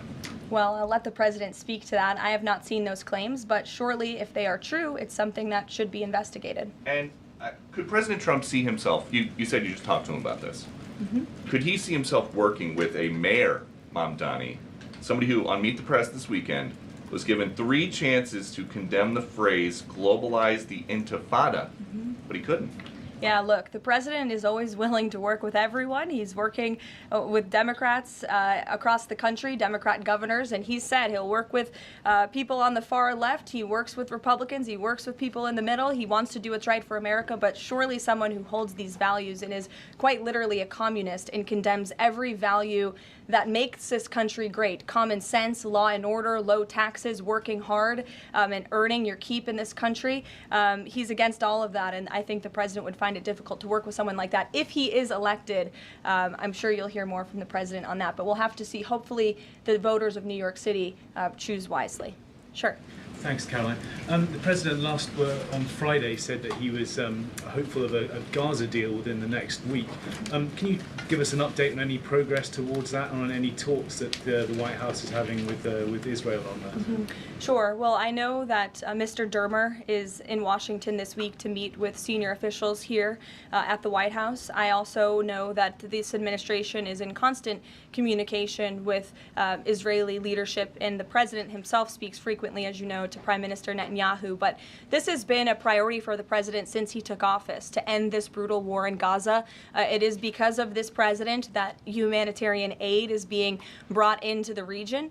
It's heartbreaking to see the images that have come out from both Israel and Gaza throughout this war, and the president wants to see it end. He wants to save lives. And however, the main priority for the president also remains to bring all of the hostages home out of Gaza. As you know, his tireless effort has brought home many of the hostages, including all of the American hostages who were held there. So he wants to see both things happen, and we're continuing to work very hard to do those things. Sure. Yeah, thanks, Caroline. What is the White House's response to Senator Tillis's criticism articulated from the Senate floor yesterday, in which he said passing the big, beautiful bill would betray President Trump's promise to protect Medicaid? Well, he is just wrong. And the president and the vast majority of Republicans who are supportive of this legislation are right. This bill protects Medicaid, as I laid out for you, for those who truly deserve this program, the needy, pregnant women, children, sick Americans who physically cannot work. And what it does is it ensures that able-bodied Americans who can work 20 hours a week are actually doing so, and that will therefore strengthen and protect those benefits for Americans who need it, as well as cutting out the waste, fraud, and abuse, as well as getting 1.4 million illegal aliens off of the program. So all of those measures are actually going to protect it for those who need it. That's the president's position, and that's what this bill does, and that's why Republicans need to vote for it and get it to the president's desk. That kind of criticism from a Republican senator, is that reason for concern for the passage of this? No, it's not. We're confident this bill is going to be back at the White House by the 4th of July. Stephen. Thank you, Caroline. 2 questions. On the New York mayoral race, does the president plan to make an endorsement? And secondly, on Jerome Powell, a lot of the focus obviously has been on interest rates and him keeping them high, but a new controversy erupted today. My colleague first reported that he's facing Chairman Jerome Powell is facing accusations of lying to Congress, which is a potential crime, about luxurious details of the Fed's $2.5 billion renovation project. Senator Loomis has called attention to this. Some experts want him to be investigated. Does the White House want these allegations investigated and, if found substantiated, punished? I'll have to take a look at those allegations, and I will raise them to the president's attention and let him speak on them himself. To your first question regarding the mayoral race, the president was asked that yesterday by Maria Bartiromo. He refused to give an endorsement, so you won't get one from me at this podium unless he wants me to do that. Philip, go ahead. Oh, okay. Sure. And then I can go to you. Cool. Thanks. Thank you. The president said that he's working on a temporary pause for immigration enforcement in certain industries. I'm wondering what you can tell us about how he's determining which industries are deserving of a pass. He mentioned farmers, but what about, say, construction workers? I mean, shouldn't there just be one standard here? I don't have any more details to read out for you, but what I can tell you is that the White House is working closely every day with the Department of Agriculture as well as the Department of Homeland Security when it comes to workforce enforcement, worksite enforcement, and the president's focus and the focus of this administration is, of course, to remove public safety threats from the streets and to deport as many of the illegal criminals, especially the violent criminals that we know are still here because of the previous administration. So that's the main priority and the goal. And then the president has already made cuts to the office of the Director of National Intelligence, but now Senator Tom Cotton has put forward a bill that would cut the office by another 60%. What's the president's reaction to that legislation, and is this something that he would support, those additional cuts? I don't know if the president's even aware of that legislation, but I will get you a response if he is aware and if he wants to respond to it. Go ahead. Thanks, Caroline. You mentioned the dangerous wildlife at the Alligator Alcatraz. Is that a design feature? Why is the president going with this mega bill in such a precarious position in the Senate? And then also, can you talk about the CBO estimate that it would add about 11 million uninsured? Well, look, when you have illegal murderers and rapists and heinous criminals in a detention facility surrounded by alligators, yes, I do think that's a deterrent for them to try to escape. We do know that some of these illegal criminals have escaped from other detention facilities, like one in New Jersey, which I know was recently reported on. So, of course, we want to keep the American people safe, and we want to remove these public safety threats from our streets, and we want to effectively detain them as best as we can. As for why the president is going, I think his trip to this detention facility actually underscores the need to pass the One Big Beautiful Bill, because we need more detention facilities across the country. The last administration let in nearly 20 million illegal people from all over the world, and this administration is focused on arresting and detaining them. But in comparison to that 20 million illegal criminal population in our country, we only have 7,000 ICE agents in the interior who are doing this very important work. And so we obviously need more personnel, we need more resources, and that's why we need to pass the One Big Beautiful Bill. On the CBOs. Go ahead. Yes, in the pink. Oh, thank you. Thank you. Welcome. Can you please share some details of China trade deal? Has the U.S. agreed to ease some technology export restrictions? Sure. Well, the final language that was agreed upon in both Geneva and in London was signed just past week. We can get you that final text of the agreement. Go ahead. Thank you, Caroline. Eamon, and then behind you. Okay, thanks, Caroline. So on Jay Powell, has the president got a short list of who he wants to see as Jay Powell's successor, and is he going to name a successor as early as this summer? I won't get ahead of the president on any announcements on that. Does he like Scott Besson for the job? Again, I won't get ahead of the president. And on TikTok, if you could, real quick, he said Sure. yesterday he's got a buyer, but the question there is, does he have a seller? And do you have any indication from the Chinese government that they've authorized a sale of TikTok to the U.S. or to U.S. buyers? What I can tell you is that these discussions with China regarding the sale of TikTok have been ongoing at the highest level, and they will continue. As you know, we have another 90-day extension, and it's just to continue to work out this deal and make sure that TikTok stays on for the American people. That's the president's main goal in this, while protecting their privacy and their security. Behind you. Go ahead. Thank you, Caroline. The president has been calling for a deal in Gaza for 2 days and many posts. Who is blocking the deal? And one other thing, when he posted on Netanyahu's trial, also he said it interferes with the negotiations on Iran and on Gaza. What did he mean by that? I'm sorry, to your second question? When he posted about the Israeli Prime Minister trial, Yes. he said it interferes with the negotiations on Gaza and on Iran. What did he mean by that? It interferes because it physically and logistically was interfering. The prime minister was slated to go to court last week when he's in the middle of negotiating a peace deal and bringing hostages out of a war-torn region. And so the president was simply, I think, emphasizing his empathy that he has for Bibi Netanyahu and seeing him go what he's going through with his own judicial system in the state of Israel. Clearly, the president knows that very well. He, too, was a victim of a judicial system that was trying to put him in jail. As you all know, you all covered it, but President Trump prevailed. That's why he's back in the Oval Office, and he believes that Bibi Netanyahu is a great leader for the people of Israel. The president just worked with him closely to end that 12-day war and to obliterate Iran's nuclear facility, to take out that imminent threat, not just to the state of Israel, but also to the United States of America and the rest of the world. And he believes that Prime Minister Netanyahu should be praised for that. Go ahead. Thanks, Caroline. On the mega bill and the amendment that would limit Medicaid expansion under the Affordable Care Act, does the president want that amendment to pass? The president wants this bill to pass. Meredith. Hey, thanks, Caroline. On trade, we have this looming July 9th deadline coming up. We heard the Treasury Secretary say that he expects to wrap up these trade deals by Labor Day, but when President Trump was asked yesterday about any extensions by July 9th, he said, I think that would be necessary. So is the president ruling out any extensions on trade for any nations, even if they're negotiating in good faith? Well, you heard from him directly. He said he did not think that it would be necessary. He is going to set the rates for many of these countries if they don't come to the table to negotiate in good faith.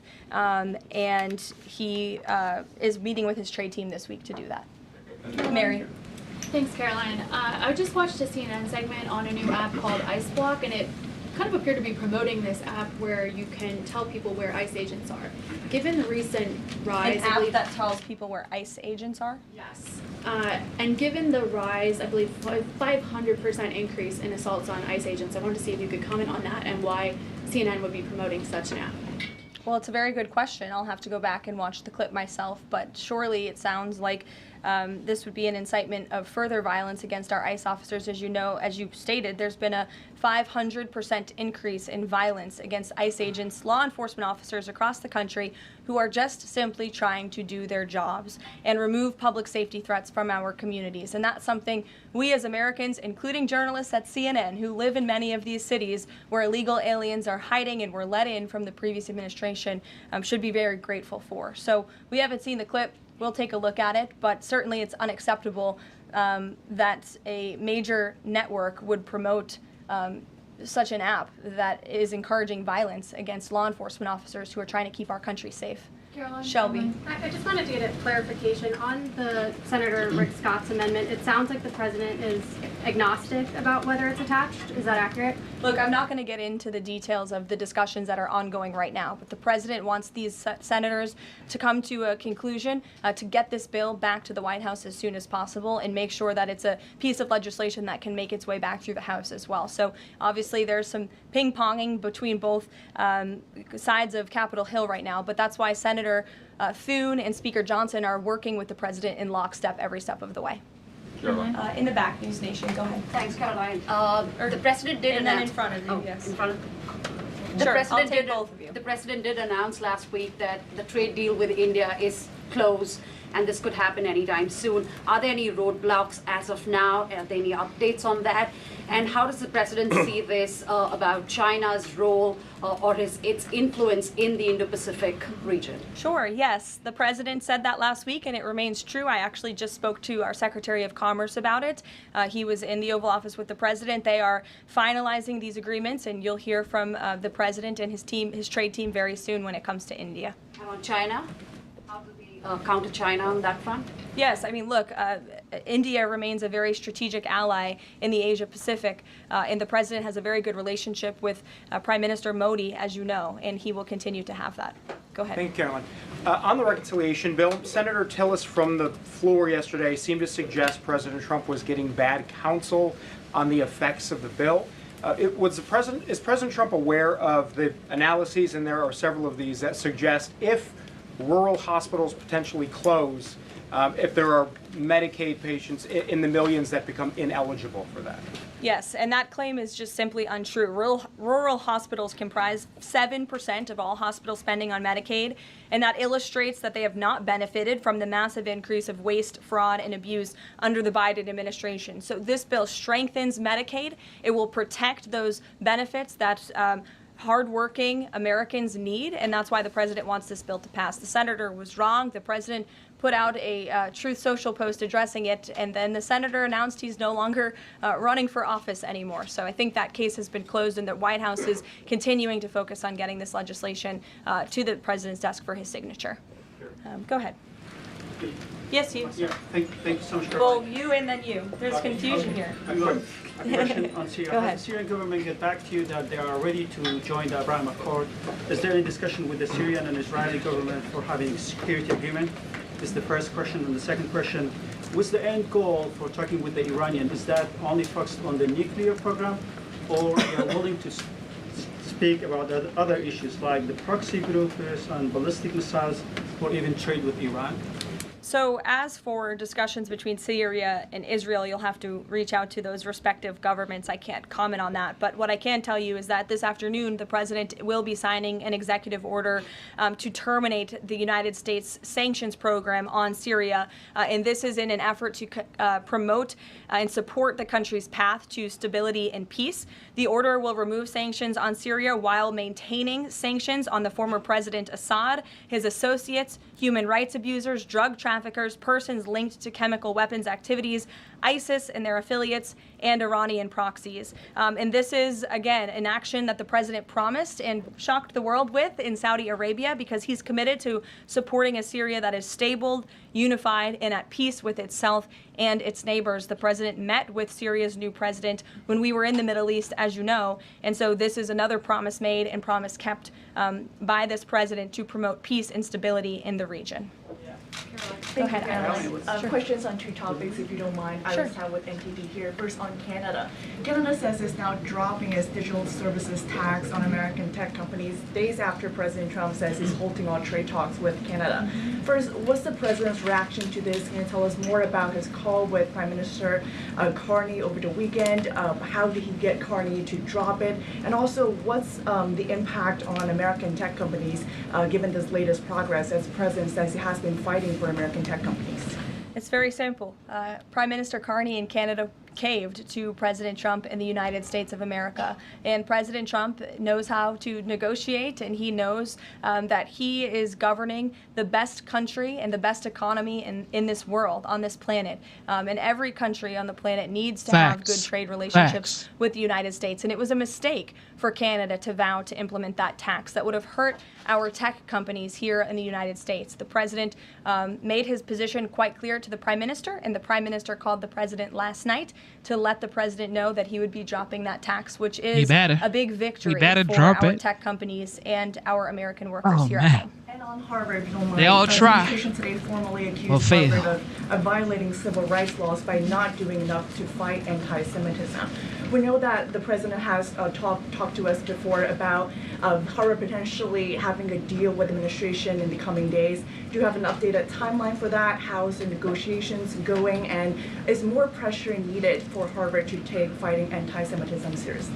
Well, there was quite a direct letter that was sent to Harvard this morning, as you know.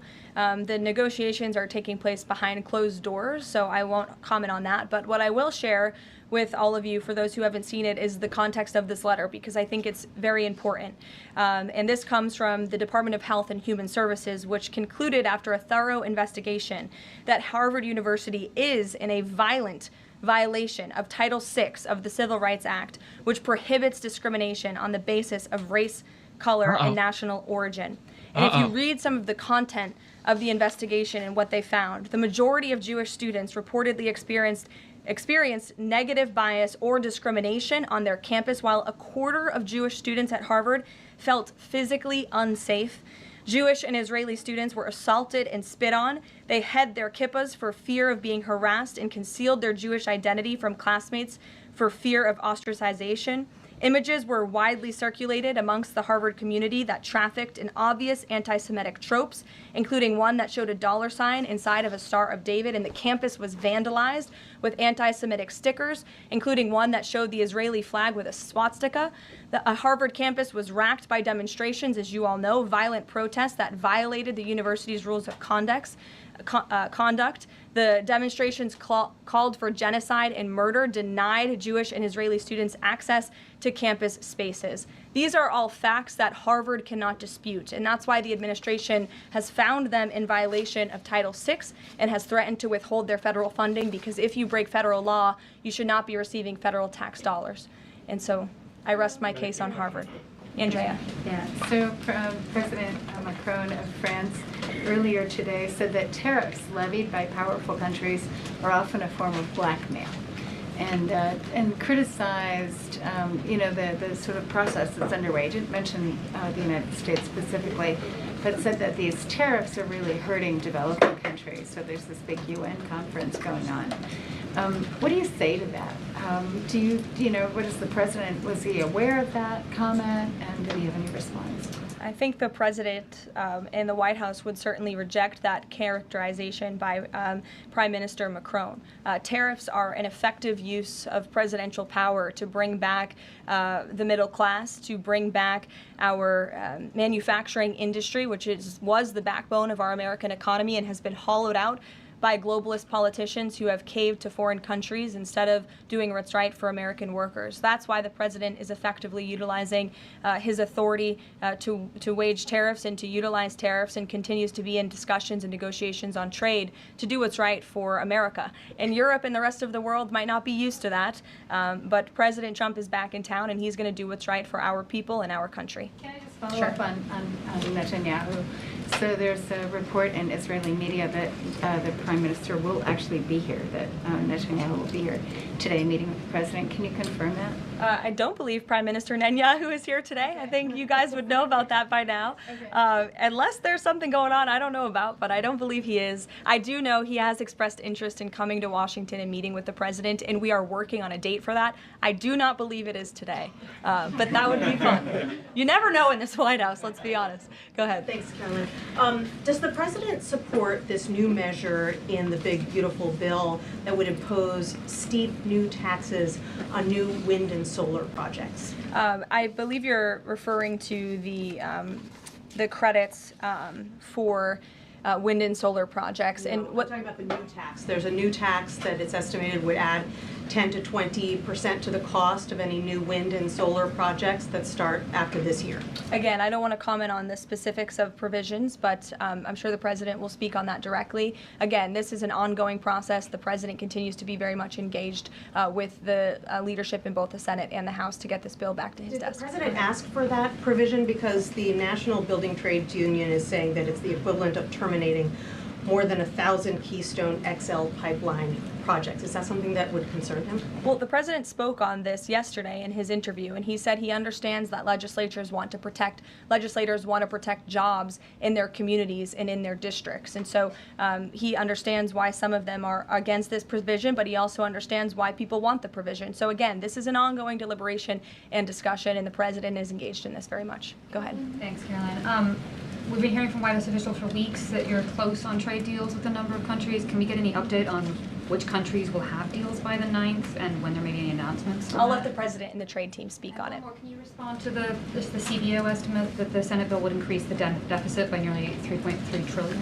This is one of the most fiscally conservative pieces of legislation that has ever made its way through Capitol Hill. There's $2 trillion in mandatory savings in this bill, and not only that, the projected growth that this bill will bring to our economy. It will be an economic boom. The Council of Economic Advisors has an analysis that shows that the bill will generate $4.1 trillion in economic growth, and it will cut taxes, putting more money back into the American people's pockets. That's why this president wants this bill to pass, and I know he's busy working the phones and doing what he needs to do today to make it happen. So we'll see you all later. Thank you. We'll see you in Florida tomorrow. Thank you. There you have it. Caroline Levitt doing a very awesome job, in my opinion. All right, so Elon Musk, about 45 minutes ago, he posted on X, it says, credit where credit is due. And he's actually praising Donald J. Trump on how he has successfully resolved several serious conflicts around the world. See, that's the thing with Elon Musk. You just never know. 1 second, he is saying total BS about Trump. Another minute, he's praising Trump for his steadfastness on sticking to his words. So you just never know with Elon Musk, man. You just never know. It's like, what is going on with Elon Musk? All right. Who knows? Nobody knows. All right. All right. For our fellow brothers and sisters on the left, here we go. Begin tonight with what President Trump calls his big, beautiful bill, which could be headed for a final vote in the Senate after a long day of debating amendments to it and perhaps for some Republican members staring into the abyss. Here's why. Polling consistently shows it is strikingly unpopular with voters. The Congressional Budget Office estimates it adds more than $3 trillion to the national debt and could deprive nearly 12 million Americans of health insurance through Medicaid. That in it now comes with a double dose of existential terror for Republicans on the fence. On the one hand, the president over the weekend managed to drive one opponent of the bill out of seeking another term. On the other, Elon Musk has just weighed in on anyone voting yes, quoting him now. Every member of Congress who campaigned on reducing government spending and then immediately voted for the biggest debt increase in history should hang their head in shame. And if that weren't enough, he adds, and they will lose their primary next year if it is the last thing I do on this earth. Oh, okay. Now, given that his Mars mission won't be ready to go for years, that's a lot of primaries. But that's not all. He also reiterated his call from 3 weeks ago for a new political party and says he would start one a day after the bill passes. Rock, meet hard place. North Carolina's Tom Tillis chose The Rock, announcing that he will not seek another term, and he slammed the president on the bill's Medicaid cuts. What do I tell 663,000 people in 2 years or 3 years when President Trump breaks his promise by pushing them off of Medicaid because the funding's not there anymore, guys? It is inescapable that this bill in its current form will betray the very promise that Donald J. Trump made in the Oval Office. So today, White House Press Secretary Caroline Levitt said that Senator Tillis is, and these are her words, just wrong. But listen to what the president has been saying on this subject going back a decade and decide for yourself. Save Medicare, Medicaid, and Social Security without cuts. Have to do it. We're going to love and cherish Social Security, Medicare, Medicaid. We're not going to do anything with that. Can you guarantee that Medicare, Medicaid, Social Security will not be touched? Yeah, I mean, I have said it so many times, you shouldn't be asking me that question. What happens if it comes to your desk, has the tax cuts, but also cuts to Medicaid? Would you veto that? Well, we're not doing that. Would no, you we're veto not, that? I would if they were cutting it, but they're not cutting it. We're not cutting Medicaid. We're not cutting Medicare. A lot to get to tonight. CNN Chief White House correspondent Caitlin Collins starts us off. Caitlin, how concerned is the White House about potential cracks in the Republican coalition? I mean, they're watching all of this and watching Senator Tom Tillis, in that scathing floor speech on Sunday, John. But then, of course, after he announced that he was not going to be seeking re-election, the president was cheerleading that and saying essentially good riddance to Tom Tillis, given they believe he's been a thorn in their side during all of this. And John, obviously, when they look at this overall, and I've been talking to White House officials about what they think is ultimately going to happen here, they do think this will pass. They don't think Republicans are going to defy the president on his signature legislation, as big and sweeping as it is, and with those potential cuts. The question is how long it's going to take to get this through, to get this done. And that's what they've been watching, obviously, very closely at the White House. But with Senator Tillis there, as he's coming out and he's saying that the president is being misinformed by his advisors on what is actually in this bill, and that it's going to make him essentially go back on the promises that you just heard him say there about not interfering with people's Medicaid benefits. I mean, the White House is just flatly rejecting that and arguing that it's wrong. But I think you have to look at, with Tillis's decision yesterday to say he's not going to be seeking re-election, he doesn't really have a lot to lose here in terms of why he is speaking out and why he is saying that, or any incentive to say something that he doesn't actually think could put Republicans in peril. And so that is something they're watching, obviously, closely at the White House. They just essentially want to get this passed. They want to be able to talk about tax cuts and have that as something that they are trumpeting. And you're seeing how the president is working on this in terms of writing scathing Truth Social posts of people who are disagreeing with him, and also taking senators out for golfing trips, calling them up on the phone and chatting with them as this slog right now on Capitol Hill is happening with all these amendments that they are trying to get passed. None of them so far have gotten passed. Well, speaking of people who disagree with him, Elon Musk came out with a new/old threat today, saying he would primary or push to primary any lawmakers who support this bill. That's a split again with the president. How does the White House view this? Well, it's he will interesting do nothing. Because a few White House officials were surprised that he came out today and said this, given he had gone largely quiet on his criticisms of the president and of legislation that he's trying to get passed. He had actually come out and said he regretted some of the things he said about Trump when they were sniping back and forth at one another previously. And so now to look at this, what he's saying, I mean, he's going after this and saying Democrats and Republicans are both in the wrong here. A new political party needs to be formed, that all of Washington, he says, is in agreement more than they are in disagreement, and threatening to primary Republicans who vote yes on this. Obviously, John, that is a lot of Republicans who are likely expected to vote yes on this that he's saying that he would be going after.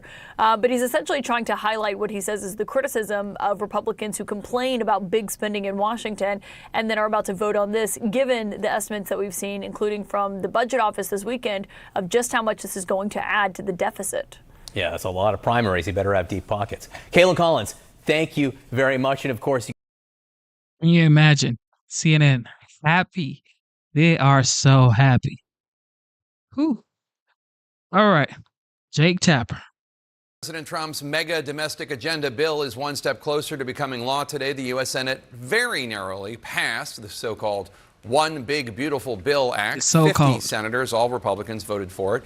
50 senators voted against it, including every Democrat, 47, and 3 Senate Republicans. Those are Senator Susan Collins of Maine, Senator Rand Paul of Kentucky, and Senator Tom Tillis of North Carolina. This tie vote activated one of the few constitutionally assigned roles of the vice president. So, Ohio's own Vice President J.D. Vance presided over the Senate and delivered the tie-breaking vote in favor. All right, so for some of you who do not know that President Trump actually sued CBS and Paramount, and now they are actually awarding him millions of dollars. Look, Trump has won so much that it's like, at this point, just throw in the towel, man. Just throw in the towel. He keeps winning and winning. It's like, what else? More millions of dollars to the OG. He won. Favor of the One Big Beautiful Bill Act. He also took to Twitter to extol its virtues, mainly, he said, for reducing illegal immigration, downplaying, quote, everything else, including, quote, the minutiae of the Medicaid policy is immaterial compared to the ICE money and immigration enforcement provisions, unquote, according to the vice president. This as the bill will leave more than 15 million people in the U.S. without health insurance, according to CNN's analysis of previous Congressional Budget Office numbers and the updated bill. You see, like the way they systematically say what they say. Oh, this bill will leave 15 million people without health care. And they say, according to who? Listen to this. 15 million people in the U.S. without health insurance. Enforcement provisions, unquote, according to the vice president. This as the bill will leave more than 15 million people in the U.S. without health insurance, according to CNN's analysis of previous Congressional Budget Office. This is forwarding, ladies and gentlemen. It will leave 15 million Americans without health care, according to CNN analysis. Who is CNN? Numbers and the updated bill text. So, what happens now? Since the Senate made changes to the House bill, it has to go back to the House for approval. That vote is expected tomorrow morning, but Senate Republicans acknowledge passing it could be complicated, and in the current 220 Republicans to 212 Democrats makeup of the House, Republicans cannot afford to lose more than 3 votes. Some House Republicans say they can't get on board with the significant changes the Senate made to Medicaid. They warn it will harm low-income families and rural health care providers. President Trump, though, did not seem worried earlier today about this bill getting through the House and onto his resolute desk. It's a great bill. There is something for everyone, and I think it's going to go very nicely in the House. Actually, I think it will be easier in the House than it was in the Senate. Discuss with our panel, T.W. Arrighi, Republican strategist. Trump today downplayed the concerns of Americans losing health insurance because of this bill. Take a look. You've promised not to cut Medicaid, said this is all just targeting waste, fraud, and abuse. Are you saying that the estimated 11.8 million people who could lose their health coverage, that is all waste, fraud, and abuse? No, I'm not saying that. I'm saying it's going to be a very much smaller number than that, and that number will be waste, fraud, and abuse. And if you look, they took a much more liberal stance on the Medicaid situation than they could have. There are concerns, as I don't need to tell you, TW, that the Medicaid changes will hurt voters and could hurt the Republican Party come midterms. What do you think? There is no doubt that there is a threat of that. As I've said at the very most macro level, anytime you touch Medicaid, Medicare, Social Security, it comes with a massive risk. Remember George W. Bush in 2005. And I think today, with hindsight, we'd be like, man, I wish we passed that bill. It would have helped the Social Security Administration quite a lot. The partial privatization you're talking about. Yes, correct. George W. Bush expanded Medicare, though. Sure. And I think a lot of the Medicare expansions we're dealing with in this bill. Sure. And the 2 points that the Republicans have been trying to make, Thune, Johnson, and Trump, are this is more of a protection of it moving forward by making sure that the 1.4 million illegal immigrants are kicked off it, to make sure that there's work requirements that Democrats and Republicans have pushed for decades. And so it will be a political cost to that, but I think Donald Trump believes it's time to move on it if we're ever going to get our debt in line. Of course, it now needs to go through the House. We had on Congressman Don Bacon from Omaha, from your home state of Nebraska, on the show yesterday. And he did not seem convinced that the Senate changes to Medicaid were good ones, that his more moderate, for want of a better term, group of House Republicans would embrace. Take a listen. I think we'll have a hard time passing with some of the provisions that the Senate's put in there. Would you vote no on this version? Well, there's talk with a bunch of folks on the House side that we will modify this portion back to the House instead of back to the Senate. What do you think is going to happen? It's a great question with Congressman Bacon. I mean, could he go the way of Tom Tillis and voting no and, kind of not being beholden to his party, or will he sort of do a solid for Speaker Johnson? He's already said he's not running for re-election. So. He's not. He said that yesterday in Omaha. My guess is he will not be the deciding vote. Sort of he'll go with others. But look, there's one number that is hanging over this entire debate. That's 215 to 214. That's what this passed the House by in May. So it is as narrow as it can possibly be. I've been talking with the Republican leadership folks in the House. House. In just watch. In 2 days, when this bill is passed, well, we knew this bill was going to pass. This bill was going to pass. We knew it. Just remember I said this, okay? Remember, CNN always push pessimist ideas of how everything is going to shambles. And at the end, when it happens, they'll say, well, we've always known. Just when they told you Kamala Harris was going to be the next president of the United States, as soon as Trump won, well, we knew he was going to win. He was going to win, rather. Like, why are they always like this? They say something else, and when the opposite happens, they say, well, we've always known. No, you didn't. Why didn't you tell us that? Just like Jake Tapper. Jake Tapper is talking about, well, Joe Biden. You didn't say that earlier on, Jake. Now he's saying, well, we sort of kind of knew. Jake Tapper and CNN. This afternoon, they're worried about a couple of things. One, the storms that have been rolling through D.C. this afternoon is likely to keep some members from potentially flying in tomorrow morning. So that could hold up. Yeah, well, I was supposed to introduce a congresswoman who's stuck in Pittsburgh right now, later on the show. It's a real issue. Yeah. Number two, though, the SNAP benefits.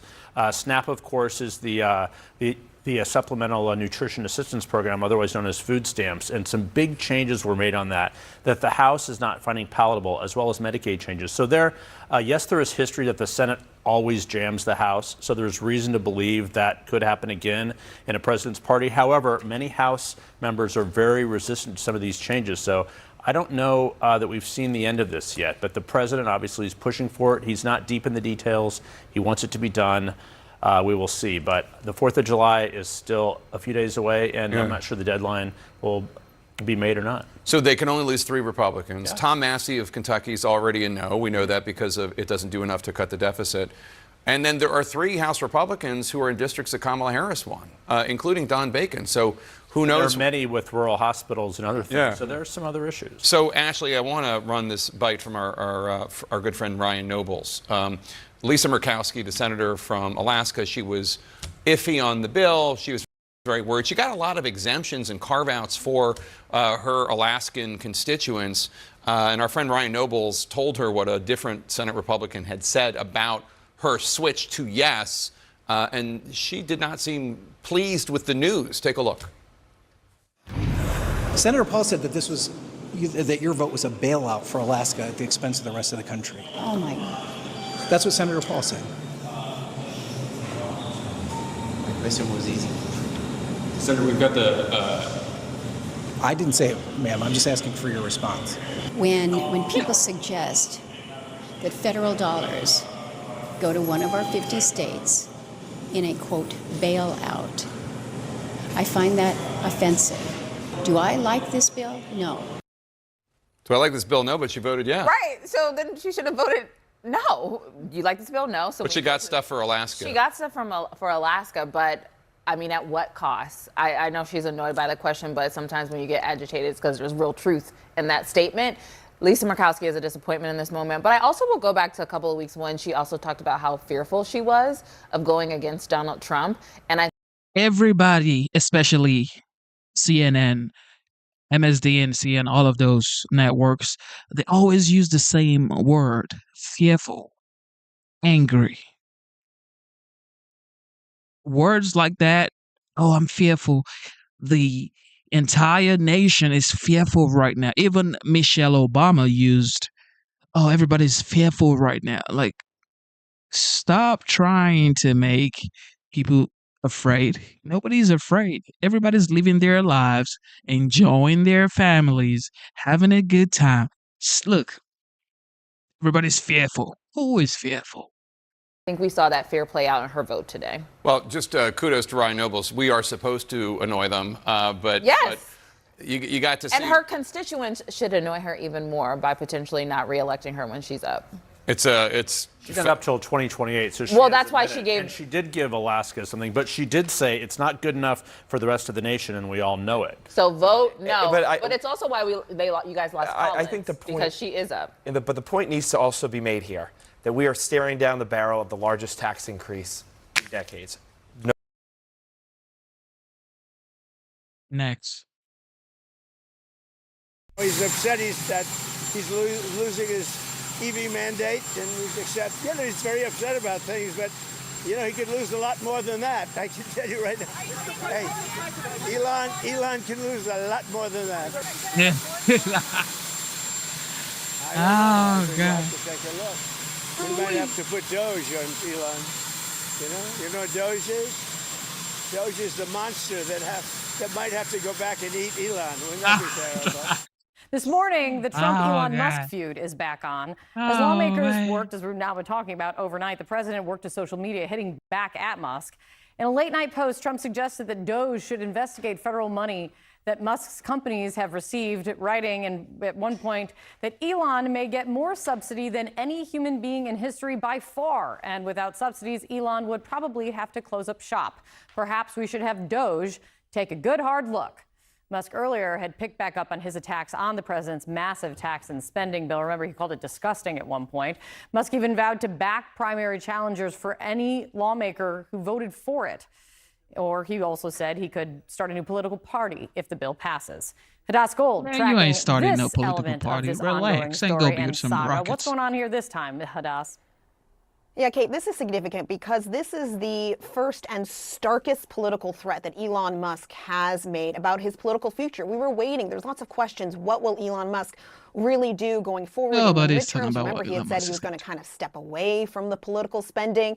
And it should be taken seriously because when Elon Musk gets laser focused, gets obsessed with something, he Right. has the willpower and he has the funds to get it And done. just watch, if he tries to do something like that, I'm not a bearer of bad news, but Tesla stock is just going to go pew, because go back and focus on your companies. What are you doing, bro? He knows he's not going to try anything like that because he knows what happened when he said, well, Trump is on the Epstein file. Largest dip for Tesla stock. If he tries anything, he knows. I mean, he knows, bro. He knows. So be wise and build some rockets.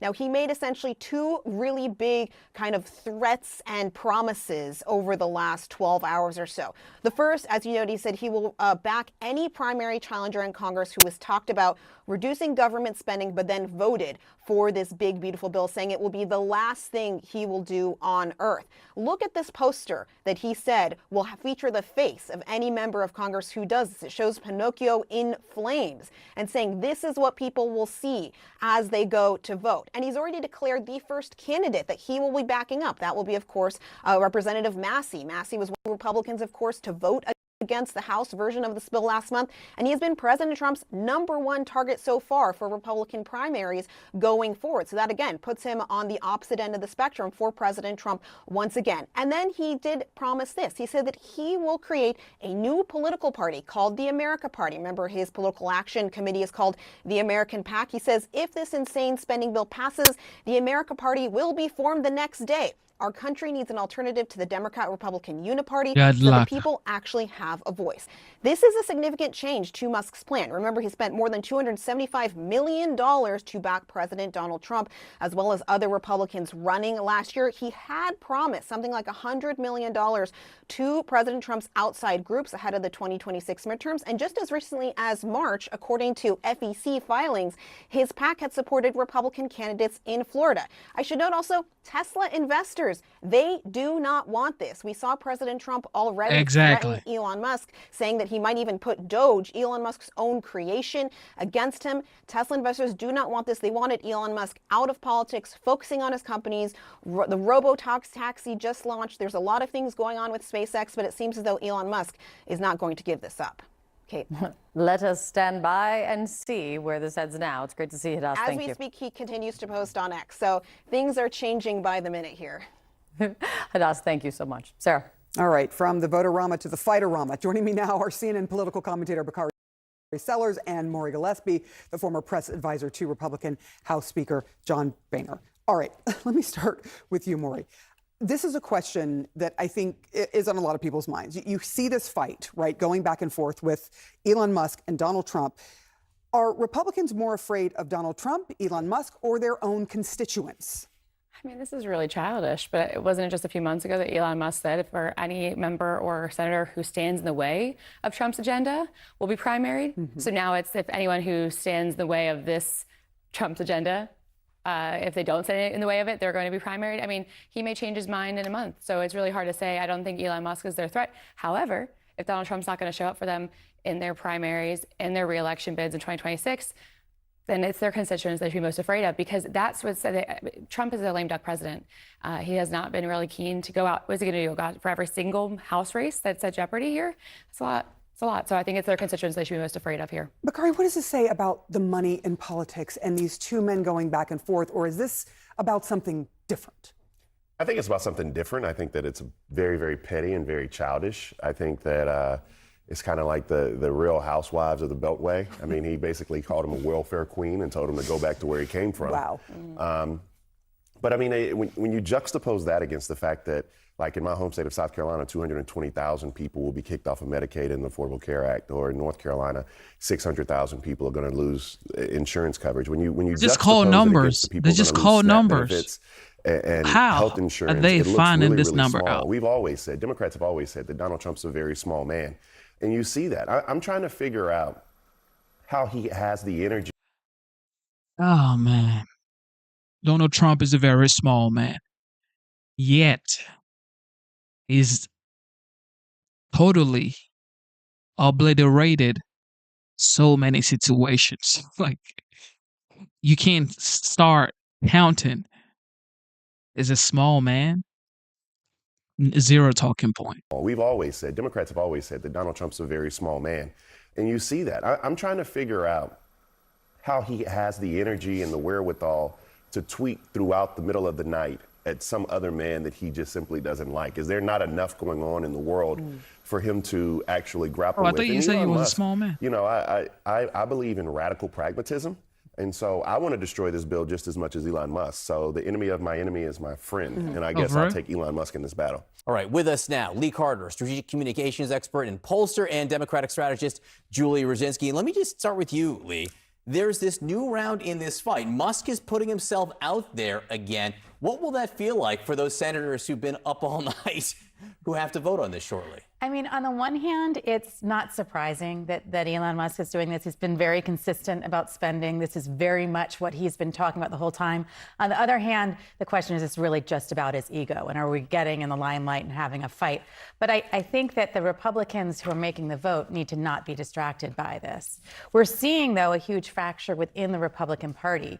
75% of MAGA Republicans support this bill, but 75% of non-MAGA supporters, Republicans, actually oppose the bill. So you've got a huge fracture in the party, and I think Elon Musk is symbolic of what that is. And just so people know, Trump, on his Truth Social platform, has responded to Musk already. We haven't heard from him out loud, which we may shortly, but among other things, Trump accused of Musk of wanting subsidies. He say Elon may get more subsidy than any human being in history by far, and without subsidies, Elon would probably have to close up shop and head back to South Africa. Yeah. So, Julie, the significance of this new rift, what do you see? Well, first of all, Trump is not wrong in the sense that Elon Musk has a tremendous amount of taxpayer subsidies from the United States going to his businesses. And the reality is that if Trump takes away those subsidies or threatens them, I think Musk will cave the way he caved the last time when Trump. Yeah, look, this is the fact.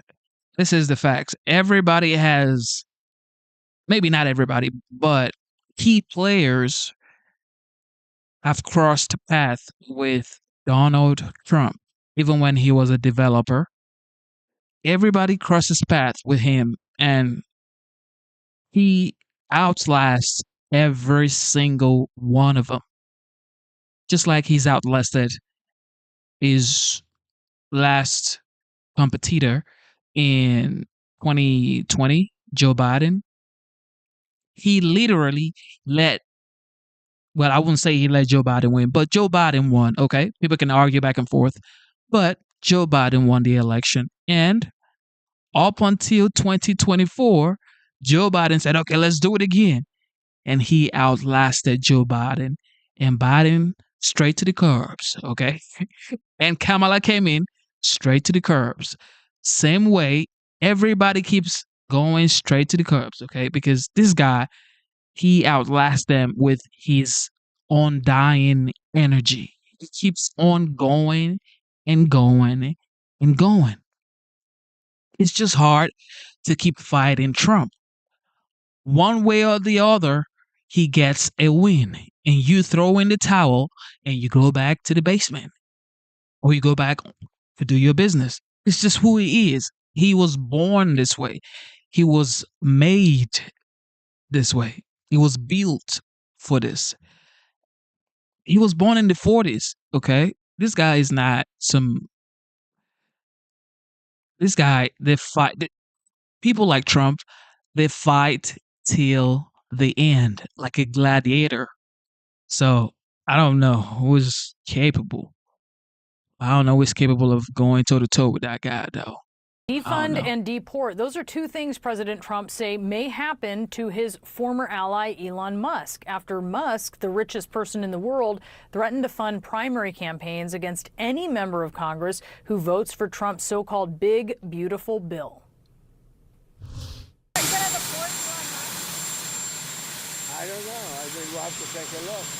We might have to put Doge on Elon. Doge is the monster that might have to go back and eat Elon. Wouldn't that be terrible? He gets a lot of subsidies. Trump referring to the billions in federal contracts that benefit Musk's companies. Out front now, Katie Drummond, global editorial director at Wired, and Ryan Mack, a New York Times reporter who covers Musk extensively. He also co-wrote the book Character Limit: How Elon Musk Destroyed Twitter. And Ryan, Musk posted on X, so tempting to... If any of you have read the book, The Art of the Deal, you would understand the kind of mindset Trump operates with. His mindset is totally different. People like this, he works the hardest. He rarely sleeps. He does get some rest, obviously. But while you're there relaxing and having a good time, he's plotting his next move. He's probably like 4 or 5 moves ahead of you. It's just who he is. It's just who he is. Most people are not like him, and that's why at 79 years old, he's moving like this. He's moving with speed, and it's like, how is he getting the energy to tweet or to be on Truth Social at 2 a.m., 3 a.m., and this is the same guy typing, because the way he's typing, there's nobody else that can type like this.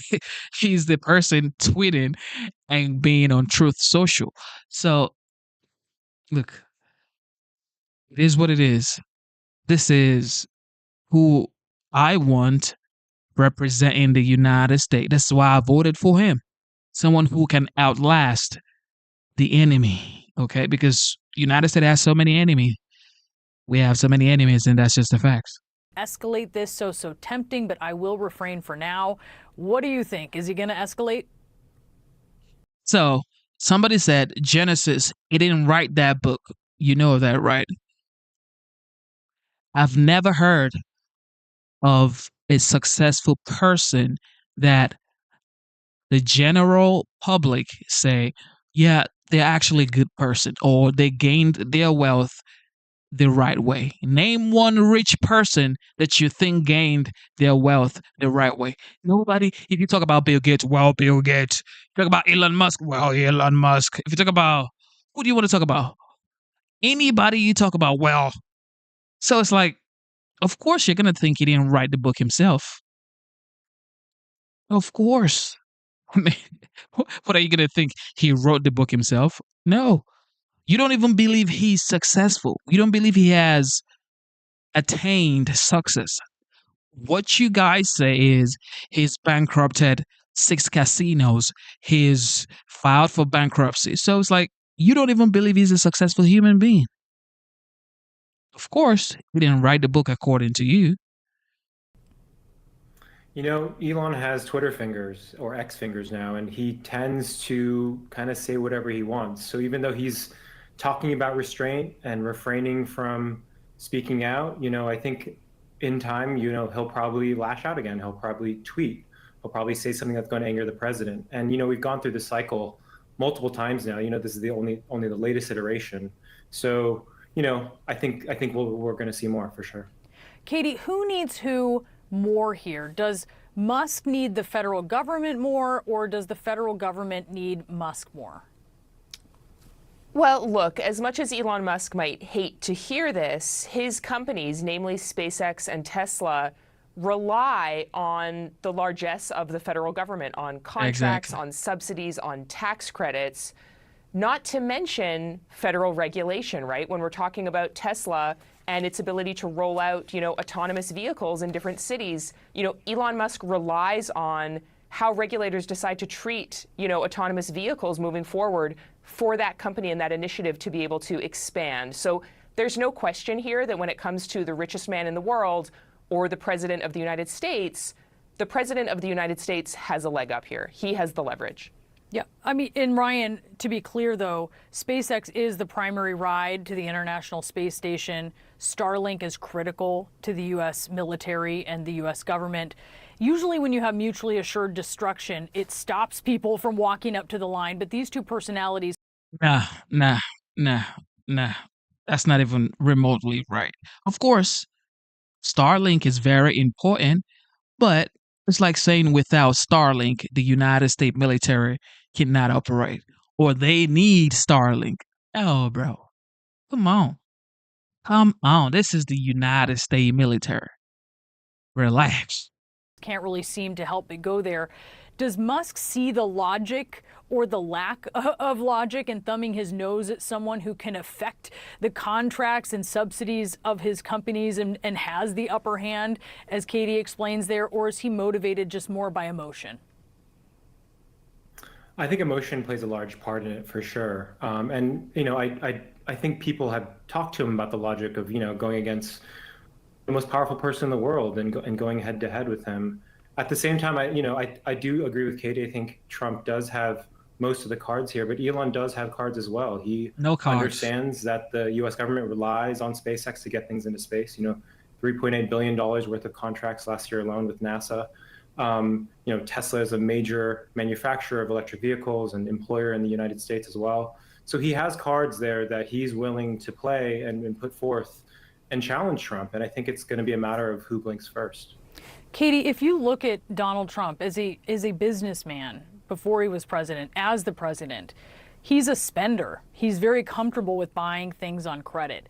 Did Musk get snowed into thinking that this was a person who was serious about tackling deficit spending when all the data points, a lot of the data points show the opposite?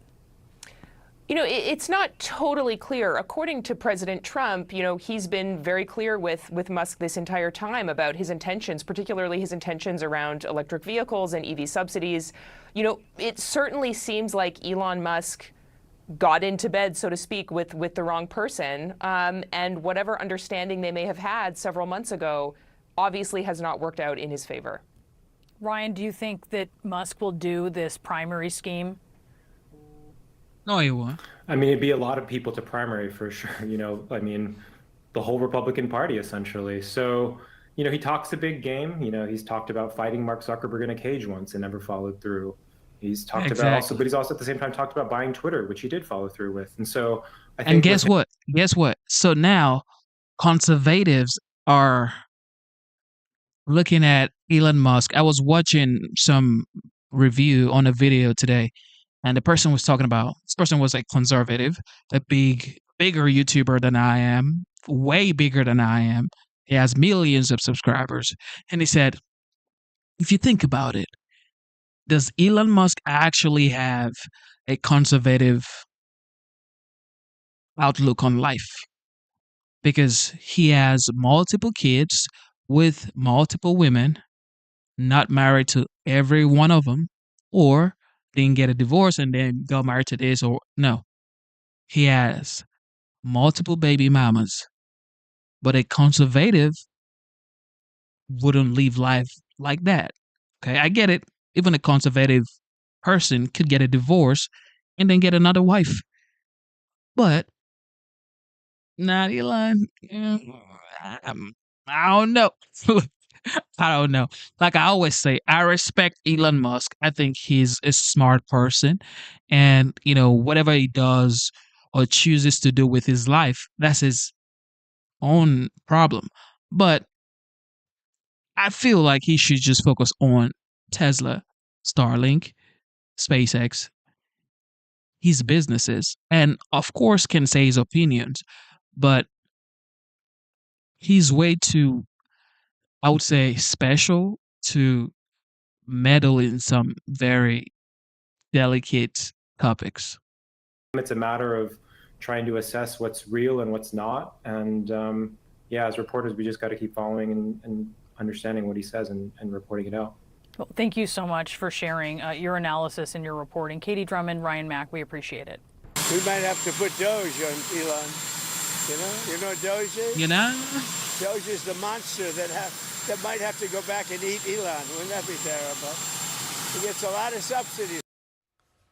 The monster that ate Elon. That was President Trump this morning talking about his renewed feud with billionaire and former First Buddy Elon Musk, whose companies get at least $38 billion in federal subsidies, according to a Washington Post analysis.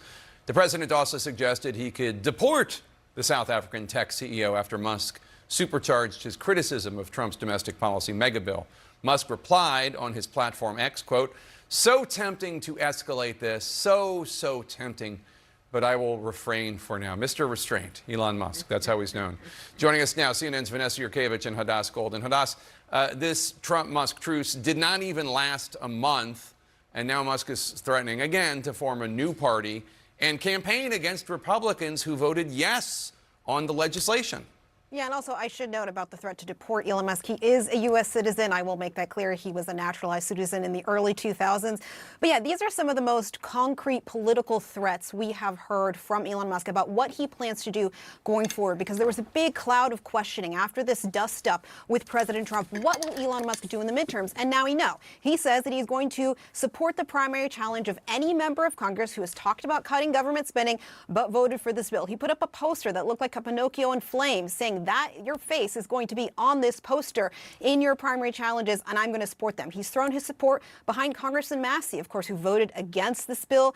President Trump said today Massey is going to be history, but Elon Musk confirmed today on X that he has donated to Massey's campaign. And then he talked about creating this new political party, the America Party, saying that if this insane spending bill passes, the America Party will be formed the next day. Lots of conversations we can have about how difficult it is to create a new political party, but Elon Musk is still saying that this is not about the EV, the electric vehicle mandates, or about the federal subsidies. In fact, he posted on X saying, in response to a post about Donald Trump's Truth Social post on this, saying, "I am literally saying, cut it all now." He's saying this is all about the debt. He's saying this is all about the spending. And he is also saying that, once again, this bill, he says, makes a mockery of the work Doge said. And he even said, how are we supposed to get to Mars if America is going to go bankrupt? But I can tell you, Jake, investors in Tesla, one of his most important companies, they're not very happy. Tesla stock was down today. They want Elon Musk to go back, focusing on things like robo-taxis and his rockets to Mars. Every single time Elon Musk speaks about President Donald J. Trump or the big beautiful bill, or say something he's not supposed to say when he's supposed to be focused on his business ventures, it affects his business stocks.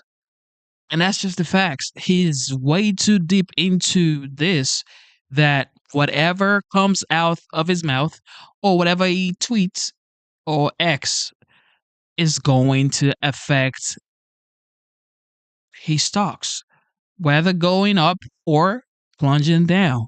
It's just what it is. Elon is way too deep into this politics topics already. And Vanessa, Trump's mad at someone else.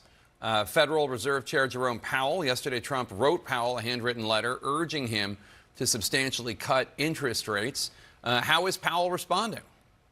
Well, Jerome Powell at the Central Banking Forum earlier today was asked point blank, is President Donald Trump, with his harsh public comments, making it more difficult for you to do your job? And he answered by saying, quote, I'm very focused on just doing my job. So brushing off the president's comments, which include, as you mentioned, that letter that you're seeing on screen there, a handwritten letter to Jerome Powell on what is a sheet of paper that contains other central banks' interest rates. He notes on that letter there that there are 34 countries that have interest rates lower than the United States. He goes on to say that Jerome Powell is costing the United States billions of dollars and suggests setting rates at 1%. Currently, interest rates are more than 4 times that. But Jerome Powell was also asked about why the Federal Reserve has not cut rates this year and what is the correlation with the trade war. Listen to what he said.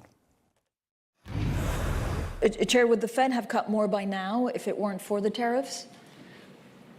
So I think that's right. In effect, we went on hold when we saw the size of the tariffs and essentially all inflation forecasts for the United States went up materially as a consequence of the tariffs. So we didn't overreact. In fact, we didn't react at all. We're simply taking some time.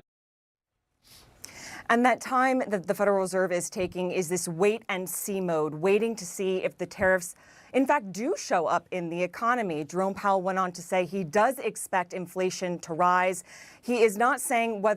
All right, I don't know if you guys actually use maybe Robinhood or Charles Schwab's or Vanguard or whatever, wherever you buy your stocks. If you invest in the stock market, like looking at Robinhood right here, and this is not advertising Robinhood or any of this, whatever, stockbrokers.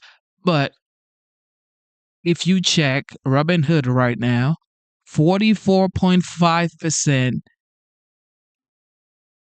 bought Tesla. 33.3% is holding Tesla. 22.2% is selling Tesla stocks. That's a lot of people selling Tesla stocks. Now, is Tesla a good company? Is it a good company? Absolutely. Absolutely. Tesla is a good company. But people would rather, in my opinion, this is not, an investment advice, but people would rather buy an ETF that has Tesla in it than actually buy the Tesla stocks itself, because it's just risky. Because this guy, in my opinion, he's a genius, but he's an unstable genius. Whether or not we are going to see a rate cut later this month. After that, there are 3 more opportunities for the Federal Reserve to cut rates. Jerome Powell, in that same event earlier today, Jake, did say that he does expect by the end of the year, that is when we will start to see some interest rate cuts, but likely not before that, Jake. All right. The big balancing act over the big beautiful bill. Today. All right. Thank you for tuning in to the live show. It is currently 3:57 a.m. It is currently 3:57 a.m. I am in Georgia. God bless you for tuning in. Today's date is the 2nd of July, 2025. God is the greatest. America is the greatest nation on the face of the earth. God bless you guys. Instead of looking for perfection, seek for consistency. Never give up on yourself. Never give up on your dreams. Never give up on God. Believe in yourself. Believe in your dreams. And believe in Almighty God. Once again, God bless America. God bless you. And God is the greatest. Shout out to our esteemed members, the legend, the OG, the GOAT, Dr. Luke. God bless you for the super chat. Thank you for being an esteemed member. Shout out to Ellie. He's been a member for like 6 months. God bless you. Shout out to Ringmaster. God bless you. And shout out to Ingram. God bless you for being a member. All right. And of course, I see the hardworking moderators. Shout out to Booski. Shout out to Mr. Booski with the bucket. If you need your tears in buckets. He gives it in abundance. Shout out to Mr. Booski. God bless you. Shout out to Jet. Jet. God bless you. Thank you for the super chat as well, Jet. Shout out to Jet. And of course, C. Shelley. Thank you for being here. God bless you. Thank you for being a wonderful moderator. Shout out to Terry Vinings, the new moderator. God bless you. The Bama girl. God bless you. Who else? Enders. God bless you, Enders Game. Thank you so much for being here. And a lot of people, Zyros, Coriby, and sometimes, often, we always sort of kind of drop moderators. Moderators we don't really tune in and come in once in a while, may be dropped, and it's just so we can give other people the opportunity to become moderators. If you're not really tuning in, then I guess life is busy. Of course, you got to live your life, but just to give other people the opportunity to become moderators. But God bless you guys. God is the greatest, and also fathers, take time out to spend with your kids. Your job is very important, so you can provide for your families. But your job can drop you like that, but your kids cannot drop you like that because God gave them to you. So spend some time with your kids. And shout out to the mothers as well. God bless you. What else? Life is hard. Okay. You're going to face dark days. It's inevitable. Okay. Dark days are inevitable in this world. It's just part of life. Okay. But stay solid, stay prayed up, put your faith in God, and let the faith illuminate your path, okay? Because God brought you to this world because he believes you can handle it, and he believes that you're strong enough, okay? And is by your side. He's your strength. So act like that even on bad days. Believe that you are the son of a living God, that he pushed you here. He put you here for something amazing. So yeah, live your life with optimism. Don't live a fearful life. Don't be afraid, because why are you afraid? Why are you scared? For what? God is your strength. He's the strength of your life. So just enjoy yourself with your family. Smile more. Love your kids. Hug your wife. Hug your husband. Kiss your husband. Kiss your wife. Kiss your kids. Call your moms and dads. Call your siblings. Show them some love, and just enjoy life. Okay, it's not that serious. Don't sit in front of the TV all day watching MSDNC. Now you can watch Genesis show, because I'm here preaching love. Okay, I'm not here trying to make you scared. All right. God is the greatest. America is the greatest nation on the face of the earth. Also, I want to give a big shout out to everybody tuned in. Of course, the regulars who always tune in. Derek, God bless you, Derek.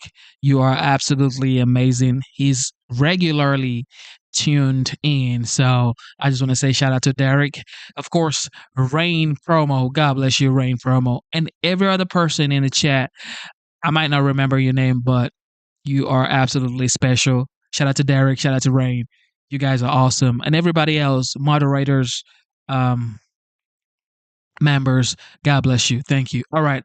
It is your boy, Genesis, and this is the Genesis Show. And shout out to the law enforcement officers as well. Shout out to the military personnel. Shout out to the veterans.